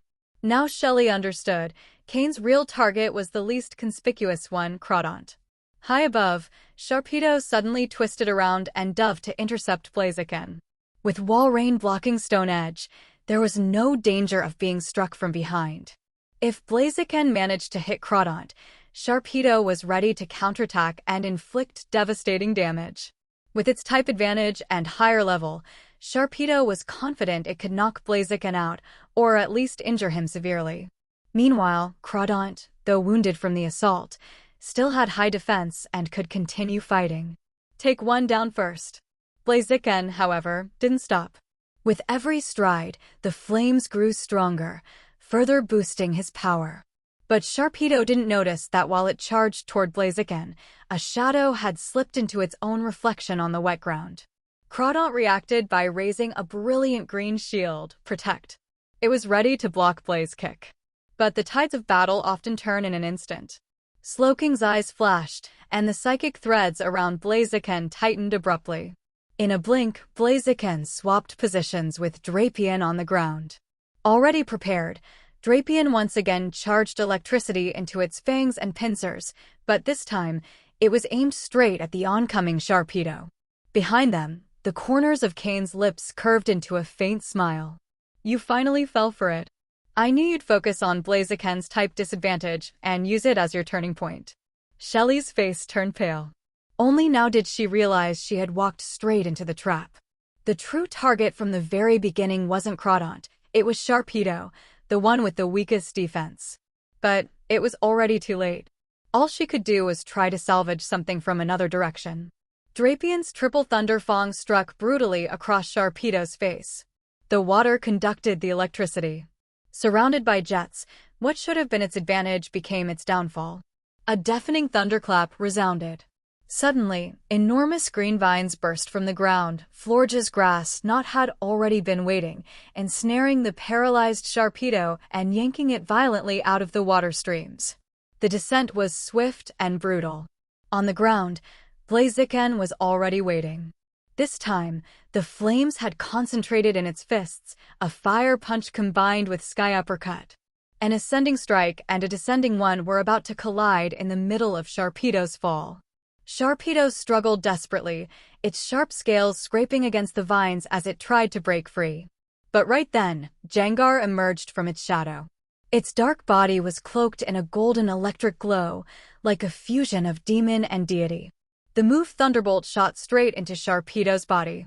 Already impaired by the previous electric strikes, Sharpedo was now completely paralyzed by Gengar's discharge. A faint scent of burnt fish filled the air. The sharp scales and rough skin of Sharpedo were charred instantly, turning completely black. Boom! Blaziken's fist had now turned completely golden. It struck Sharpedo's body with tremendous force. That offensive, with power converging from both above and below, was far more than a simple sum of strength. On the other side, seeing Sharpedo trapped in the net and unable to escape, Shelley ordered her Walrein to unleash a fierce counterattack. Walrein fired a water jet, and at the same time, the thick layer of fat on its body trembled, producing tiny flakes of snow. In an instant, the water jet turned into a sharp ice spear that shot swiftly toward Tyranitar. Tyranitar's eyes narrowed, and a frenzied stream of sand erupted around him, forming a shield in front of him. At the same time, the Omega symbol on his abdomen glowed, and a dense, blazing flame shot out from his mouth. His intent was to use Flamethrower to melt the ice spear, but the difference in level and power was too great. The icy energy from Walrein couldn't be countered by fire from a Tyranitar that wasn't even of that type. The ice spear pierced through the Flamethrower, broke through the sand wall Tyranitar had raised, and sliced through like a sharp blade heading straight for the most lethal point. Tyranitar locked his eyes firmly on the spear cutting through the sand. He held his breath, crossed both arms, and raised them in front of him. Bang! The icy blade clashed against the hard armor of his arms, producing a sharp sound. However, the force of the spear didn't diminish and forced Tyranitar to retreat step by step. Boom! From the side appeared Swampert, fists glowing with earthy light. He struck the ice spear violently, shattering it into pieces, allowing Tyranitar to stop retreating. Shelly looked shocked. For an instant, she caught sight of the special symbol on Tyranitar's chest and abdomen. That symbol wasn't unfamiliar. It was the same emblem Team Magma sought after, the one found on Groudon. Why was it now on Tyranitar's body? But there was no time to think. The Sharpedo that had been struck by Blaziken's Sky Uppercut traced an arc through the air and crashed to the ground between both sides. It rolled several times and lay still. Sharpedo was the first to lose the ability to battle. Shelly, already at a power disadvantage, lost another Pokémon, putting her in an even more precarious position. If only her Walrein were still in its prime. Without much time to think, Walrein fired another stream of water. 1, 2, 3, faster and more abundant each time. At the same time, Crawdaunt got back up and appeared beside Walrein, firing water jets alongside it. Crystals of ice began to form around Walrein's fangs, and even the droplets hanging from its whiskers froze instantly, turning into icy beads. The temperature throughout the area dropped sharply. Frigid currents swirled around them. Uneven puddles were covered by ice blossoms on their surfaces. The water jets launched into the air were immediately controlled by the cold and transformed into sharp ice stakes. Sheer cold. However, Walrein didn't use sheer cold directly to attack. It channeled the move's energy into forming those spears. In its current state, fully executing sheer cold was too demanding. Even so, for Shelly, it was the only chance she had left. Sharpedo's fall had put her completely at a disadvantage. If even with Walrein she couldn't turn things around, the rest of the battle would only get harder. The Pokémon's breath turned white as it left their mouths. Elite 4-level Pokémon truly possess the power to alter their surroundings. She had to take out Slowking first. Shelly saw it clearly. Without Slowking's mental control, Cain would never be able to have his Pokémon fight with such coordination or dodge so many lethal attacks. It was thanks to Slowking's pervasive telekinesis that Cain's Pokémon could evade inescapable strikes. Moreover, with Cain's psychic reinforcement, Slowking was now the strongest of all his Pokémon. If she could eliminate the tactical core, the field controller, and the highest-level combatant, she might still have a chance. A single ice stake had already pushed Tyranitar to his limit. Now, with countless projectiles, the danger grew exponentially. Cain knew Shelly was betting everything on that move. Looking at Walrein, who after forcing sheer cold was already showing signs of extreme exhaustion. He moved. Crawdaunt, intent on sacrificing itself, charged toward Cain's 8 Pokémon, eyes burning with ferocity. Dark threads of energy surrounded its claws, and an ominous aura enveloped it. The closer it got, the denser that dark energy became. Then it suddenly exploded outward. Psychic threads reappeared, but as soon as they began to form, they were swept away by the dark pulse Crawdaunt unleashed in its suicidal charge. Its goal was clear, to scatter Slowking's telekinetic network, stripping it of field control. The target was Slowking. Seeing Crawdaunt's movements, Cain's face tensed. Swampert transformed into a torrent of water and rushed toward Crawdaunt. At his side was Drapion, eyes sharp and focused. Claw against claw. The ice stakes in the air finally descended. They sliced through the skies with a deafening whistle. Slowking, fists clenched, watched the projectiles speeding toward him. He knew he couldn't withstand them head-on. Wrapping himself in telekinesis, he vanished instantly with teleport. When he reappeared elsewhere, he discovered the ice stakes seemed capable of tracking him, as if they had locked onto him. Meanwhile, Florges waved her hands, and with a shower of petals, Vervine shot directly toward Shelly. An attack on the opposing trainer. Shelly never imagined that a league trainer would go that far. But her battle experience allowed her to react in time. Walrein, not far from her, slowed the descent of the ice stakes to save her, giving Slowking a brief opening. Teleport made him vanish once again. Boom. A distraction attack. Florge's true target had never been Shelly, but rather Walrein, who had tried to save her. Who said that when faced with a desperate assault, one had to defend? Attack was the best defense. Tyranitar crouched down and placed his hands on the ground. Beside him, Agron raised its arms, forming a massive boulder above Walrein. Walrein, caught by the vines, was pinned in place. The ground beneath it trembled slightly. With a roar, the Omega symbol on Tyranitar's chest shone once more. He channeled ground-type energy through his arms into the earth. Finally, under Tyranitar's utmost effort, the move precipice blades erupted, piercing through Walrein's thick fat. With a scorching heat like magma, it broke through the bindings and rose toward the sky. The collision was inevitable. Precipice blades met the massive rock Agron had formed with rock slide.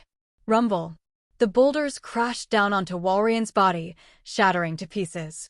Not even its slippery skin or thick fat could stop it from screaming in pain. The shattered rocks tore open bleeding wounds across its flesh. And that wasn't the end, it was only the beginning. The precipice blades continued to surge upward, its temperature rising higher at the point of impact. Boom! Like an explosion long contained, the thunderous roar echoed across the entire battlefield. Tyranitar's precipice blades was becoming more and more similar to Groudon's. This chain of attacks didn't directly defeat Walrein, but it did stop the ice stakes from continuing to pursue Slowking. Thus, Slowking also caught a brief moment of respite. Its psychic power gathered from every corner of the space, reforming into 3 black blades that flew straight toward Crawdaunt, who had drawn all the attention. With the move Miracle Eye, Slowking could strike Dark-type Pokémon. Crawdaunt took the full force of Slowking's triple slash, giving Drapion and Swampert the chance they needed. The triple use of Thunderfang appeared once again. Drapion firmly clamped down on Crawdaunt's claws with its own and, with fangs wrapped in blazing yellow electricity, bit down hard on its opponent's tough shell. Crack, crack. The shell began to fracture as electricity coursed from Drapion's fangs into Crawdaunt's body. Swampert seized the moment. He leaped from the ground like an ape, both fists clenched and wrapped in ground-type energy. His muscles bulged and tensed as he channeled all his power into his arms. Boom! The hammer arm, reinforced by earth power, became a devastating blow that slammed Crawdaunt into the ground. It was driven deep into the earth, still trembling from the electric current. Crawdaunt's eyes rolled back. It had lost the ability to fight. Chaha! Drapion roared, raising its arms. Its aura surged, and at that moment, its level rose. It had finally reached maximum elite level. The second defeat was sealed. Shelly was left with only Walrein. The battle was decided. Her desperate offensive had been countered by Cain's tactic, launching a direct attack toward the opposing trainer, forcing Walrein to abandon its offense to save her. That broke the momentum completely. The ice stakes lost control and fell to the ground, shattering into scattered flakes and crystals. Walrein lay on the floor, its skin cracked and covered in burn marks. The combination of precipice blades and rock slide had punished it brutally. In this chaotic fight, Gengar had transferred Drapion's ability, Sniper, to so many Pokémon that even activating it once made their power terrifying. Walrein tried to get up but failed. Cain, of course, wouldn't give it the chance to rise again. They had been lucky today that Walrein wasn't at its peak, otherwise it wouldn't have been so easy to face it. Moreover, Shelly's other 3 Pokémon were injured and unable to fight. Had they been available, Cain would not have been able to achieve such a result in a direct confrontation. The difference between the 2 trainers was clear. But at this point, nothing could change anymore. Gengar emerged from Walrein's shadow. With just a glance, the exhausted Walrein couldn't resist the hypnosis. The sound of snoring filled the air, and Gengar lunged in with Dream Eater, draining away all of Walrein's remaining strength. Thus, all 3 of Shelly's Pokémon had fallen. Shelly, standing in place, had already mentally prepared herself the moment Walrein fell and Crawdaunt was defeated. Still, she hadn't expected it all to end so quickly. Even though Cain had used 8 Pokémon, Shelly felt no resentment about it. Just like Archie once used 9 against Drake, this was a fight of life and death, not a mere game. Losing meant dying. And her opponent clearly understood what a true battle meant. That final tactic, attacking the opposing trainer to divert the strike, proved it. She could only blame herself for not being strong enough. Cain, along with his Pokémon, slowly approached Shelly, a faint smile on his face. Shelly showed no fear. She stared at him coldly. When she had chosen to join Team Aqua, she had already accepted that this kind of fate might await her. To fall into your hands. I accept it. Her voice was icy. Cain looked at her with a smile, but said nothing. Shelly's face hardened. Do as you wish, kill me if you want. But Cain remained silent, his gaze unreadable. The more silent he was, the more rigid Shelly's expression became, as if she'd imagined something even worse. Immediately, she pulled up her clothes and stepped back a few paces, shouting fiercely, "What are you trying to do?" Seeing her, Cain was momentarily stunned, but soon understood the misunderstanding. "I was just thinking about how to deal with you," he said calmly. Without waiting for her reply, he continued, "Truth be told, you're not entirely evil. You have your limits." He took 2 more steps forward. The distance between them was now almost nothing. Shelly froze, unsure of what to say, until she noticed she couldn't move her body. From within Cain's shadow emerged another Pokémon. Myas. That soft whisper carried a strange power that slowly calmed her restless heart. Cain raised his hand and spoke softly, "Don't resist." Then he placed his palm on Shelly's forehead. Her body stiffened and fell backward, but didn't hit the ground, suspended in midair by Cain's psychic power. The world spun. When she opened her eyes again, the scene had completely changed. In disbelief, Shelly looked at her own hand. She didn't notice anything odd. Quickly, she took a Pokeball from her belt and saw Walrein inside, safe and stable. Relief filled her chest. Only then did she look around. The light was dim, and she was surrounded by damp rock walls. She was inside a cave. Drops of water slid down the walls, and as a member of Team Aqua, she understood it was due to the humidity and thick vapor in the air. In front of her was a small pond. All the light in the cave came from it. She didn't know if it was from the water itself or something else, but the glow was a pale blue that shimmered with the ripples. This is... Before she could think further, she heard footsteps behind her. Alert, she immediately turned, clutching Walrein's Pokeball tightly. When she saw who it was, she relaxed slightly. Archie. And beside him were the Team Aqua executives, Matt and Amber. They wore their usual outfits, which gave her a faint sense of security. However, something was strange. Something didn't feel right. She couldn't recall what it was, and her thoughts froze. Archie's voice interrupted her confusion. Shelly, you did well. We've finally found the legendary god. His eyes burned with zeal. He wasn't talking about her, but about what he referred to. Or rather, the legendary Pokémon. God? The god of the sea? Kyogre. Upon hearing that, Shelly's heart trembled slightly. What did that mean? That they had already found the resting place of the god of the sea, Kyogre? And that, according to the boss's words, it seemed that she herself had been the one to find it? Shelly still couldn't react, her mind hazy and confused, not knowing what was happening to her, always feeling as though she had forgotten far too many things. But soon, her attention was captured by the object Archie was holding in his hand.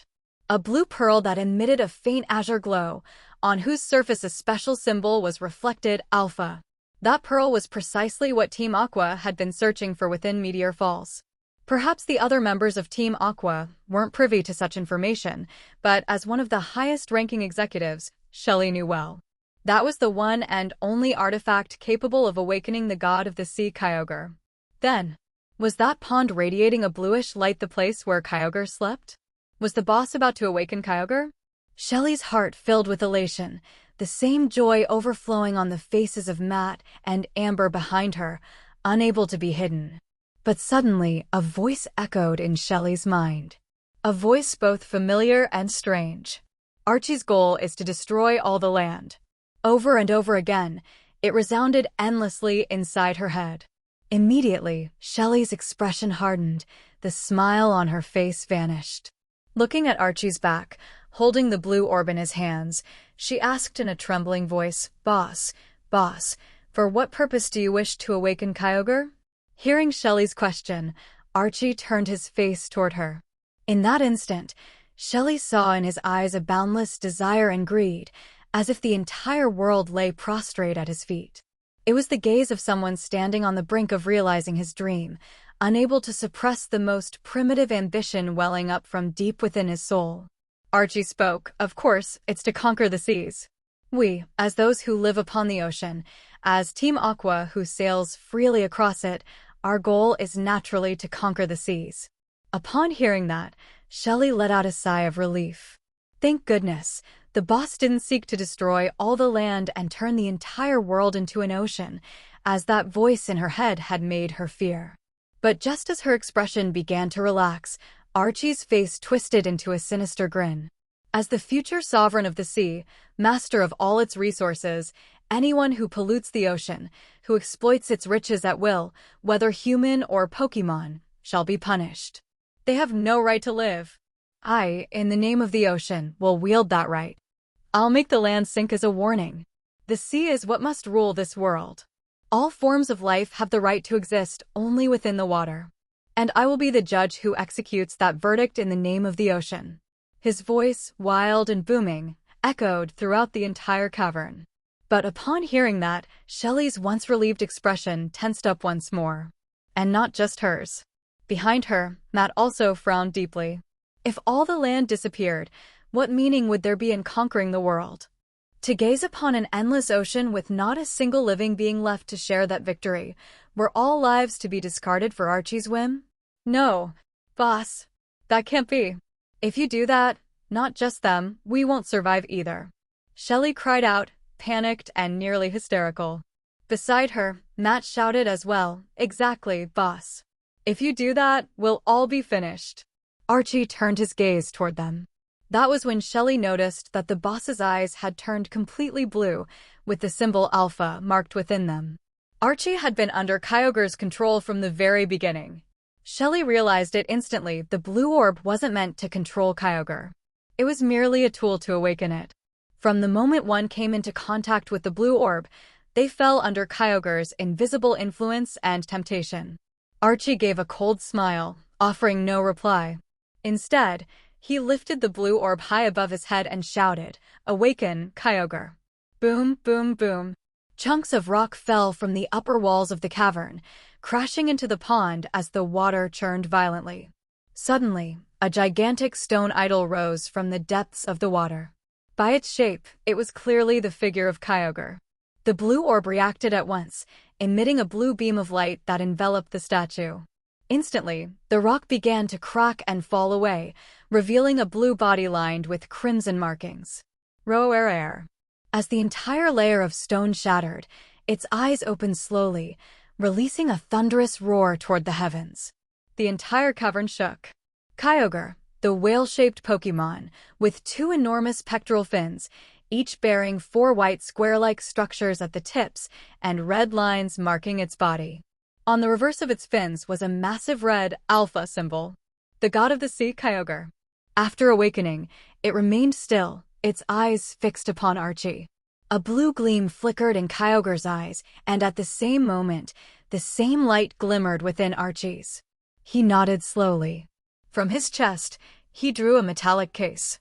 Opening it, he revealed a crystal of blue and yellow energy hues. Without hesitation, Archie grabbed it and threw it toward Kyogre, who swallowed it in a single gulp. Then Archie burst into maniacal laughter. Destroy the world, Kyogre. Turn the entire planet into ocean. Saying this, he stepped forward toward Kyogre, raising the blue orb in his hands. Under Shelley's horrified gaze, Kyogre turned its massive body and, in a single motion, swallowed Archie whole, along with the blue orb. In its eyes, as it looked toward the three of them, was a faint trace of mockery. It flapped its enormous fins, and an immense surge of water erupted forth, flooding the entire cavern in an instant. Paying them no further heed, it ascended with a mighty leap, breaking through the surface and returning to the ocean.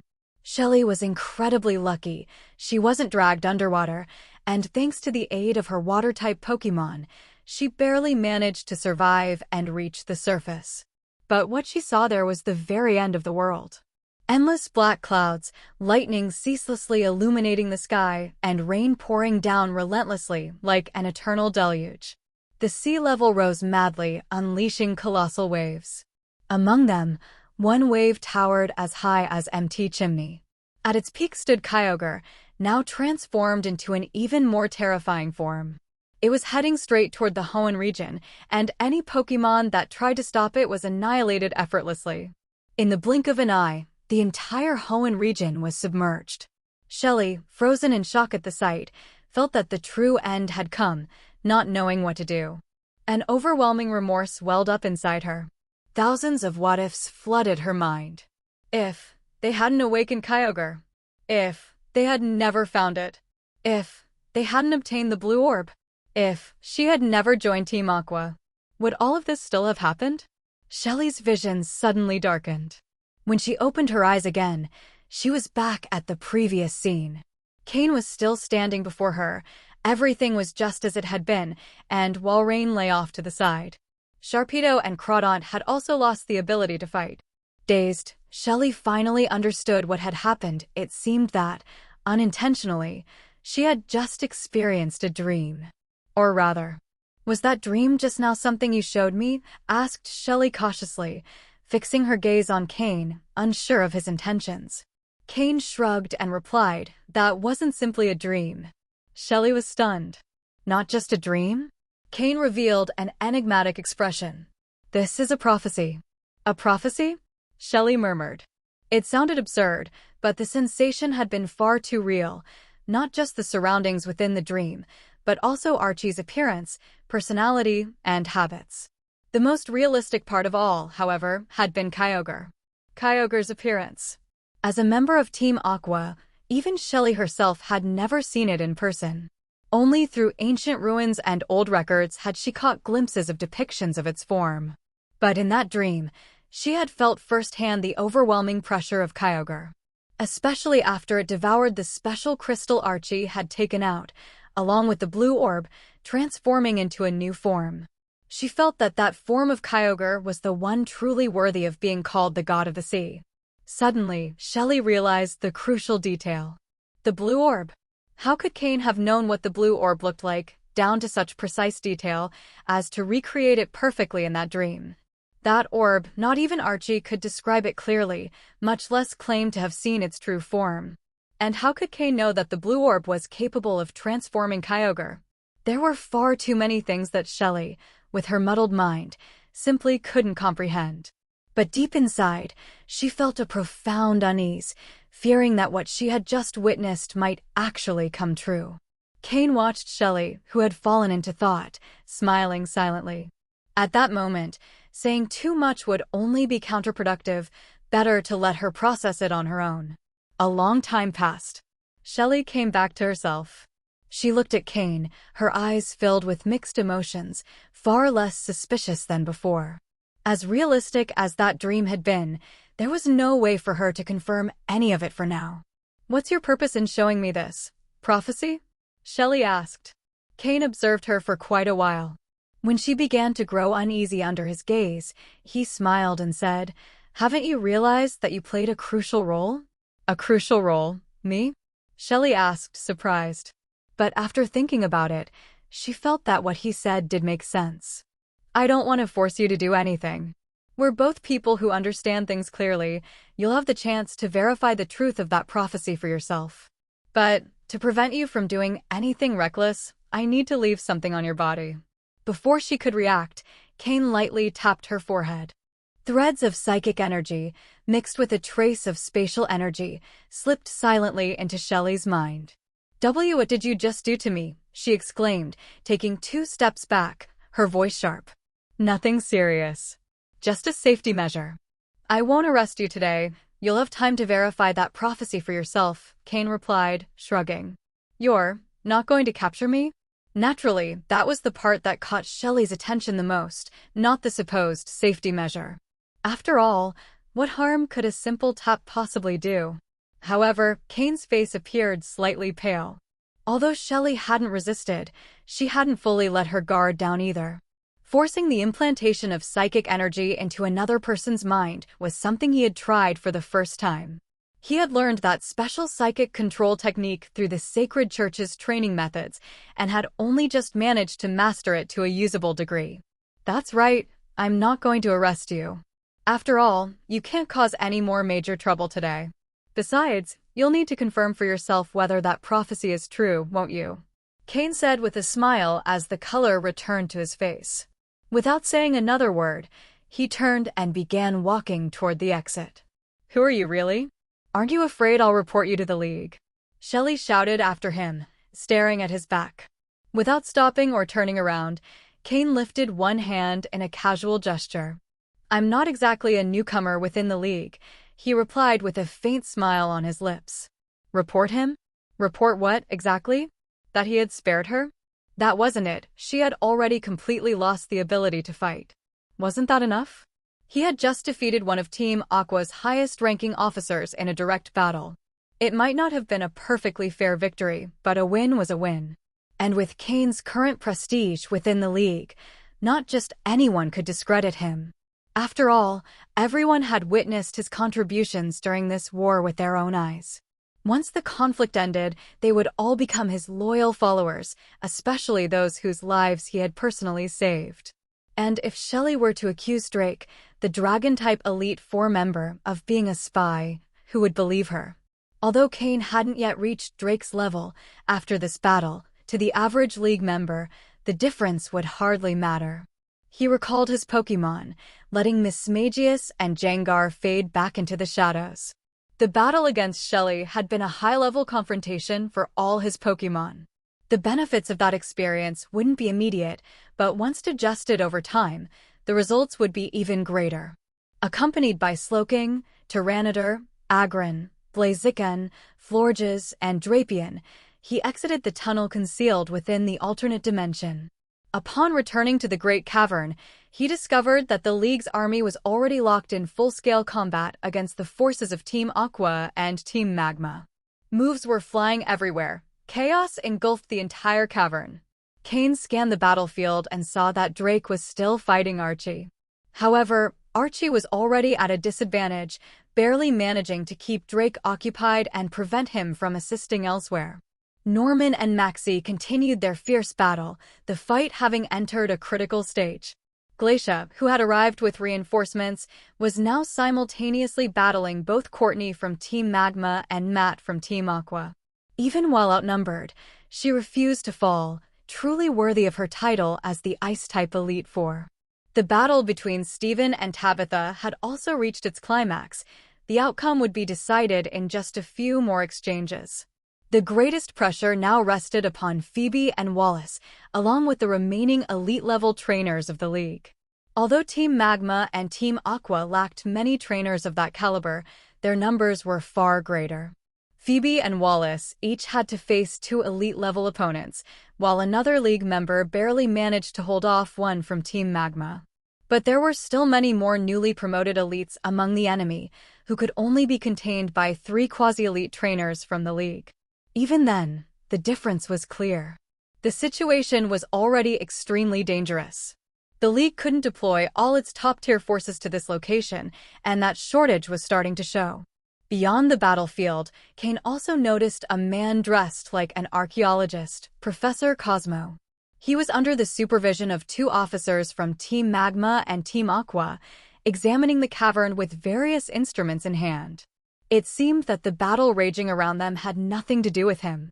Cain hesitated for a moment, unsure whether he should first go stop them from searching for those objects, or rush to aid the quasi-elite level trainers to free them from their troubles. But soon, he made his decision. He would let them continue searching for the blue orb and the red orb. If those 2 didn't appear, how could Shelley possibly believe that the dream she saw was truly a prophecy? Tyranitar, Sandstorm. Cain ordered quietly. Tyron. Upon hearing him, Tyranitar immediately understood. It absorbed large amounts of sand from the ground, which transformed into serpents of sand climbing up its body. 3 quasi-elite level league trainers were struggling to resist against a Team Magma or Aqua officer who had just barely reached the elite level. For them, the pressure was immense. It was precisely thanks to this advantage that the elite-level trainers had that Archie could drag out his battle against Drake, and Maxie was in no hurry. Although they hadn't completely halted the League's advance, control of the battlefield was still in their hands. Releasing just a few more elite-level trainers could gradually tip the balance toward victory. There was no denying it. The timing of their assault had been perfect. Even if they hadn't coordinated with the Hunter Guild, the simultaneous action from both sides had caught the League completely off guard. Otherwise, and setting aside all other factors, in terms of elite strength alone, the League far surpassed both Team Magma and Team Aqua. Being able to fight back simultaneously against all 3 major forces, Team Magma, Team Aqua, and the Hunter Guild, as well as dozens of smaller factions across various cities, showed the League's true background and strength. Just as a Team Aqua officer had managed to wear down several Pokémon of his 3 opponents and was preparing a new fierce attack, he suddenly felt a sting on his cheek, as if something had quickly slashed across it. He raised his hand to his face. When he looked at his palm, he saw tiny grains. "Sand," he muttered. Just as he began to wonder where it had come from, realization struck him and his face paled. He looked up and saw a huge whirlwind of sand rushing toward him. Sandstorm. The 3 quasi-elite league trainers who were battling that officer saw it too. But the sand, as if possessing a will of its own, moved aside around them, leaving them in a sort of empty zone. The 3 of them showed expressions of pure joy. "It's Mr. Cain. It's Mr. Cain's sandstorm," one of them shouted. The other 2 reacted instantly. "Cain of the Sandstorm. Mr. Cain has returned after defeating the Team Aqua executive. Mr. Cain defeated one of Team Aqua's top-ranking members. We've already won this war." They obviously knew that Cain had opened up a new front in his battle against Shelly. And they didn't find it strange at all. Just by observing the situation in the cavern, Drake versus Archie, Norman versus Maxie, Glacia and Steven in their respective battles, each duel occupied its own space. None of them interfered with the main battlefield, nor did the main field approach them. They were in a completely different league. Soldiers fought soldiers, generals fought generals. The victory of any one of these duels could decide the course of the entire battle. What no one had expected was that this general named Cain would finish his fight so quickly. As the 3 league trainers were filled with renewed morale, the Team Aqua officer was terrified. Throughout all these confrontations, most of the big names like Drake, Norman, or Glacia rarely intervened directly. Their counterparts, Archie and Maxie, didn't either. It was an unspoken understanding. So who had been the most active? Cain himself. Both Team Magma and Team Aqua knew very well, even a veteran elite-level trainer held no advantage against him. And what could a newly promoted elite officer, raised more by the Team Aqua's resources than by true merit, possibly do? They had known for a week already, thanks to the 2 elite officers who had been captured. They stood no chance against him. Even so, that officer couldn't just stand there frozen. He sent his Pokémon charging into the sandstorm. The name Cain of the Sandstorm was already known throughout Meteor Falls. Many had devised ways to counter Tyranidar's weather control. But the conclusion was always the same. Only another weather could fight weather. Unless a much stronger Pokémon than Tyranitar used an ability to summon a different weather condition, in this underground area, Tyranidar's sandstorm was endless. An ability far surpassed any regular weather-inducing move. Moreover, Tyranitar was equipped with a smooth rock, further boosting the intensity and duration of the storm. Within it, the Team Aqua officer and his Pokémon could barely hold on. They were mercilessly overwhelmed. When they finally emerged from the swirling sand, both the officer and his Pokémon lay unconscious on the ground. Cain and Tyranitar stood at the storm center. After taking down one target, they immediately searched for the next elite-level enemy. The 3 trainers freed by him, however, did not immediately rush into another fight. That was because Cain had told them, "Florges will heal you." Gather all the injured, trainers and Pokémon alike, around her. Don't waste your lives needlessly. Preserve your strength. League elites aren't so easily replaced. His voice, coming from within the storm, reached them clearly. Yes, sir, they replied with respect and excitement. The storm parted, revealing the elegant Florges, who spread the effects of grassy terrain beneath her feet. She then focused on controlling the field to heal the 3 trainers and their Pokémon. With her departure, Cain's team lost part of its support capability. But with a thought, Cain grabbed 2 Pokeballs and threw them.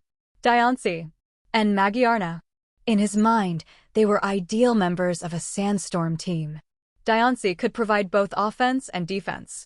Magiarna, on the other hand, disliked fighting and wasn't used to battle, so Cain wouldn't force her. For now, she would take on the supportive role that Florges had left.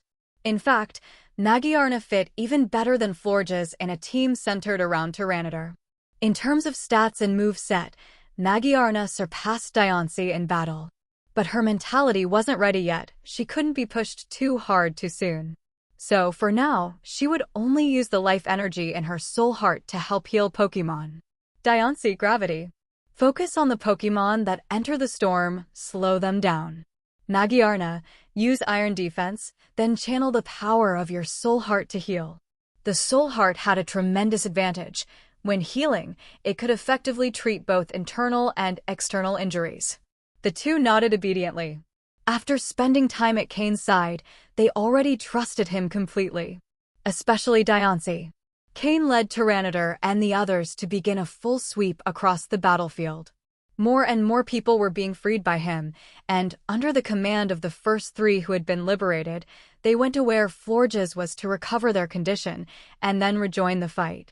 As time passed, Tyranitar and the others could also grow tired or get injured, but with the help of Diancie and Magiarna, they maintained their endurance, along with enough aggression and offensive power.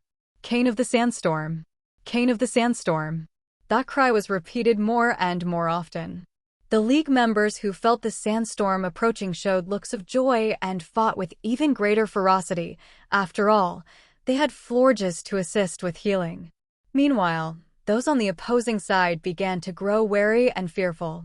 All the Team Magma and Team Aqua members who entered the sandstorm did not walk back out. This was also because Cain wasn't going after the toughest opponents. He first targeted the elite-level members who were at a stalemate with the League's quasi-elite trainers.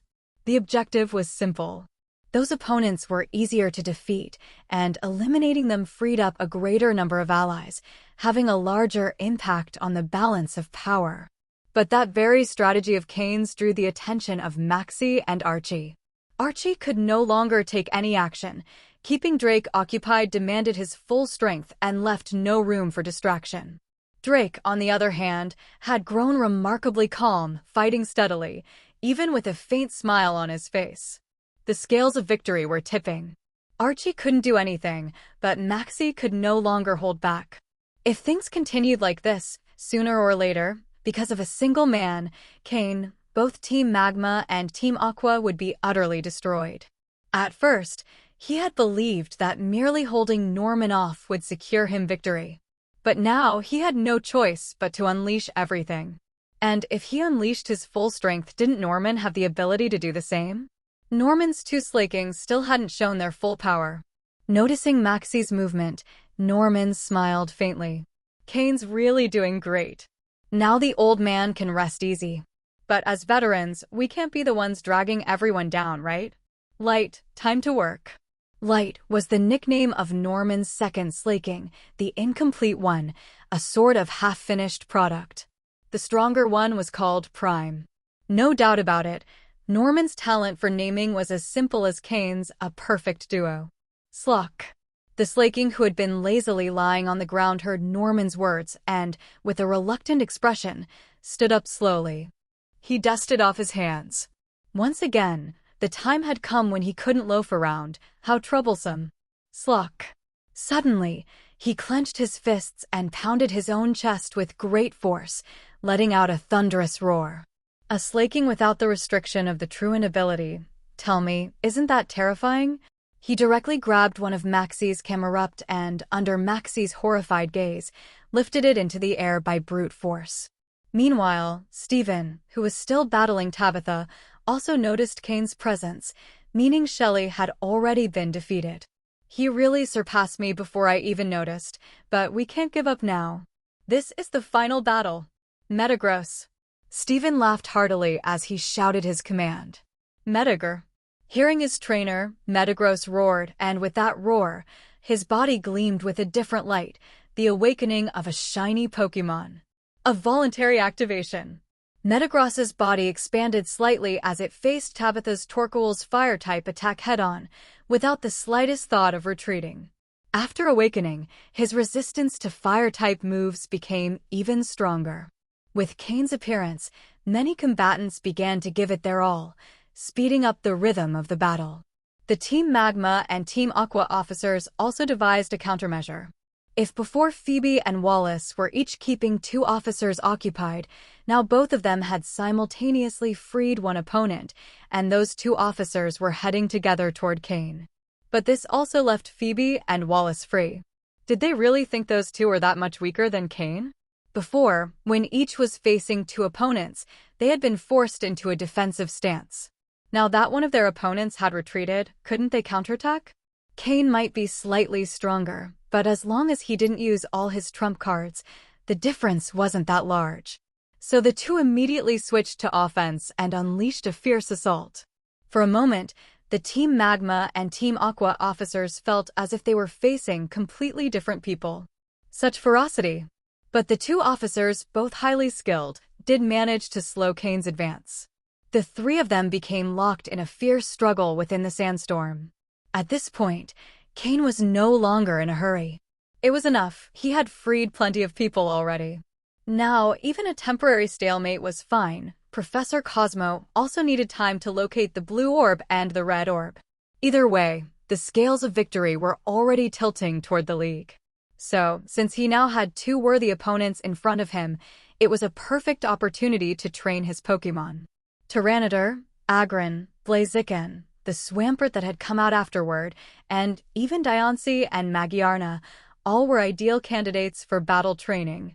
Slowking and Drapion, however, were already too high-level for this fight, so Cain preferred not to include them. The original chaos in the cave was gradually returning to balance. However, it was clear that after Cain's arrival and the liberation of several allies, the League's morale had soared immensely. Moreover, with Florges providing large-scale healing, the League trainers fought even more ferociously. Although Nurse Joys with their Chansey were already on-site treating the wounded, their numbers were limited, and they specialized in individual healing, not group recovery.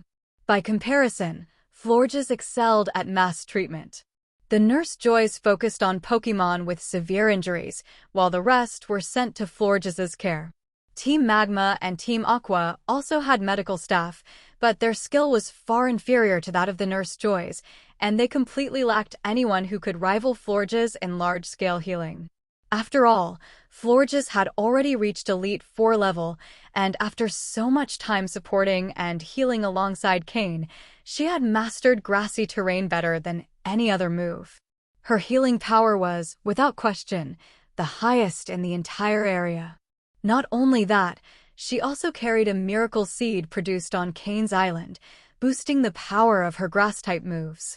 Additionally, she had several poke blocks prepared by Cain, so there was no concern about energy consumption. An endless supply of healing, she was practically a walking life bank. An hour passed. The battlefield had already undergone quite a few changes. For example, Stephen had defeated Tabitha, successfully freeing himself. Phoebe and Wallace were also about to finish their battles. The 2 who were blocking Cain hadn't gained any advantage. In fact, thanks to Magiarna's healing, Cain had already taken the lead. If it weren't because he wanted to polish Tyranitar and the others' combat techniques, as well as the basic tactics of the Sandstorm team, he would have finished those 2 off long ago. At that moment, Stephen was having his Pokémon treated. As soon as he was done, he could rejoin the battle, and then the situation on the battlefield would drastically shift, with the League holding an absolute advantage. However, things never go as one wishes. Something unexpected happened. "I found it!" With someone's sudden shout, many turned to look. It was a middle-aged man, thin, dressed like an archaeologist, covered in dust and dirt, holding in his hands two stones that shone together with a glowing light. One red and one blue. The red orb and the blue orb. Professor Cosmo had finally found the blue orb and the red orb, right when the battle was at its peak and the League had the upper hand. But he didn't have much time to rejoice. Suddenly, two officers who had been following him under their leader's orders attacked. Throughout the chaos inside the cave, they hadn't interfered because their mission was clear: watch Professor Cosmo, and the moment he found the orbs, snatch them. One of them managed to grab one of the orbs. Because of how Professor Cosmo was holding them, they could only take the one closer to them. Team Aqua got the red orb, while Team Magma took the blue orb.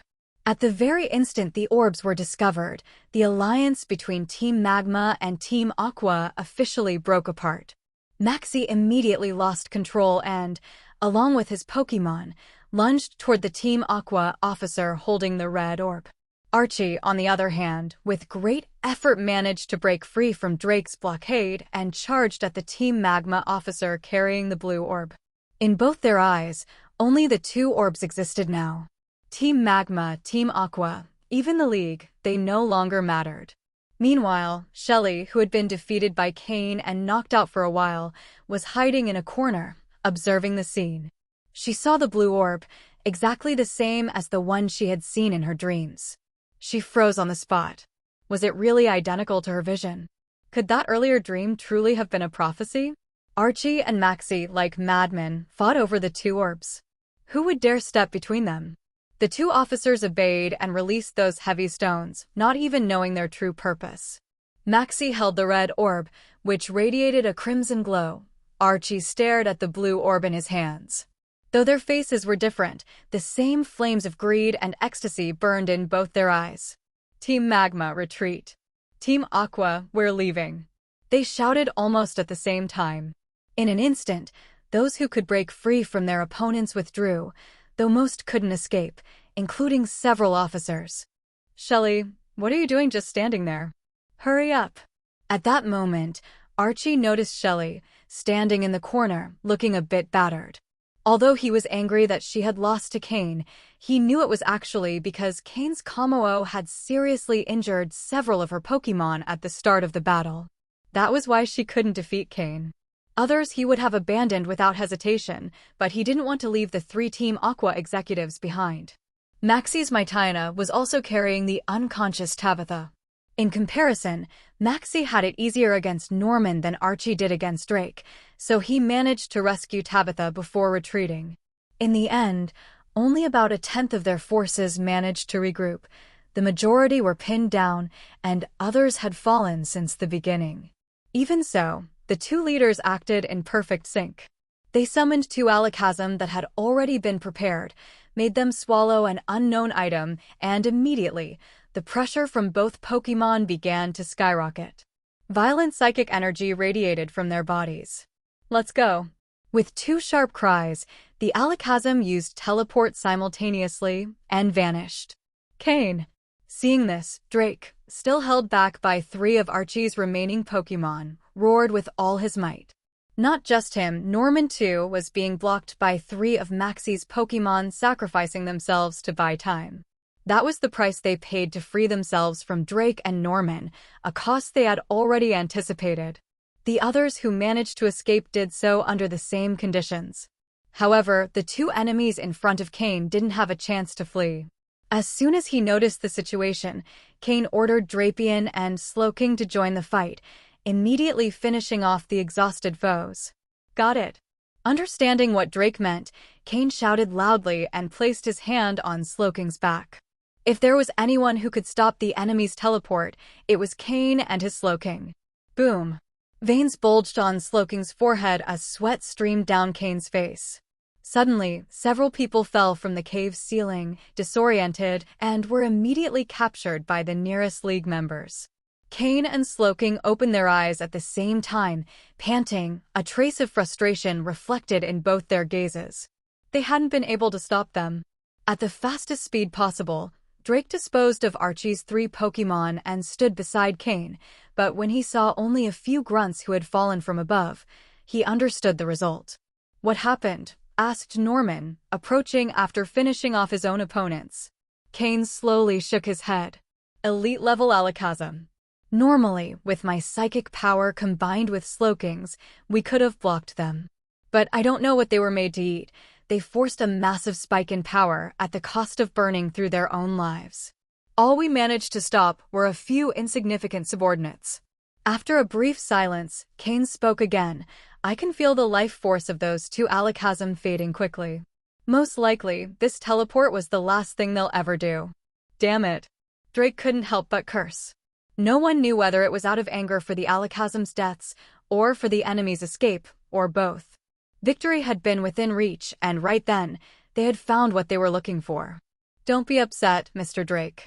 Actually, I think this might be the best possible outcome." Norman calmly consoled him. Drake exhaled deeply. Of course he understood. Maybe it really was for the best, but that didn't make it any easier to accept. This time, Team Magma and Team Aqua went all in to obtain the 2 orbs, showing just how important they were to them.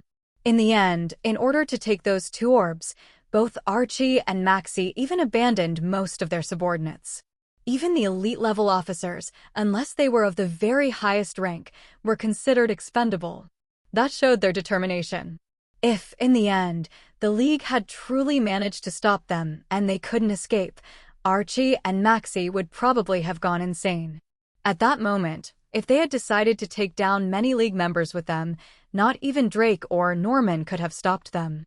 So, in fact, what happened could be considered the best possible outcome. Archie and Maxie paid a heavy price to escape, while the League had practically annihilated most of Team Aqua and Team Magma's forces. It was foreseeable that, for a long time, both teams would be forced to hide. The only remaining threat was that the 2 orbs had fallen into their hands. Groudon and Kyogre, who had slept for countless ages, might be about to awaken. To face their awakening, the League needed to make preparations in advance. The first step was to deal with all the major and minor forces that had arisen throughout the Hoenn region during this time. The Hunter Guild could not be tolerated, nor could those small local factions. There's no point talking about this any further. Check the casualties, tie up all Team Magma and Team Aqua members, and take them back. "We might be able to get some clues about Archie and Maxie's whereabouts from them," Drake said. Immediately, several people followed his orders. Everyone began moving again, though now it didn't have much to do with Cain. He slowly approached Professor Cosmo, who was still dazed, and patted him on the shoulder to calm him, letting him know that the League wouldn't punish him. They knew he had acted under threats from Team Magma and Team Aqua. In fact, what had happened had revealed his talents, and most likely, the League would end up recruiting him. Cain crouched down and looked at the pit where the blue orb and red orb had been unearthed. Carefully, he controlled his psychic power to move the earth little by little. Given the importance of those orbs, they couldn't have simply been buried under the ground. If I were an ancient, I would have built a container or a special altar. Little by little, Cain's psychic power actually touched something hard. A jolt ran through him. He stopped moving and extended his perception further to outline its shape. It was a kind of special altar, though whether due to the passage of time or the extreme heat of the meteor that had fallen in Meteor Falls, the altar had deformed and melted. That must have been the place where the ancients kept the red orb and blue orb, but when struck by the meteor, it ended up in the state they now saw. The large cave-like space where they were standing had probably been dug out by those ancient people. Only the altar had been buried under rocks and soil. Cain's psychic power detected faint patterns on the altar's surface, like carvings or symbols, though they were so distorted that they could no longer be identified. However, even though the altar itself was deformed and eroded, there was one object that remained intact. Cain reached out and touched it. The sensation was like caressing polished jade. With a thought, he wrapped it in his psychic power. This is... Cain was stunned as he perceived its full shape. It was a piece of carved jade, exquisitely detailed. Although the altar had been deformed by heat, this piece remained completely unharmed. and the figure sculpted upon it seemed almost alive. Rayquaza. The object was none other than the image of Rayquaza. Its two claws were extended, one to the left and one to the right, like two trays, and the orbs had likely once rested upon them. What did that mean? That only Rayquaza could contain the blue orb and the red orb? Cain touched the green jade sculpture, and instead of extracting it from the earth, he stored it directly into his storage space. That object deserved to be studied more deeply later. After that, Cain joined several nurse joys to tend to the wounded, both people and Pokémon alike. And those who received treatment from Cain, upon looking at him, felt not only gratitude but also deep admiration. Glacia was in charge of coordinating the final operations. Not only in that cave, but also in Team Magma and Team Aqua's bases, there were many things that hadn't been taken away, and even in the League's camp, many materials had been left behind in their rush to respond to the emergency. Furthermore, the captured members of Team Magma and Team Aqua were stripped of their Pokémon and storage devices, tied up, and made ready to be taken to the League. Aside from the survivors, there were also many dead, both humans and Pokémon. In this kind of war, with large-scale battles, casualties were inevitable. And the attacks always targeted the trainers themselves. Everyone knew that if the trainer was taken down, their Pokémon would fall much more easily afterward. While the work continued, Juan immediately received Drake's report. The situation there was over, but neither the Hunter Guild nor many other local factions yet knew that the conflict had ended. If Drake, Norman, and Glacia joined the main front against the Hunter Guild as surprise reinforcements, it would have a massive impact. Not only them, even Cain and Steven could completely change the outcome of that battle. So Juan ordered the remaining advanced-level trainers to handle the cleanup, while the others were to head straight to the battlefield against the Hunter Guild for a surprise attack. "Leave it to me," Cain said to Drake and the others, who were already getting ready. Originally, Drake had thought his Salamence would carry them. But Cain believed that if he used Slowking's teleport instead, they would travel faster and far more silently. That would guarantee the element of surprise, striking the Hunter Guild before they even realized it. No one objected to Cain's proposal. Leaving an elite-level trainer in charge of the remaining tasks, they vanished from the place, wrapped in Slowking's psychic power. The battlefield between the League and the Hunter Guild was in the forest between Oldale Town and Slateport City. Cain had already been there before and had made Slowking leave a psychic mark, allowing them to arrive swiftly at their destination. Without stopping for even a moment, they hurried straight to the battlefield against the Hunter Guild. Thanks to Juan's coordination, who was supervising everything from the League's headquarters, as soon as it was confirmed that the battle at Meteor Falls had ended, he gave the order for the League forces on the front line against the Hunter Guild to launch a direct attack. Up until that point, since the League had been fighting on multiple fronts, the troops stationed at the Hunter Guild battlefield had mainly maintained a defensive stance. Among the forces present were Sydney, the head of the Jenny family, the head of the Joy family, as well as Stephen's second uncle from the Stone family, Vivian Stone's father. They were joined by 3 chief-level researchers, more than 600 regular League members, and even units from Slateport City's gym. And even with such a formation, all they could do was hold the line. That alone showed the overwhelming scale of the Hunter Guild's deployment this time. The League's sudden offensive caught the Hunter Guild somewhat off guard, leaving them no time to prepare. However, in truth, that worked perfectly in their favor. Amid the initial confusion, they decided to engage the League in open combat, and for a brief moment, they actually gained the upper hand. But just when they thought victory was within reach, Slowking suddenly appeared on the battlefield, bringing Cain and the others with him. In an instant, the entire situation was completely overturned. They were only 7 people, yet the League's top-tier combat power had instantly more than doubled. At that moment, Sydney was facing off against an elderly man with half-gray hair, around 50 or 60 years old, known as Old Cassius, a member of the Hunter Guild's High Council and 5th in rank. He was the main person in charge of this operation, and the elite-level experts fighting here were either his direct subordinates or those he had lured in with various benefits and promises. The Hunter Guild had 6 major divisions: Kanto, Johto, Hoenn, Sinnoh, Unova, and Kalos. Each region had a regional head, and in Hoenn, that position belonged to none other than Old Cassius. Losing the Hoenn region had been a massive blow in terms of profit and resources, so it was no wonder he had decided to take such a risk.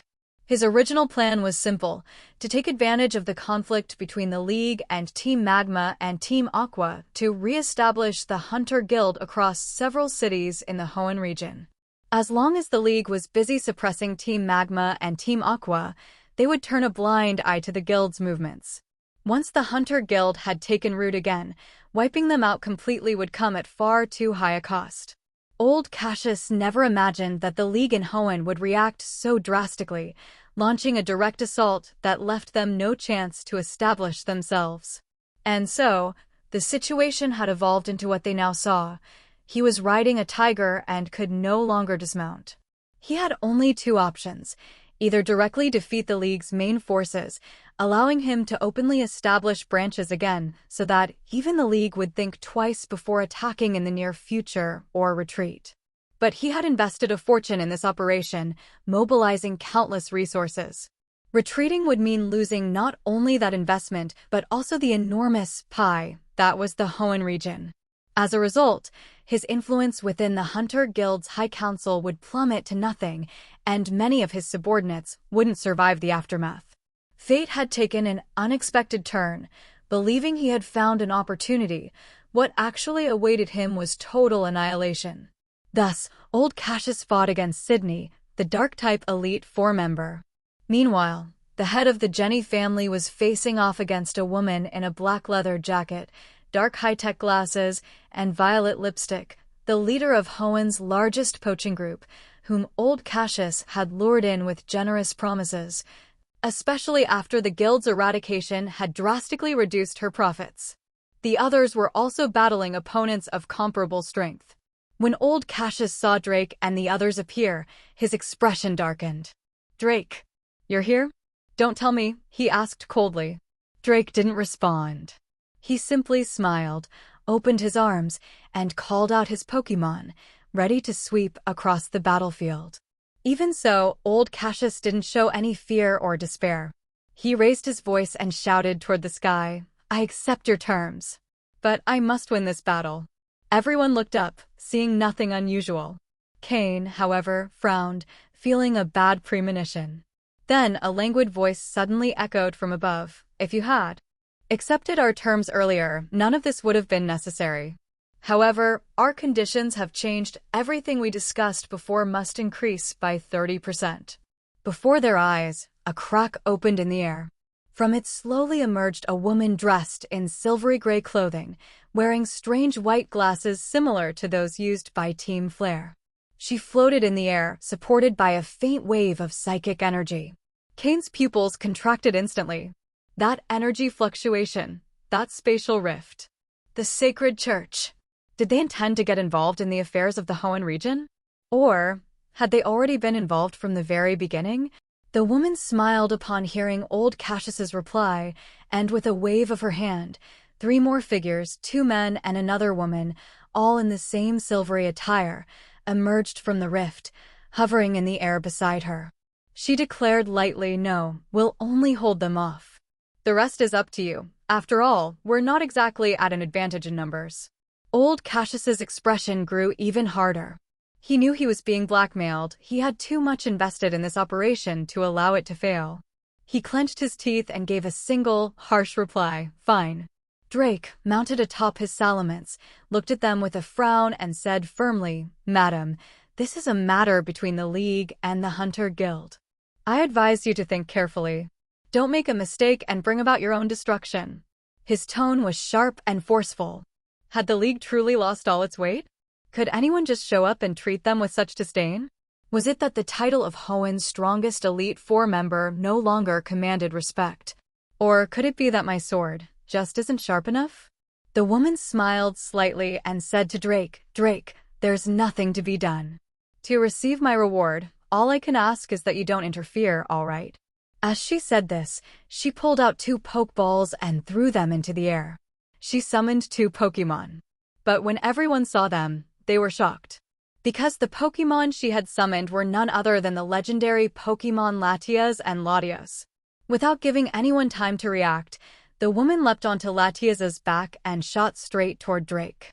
With a motion in the air, she opened a spatial rift, like an enormous pocket, which swallowed Drake and his Pokémon in one gulp.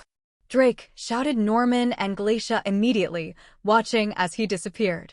But that was only the beginning. The three enemies who still remained in the air looked down toward the ground. Watch out! Cain, sensing a surge of psychic power, raised his voice at once. But it was already too late.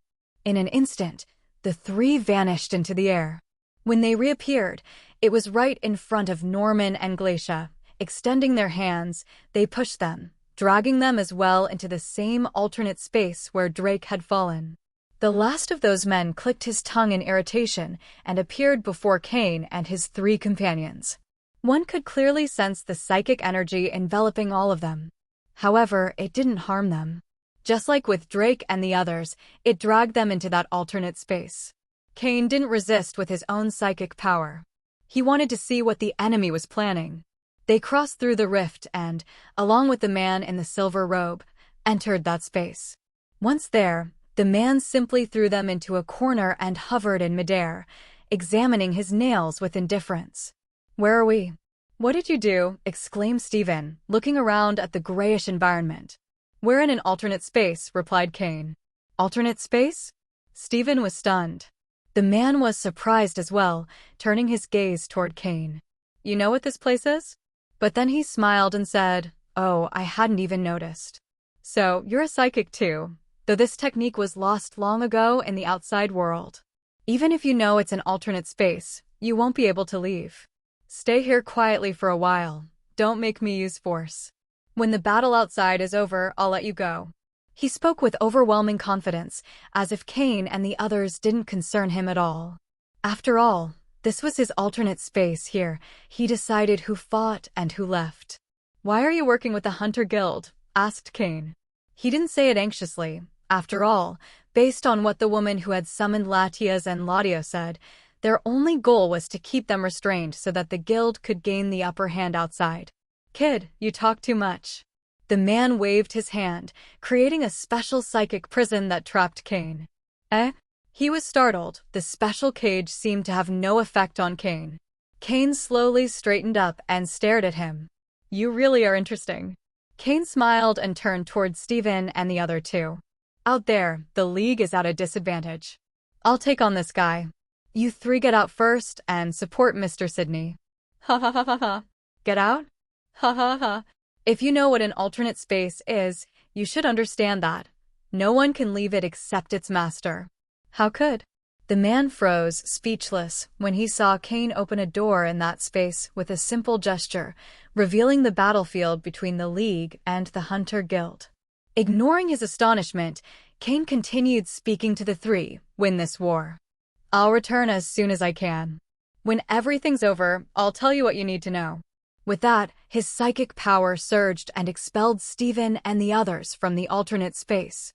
The rift closed immediately.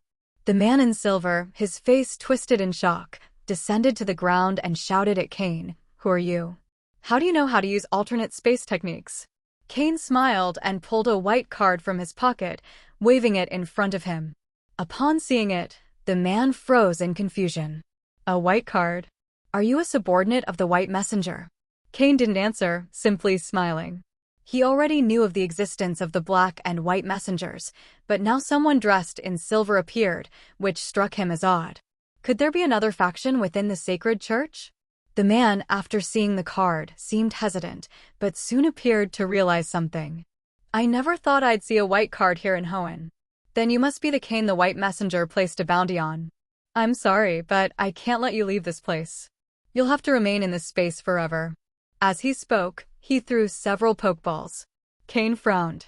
He had many questions, but he knew that at that moment, even if he asked, he wouldn't get any answers.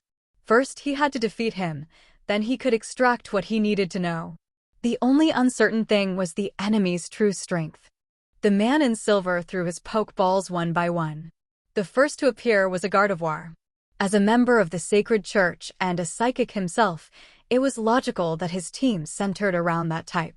Cain wasn't the least bit surprised. That Gardevoir's power was truly immense.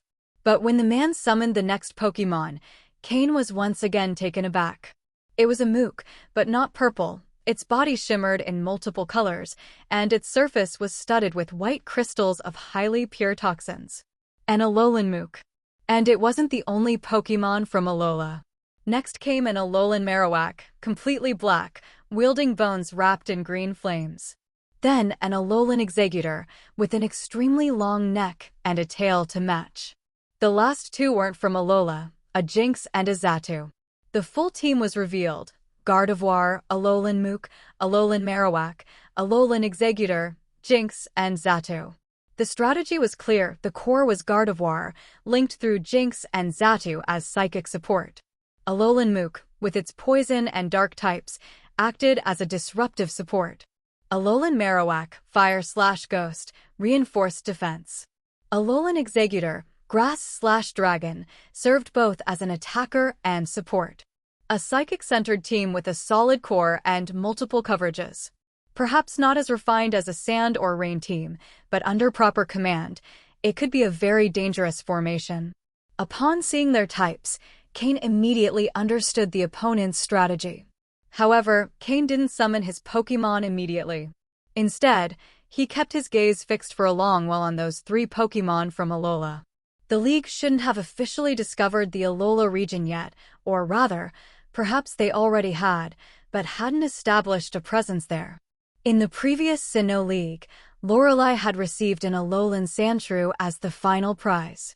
That proved that the League already knew about Alola, but most likely hadn't managed to consolidate control over it yet, or was still in the process of doing so, which was why they hadn't announced it publicly. Only a very small number of people were aware of it.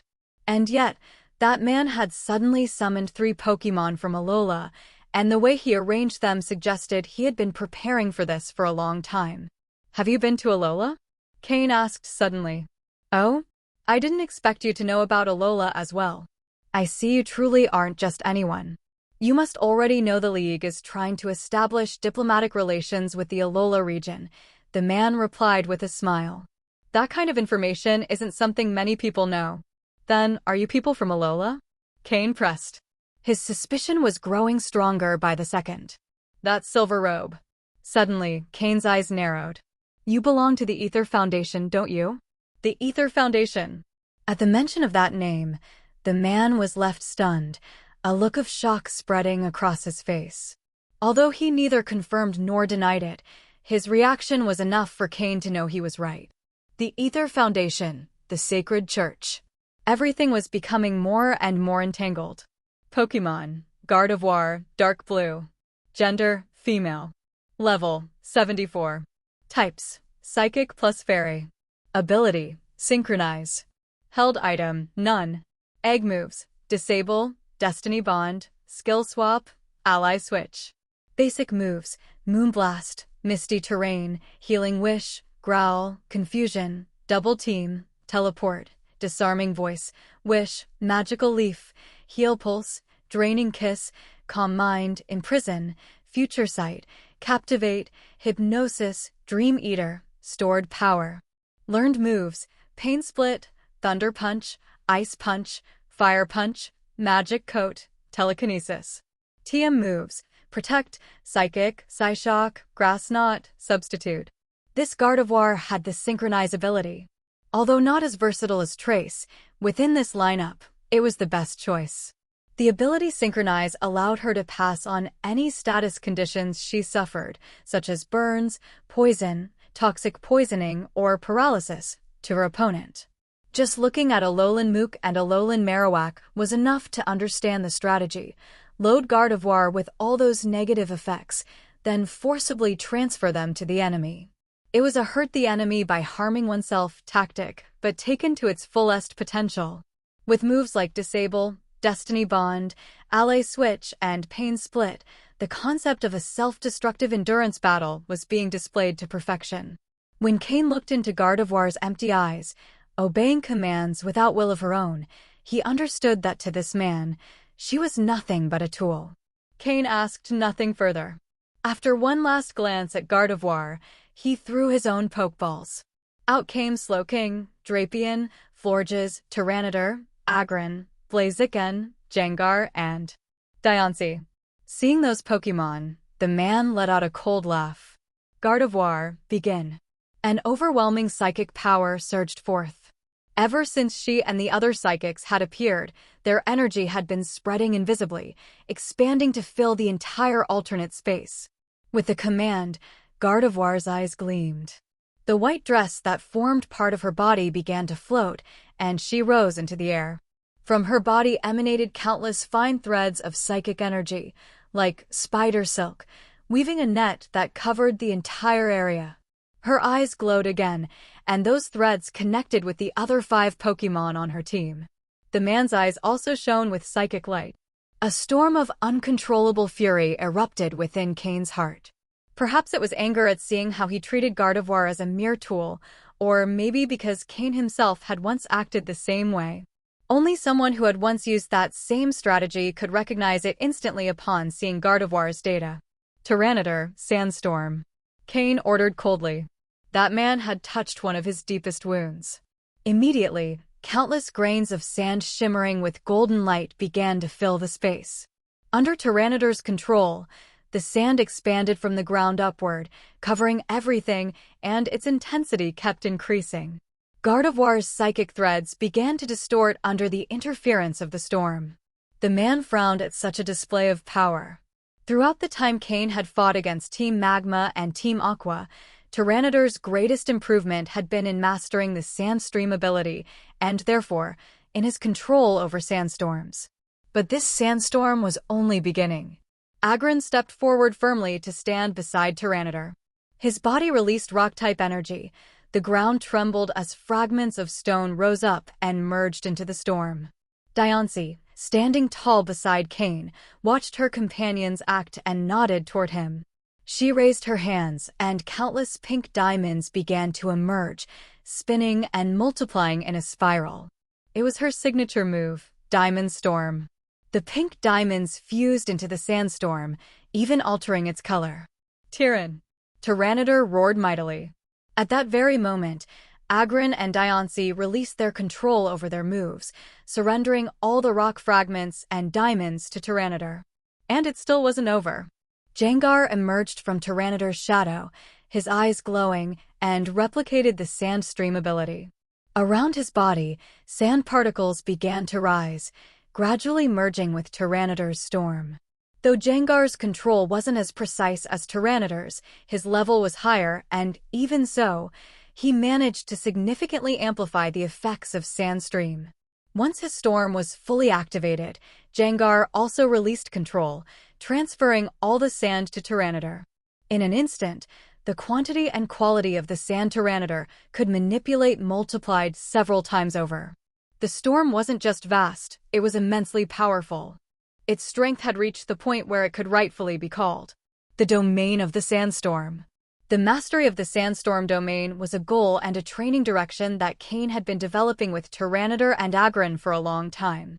In the battle against Shelly, since she had already suffered a significant loss of strength, Cain hadn't used this special combination technique. But now, observing the strength of Gardevoir and the other Pokémon, it was clear that the enemy was truly powerful. Even for an average Elite Four member, like Sydney or Glacia, defeating them quickly would be impossible. It would take quite some time. Unless they, like Cain, managed to grasp the opponent's strategy from the start. Even so, Cain's battle against this man was full of uncertainty. Everything would depend on each one's commanding skill. Upon seeing the sandstorm created by Tyranitar, the man's face also turned serious. Within such a storm, his Pokémon would be heavily hindered. Then he pulled a strange stone from his pocket. Upon seeing it, Cain's eyes narrowed. It was a special stone from the sacred church. Just as he suspected, the man approached Gardevoir, disregarding the possible adverse effects, and placed the stone directly upon her. His face took on a reverent expression. Receive the baptism of divine power, Gardevoir. A black energy, filled with a mysterious aura, completely enveloped Gardevoir and then injected itself into her body. Gardevoir's face twisted into a contorted grimace as she let out a sharp scream. Her eyes flashed with a black glow. She had undergone a forced mega evolution. Gradually, the grimace faded into a cold calm. She floated in the air as if she had never screamed. Instead, the psychic threads surrounding her grew much denser, linking her to all the other Pokémon. The man's lips curved into a cold smile. I suppose you've now witnessed the descent of our divine power. But don't mistake my power for that of the man you faced last time. In such a situation, Cain couldn't afford to yield. After briefly hesitating between Gengar and Tyranitar, he made his decision and took out the keystone for Tyranitar's Mega Stone. Show them what a true Mega Evolution is, Tyranitar, Cain said gravely, gripping the stone tightly in his hand. Tyranitar roared furiously. From Cain's keystone, multicolored energy threads emerged, intertwining with the Mega Stone embedded in Tyranitar's body. Beams of light pierced through space, injecting themselves into him. The radiance of Mega Evolution enveloped him, making him look even more imposing. Mega Tyranitar had arrived. Phew! The sandstorm grew even more violent. The sand was now filled with sharp stones and cutting diamonds, swirling wildly throughout the space. If not for the psychic barriers raised by the enemy, every second inside this domain would have caused overwhelming damage. Divine power, the man muttered, eyes wide as he watched Tyranitar's Mega Evolution. Then his pupils filled with boundless greed. If he could obtain that method of evolution, his strength would increase beyond measure. And if he delivered this information to the sacred church's higher-ups, the rewards would be. Greed and madness took over his heart. A dark gleam flashed in his eyes. Alolan Marowak was the first to move. It hurled its bone, wrapped in green flames like lightning. A red light burst to Cain's side. Blaziken stepped forward with strange footwork, heading straight for the spinning weapon. His eyes precisely tracked the bone's rotation, and at the exact moment, his fist, engulfed in golden fire, struck its center, deflecting it. The bone flew back, caught midair by Marowak. With that, the battle began. Using Mega Gardevoir as the core, countless psychic threads shot through the air. Xatu, suspended in the sky, glowed in the eyes and teleported in front of Blaziken, unleashing a powerful psychic attack. At the same time, Marowak dodged and charged straight toward Cain and Florges in the rear. Blaziken, ignoring the incoming attack, executed a second use of Swords Dance. Suddenly, the ground before him cracked. Drapion burst out of the earth, crossing its claws and taking Xatu's hit head-on without flinching. At that moment, both Xatu and Jinx's eyes flashed multicolored light. Miracle Eye. But Blaziken and Drapion took the opportunity to lunge toward Xatu and Exeggutor. Gardevoir's threads tensed sharply, forcing a switch. She took Xatu's position, while Xatu reappeared floating in the air, charging an even stronger psychic attack. Ignoring the nearby Gardevoir, Drapion and Blaziken rushed, one to the left, one to the right, straight for Jinx and Exeggutor. Meanwhile, Slowking unleashed his psychic power, intertwining it with Gardevoir's network. The entire space began to fill with psychic collisions. Cain perfectly understood the strategy centered on Gardevoir's ability, Synchronize. He had to block the positional switches and limit the expansion of her psychic network. That was Slowking's entire mission in this battle. Tyran, Gra, Tyranitar and Aggron roared in unison. Within the storm, manipulating rocks was far easier. Hundreds of sharp stones appeared in the air, locked onto Xatu, and launched at full speed. Boom! An entire section of the battlefield exploded into uncontrolled sand clouds. The psychic attack Xatu had sent at Blaziken was interrupted by a shadow ball from Gengar, who had remained hidden in the shadows. Meanwhile, Marowak had reached the center of the storm, only to face a giant. Aggron's tail struck it squarely. The sand had clouded its vision, and Slowking's threads interfered with Gardevoir's, preventing her from sensing it. Marowak barely managed to raise its bone before its chest, taking Agron's blow full-on and being sent flying. Beside Cain, Florges spread her arms. Emerald green energy flowed from her feet into the ground, and in an instant, massive vines burst forth before them, lunging toward Xatu. Jinx rolled her eyes, which turned white, and blew a frigid gust from her thick lips, a charged icy wind aimed at freezing the vines. But Blaziken, who had been charging at Executor, changed course in an instant. His body ignited in flames, his legs propelled him forward, and he intercepted midair, blocking the ice with his golden fire. Xatu, caught mid-flight, tried to use teleport, but Jengar appeared beside him, dark eyes glowing, immobilizing him in place. Half a second was enough. Boom! The vines ensnared him, and immediately a rain of rocks followed. Gardevoir let out a sharp shriek. The spatial distortion was being manipulated by both her and Slowking, making it impossible to use any more space-type moves. The threads surrounding Alolan Mook also lost effectiveness. Zata had no choice but to take the full brunt of the damage. Cain had successfully seized the initiative in the battle. Sand danced through the air. Within Tyranidar's sandstorm domain, Cain was gradually seizing the initiative. The opponent had sent out Alolan Marowak to try and reclaim the offensive, but Cain's reaction speed was even faster. Blaziken briefly crossed paths with it, then immediately dashed toward the enemy's rear. Marowak's attack was blocked by Agron. At the same time, since Cain had already anticipated the enemy's strategy and found a way to counter their tactical core, the Mega-Evolved Gardevoir, both the rival's offense and defense were stalled and locked in place. In this way, with the numerical advantage of his Pokémon, Cain began unleashing one attack after another. He ignored the Mega Gardevoir, who was clearly being used as a shield on purpose, and went straight for the most agile target, Xatu. Between Jinx and Xatu, Cain chose one to focus his fire on. In an instant, he locked on Xatu. Florges used grass not to restrain, Jengar unleashed Mean Look, and Slowking rippled the space with its psychic power. With that, Zata couldn't fly nor use teleport to escape, and Gardevoir couldn't save it with Ally Switch. Blaziken blocked Jinx's icy wind. No Pokémon could stop the joint assault on Xatu. Tyranitar and Agron's Stone Edge attacks struck Xatu again and again. Blaziken landed and charged toward the approaching Alolan Executor. Drapion took his place in front of Jinx, its fangs burning with Fire Fang ready to battle.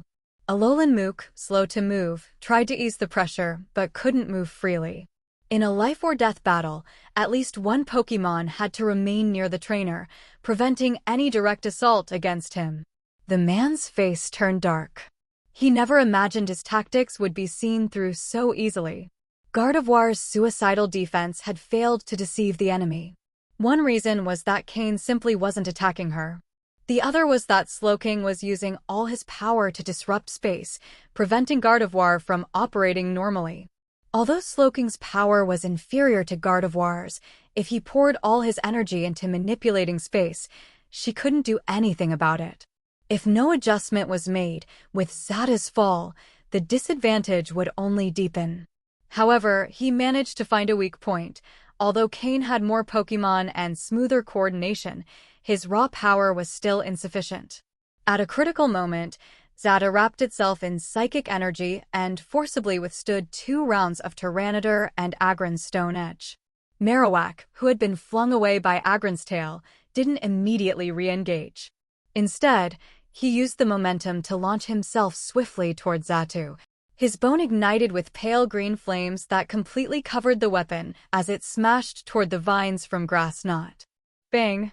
But just as the bone was about to strike the vines binding Xatu, Tyranitar roared. A compact shield of sand and diamonds suddenly emerged. The bone shattered it, and the corrosive flames dyed the grains, dissolving them completely. It was fire with a corrosive effect. The bone flew back automatically into Marowak's hand, but Zata wasn't freed. Then Jengar hurled a small shining orb at Xatu, whose psychic shield had just been broken. It struck successfully, plunging Xatu into confusion. Xatu's ability was synchronize, but confusion didn't fall under the effects that could be transferred. Xatu is confused? Kakik. Jengar cackled wickedly. Above his head appeared a large, ghostly red eye that fired violet-blue waves. It was the move Hex. In Zatu's current state, it would be nearly impossible to endure, and against a confused opponent, the damage doubled. A shrill scream tore through the air. Gardevoir, who had been on the ground, rose floating behind Jengar, forcing herself free from Slowking's control. She hurled a massive psychic sphere directly at Jengar. But Jengar didn't flinch. Even if the attack left him heavily injured, with Florges at his side, he would heal soon enough. Xatu, however, wouldn't get that chance. Boom! Boom! Two explosions echoed. Florges' vine shattered, and a figure was violently thrown through the air. Xatu. From another angle, Jengar was also blasted away, though not as severely as expected. At the last moment, Tyranitar had raised another sand shield, absorbing part of the impact. Upon landing, Jengar melted into the shadows and vanished. Surprisingly, Xatu wasn't completely knocked out, though it was close. It fell right at its trainer's feet. The man glanced at it sideways. Alolan Mook immediately understood. Its eyes gleamed with cruelty and excitement as it formed a multicolored, foul, and deadly toxic sphere in its hands. It let out a low chuckle. Make your final contribution. Under Cain's dark expression, Mook hurled the poisonous mass at Xatu. The casual, almost gleeful way he did it made it clear this wasn't the first time he'd used such a tactic. Cain could do nothing but watch as the man abused his own Pokémon. After observing the opponent's Pokémon's abilities and traits, he understood the strategy: self-inflicted harm to gain advantage, a tactic even more cruel and repulsive than those Cain himself had once used. Xatu was successfully poisoned. Before collapsing completely, its synchronized ability activated, transmitting the poison to Agron, who was charging forward. Agron's face took on a purplish hue, and his speed decreased. TCH useless. You could only use your ability once, and against Agron, of all targets, the man cursed, recalling Xatu back into its Pokeball. Training that Xatu had cost him greatly, and he couldn't discard it lightly. Even so, it had fulfilled its final role. With Xatu down, Marowak showed no hesitation or emotion. He immediately turned and charged at Blaziken, who was facing Alolan Exeggutor. Blaziken had a type advantage against Exeggutor, but the level difference was too great. He could stall it, but not take it head-on. Seeing Marowak charging in, Blaziken retreated without hesitation. If he was already at a disadvantage one-on-one, even more so would he be two-on-one. Getting in was easy. Getting out, however, would be much harder. Exeggutor launched a rain of seeds toward Blaziken's feet. The seeds fell, took root, and sprouted in an instant.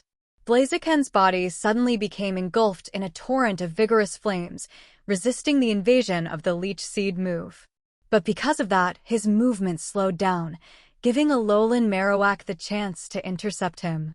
Cain narrowed his eyes. In this battle against his rival, Blaziken's role was crucial. Both the Grass-type Exeggutor and the Ice-type Jinx were targets where he could shine. Florges gently shook her white petals, releasing a purple mist that slowly enveloped the entire battlefield. With Tyranitar's sandstorm already reducing visibility, the field now grew even blurrier. It was the move Misty Terrain. The Alolan Exeggutor, a grass and dragon type, was half crippled. The other Pokémon under Cain's command that were still free and in good condition rushed in to support Blaziken. Blaziken soon realized he had unknowingly entered the enemy's formation. If he retreated, he would collide with Gardevoir and Marowak. If he advanced, only the half-disabled Exeggutor remained ahead. He hesitated for an instant, then lunged toward Exeggutor. His opponent smiled at the decision. At his side, the multicolored Alolan Mook swung a palm coated in toxic energy, hurling a mass of poisonous sludge skyward that curved through the air, falling right along Blaziken's path. A heap of multicolored sludge hit the ground, corroding it open into a small yet bottomless crater, from which white smoke rose with a nauseating stench. Blaziken moved with extreme agility, weaving from side to side to avoid every impact. But because of that, the speed he had worked so hard to build up began to drop again. Marowak was closing in fast. Rumble. The ground trembled, slowing Marowak's steps for an instant.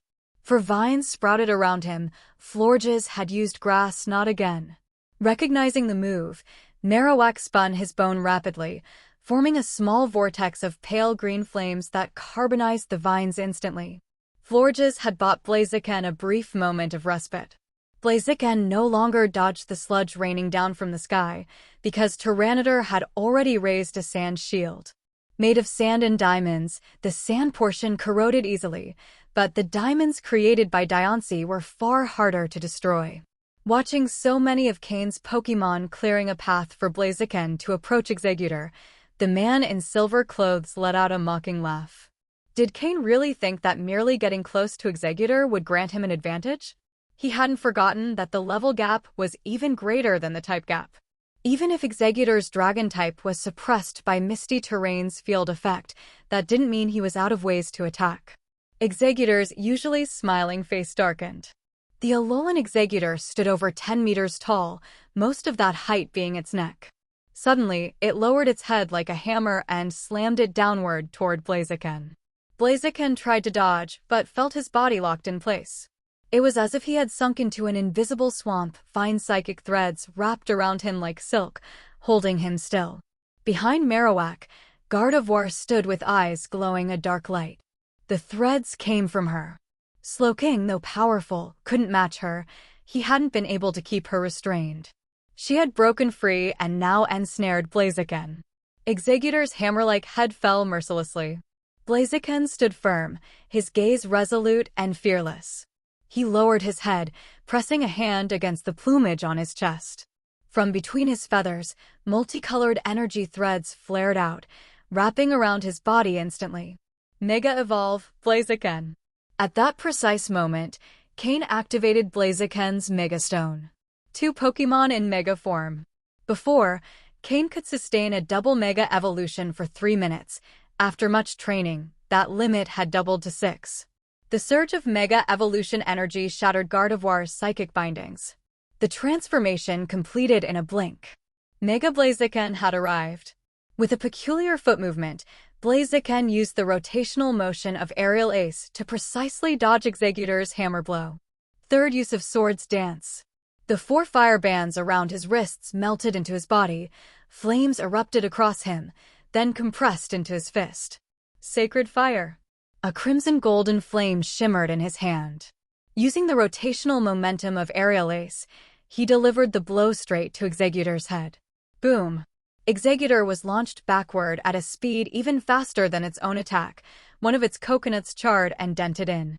Mega Blaziken dashed forward again, even faster. His speed boost ability had carried him to the peak of swiftness. Fourth use of Swords Dance. Marowak finally caught up from behind. Also a wielder of fire, he could sense that Blaziken's flames were a deadly threat. His own fire came from the underworld, corrosive and searing. But Blaziken's flames, tempered with Ho-Oh's energy, were transforming into the fire of life. Life Fire and Death Fire were opposing flames.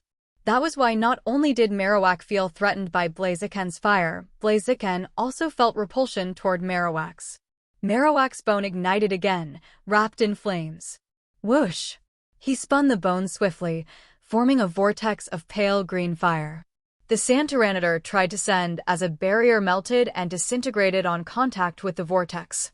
One hand on the ground, the other spinning the bone, Marowak leaned forward, ready to lunge, a cold glint flashing in his eyes. Blaziken didn't retreat. He knew that breaking through the encirclement didn't depend on defeating Marowak.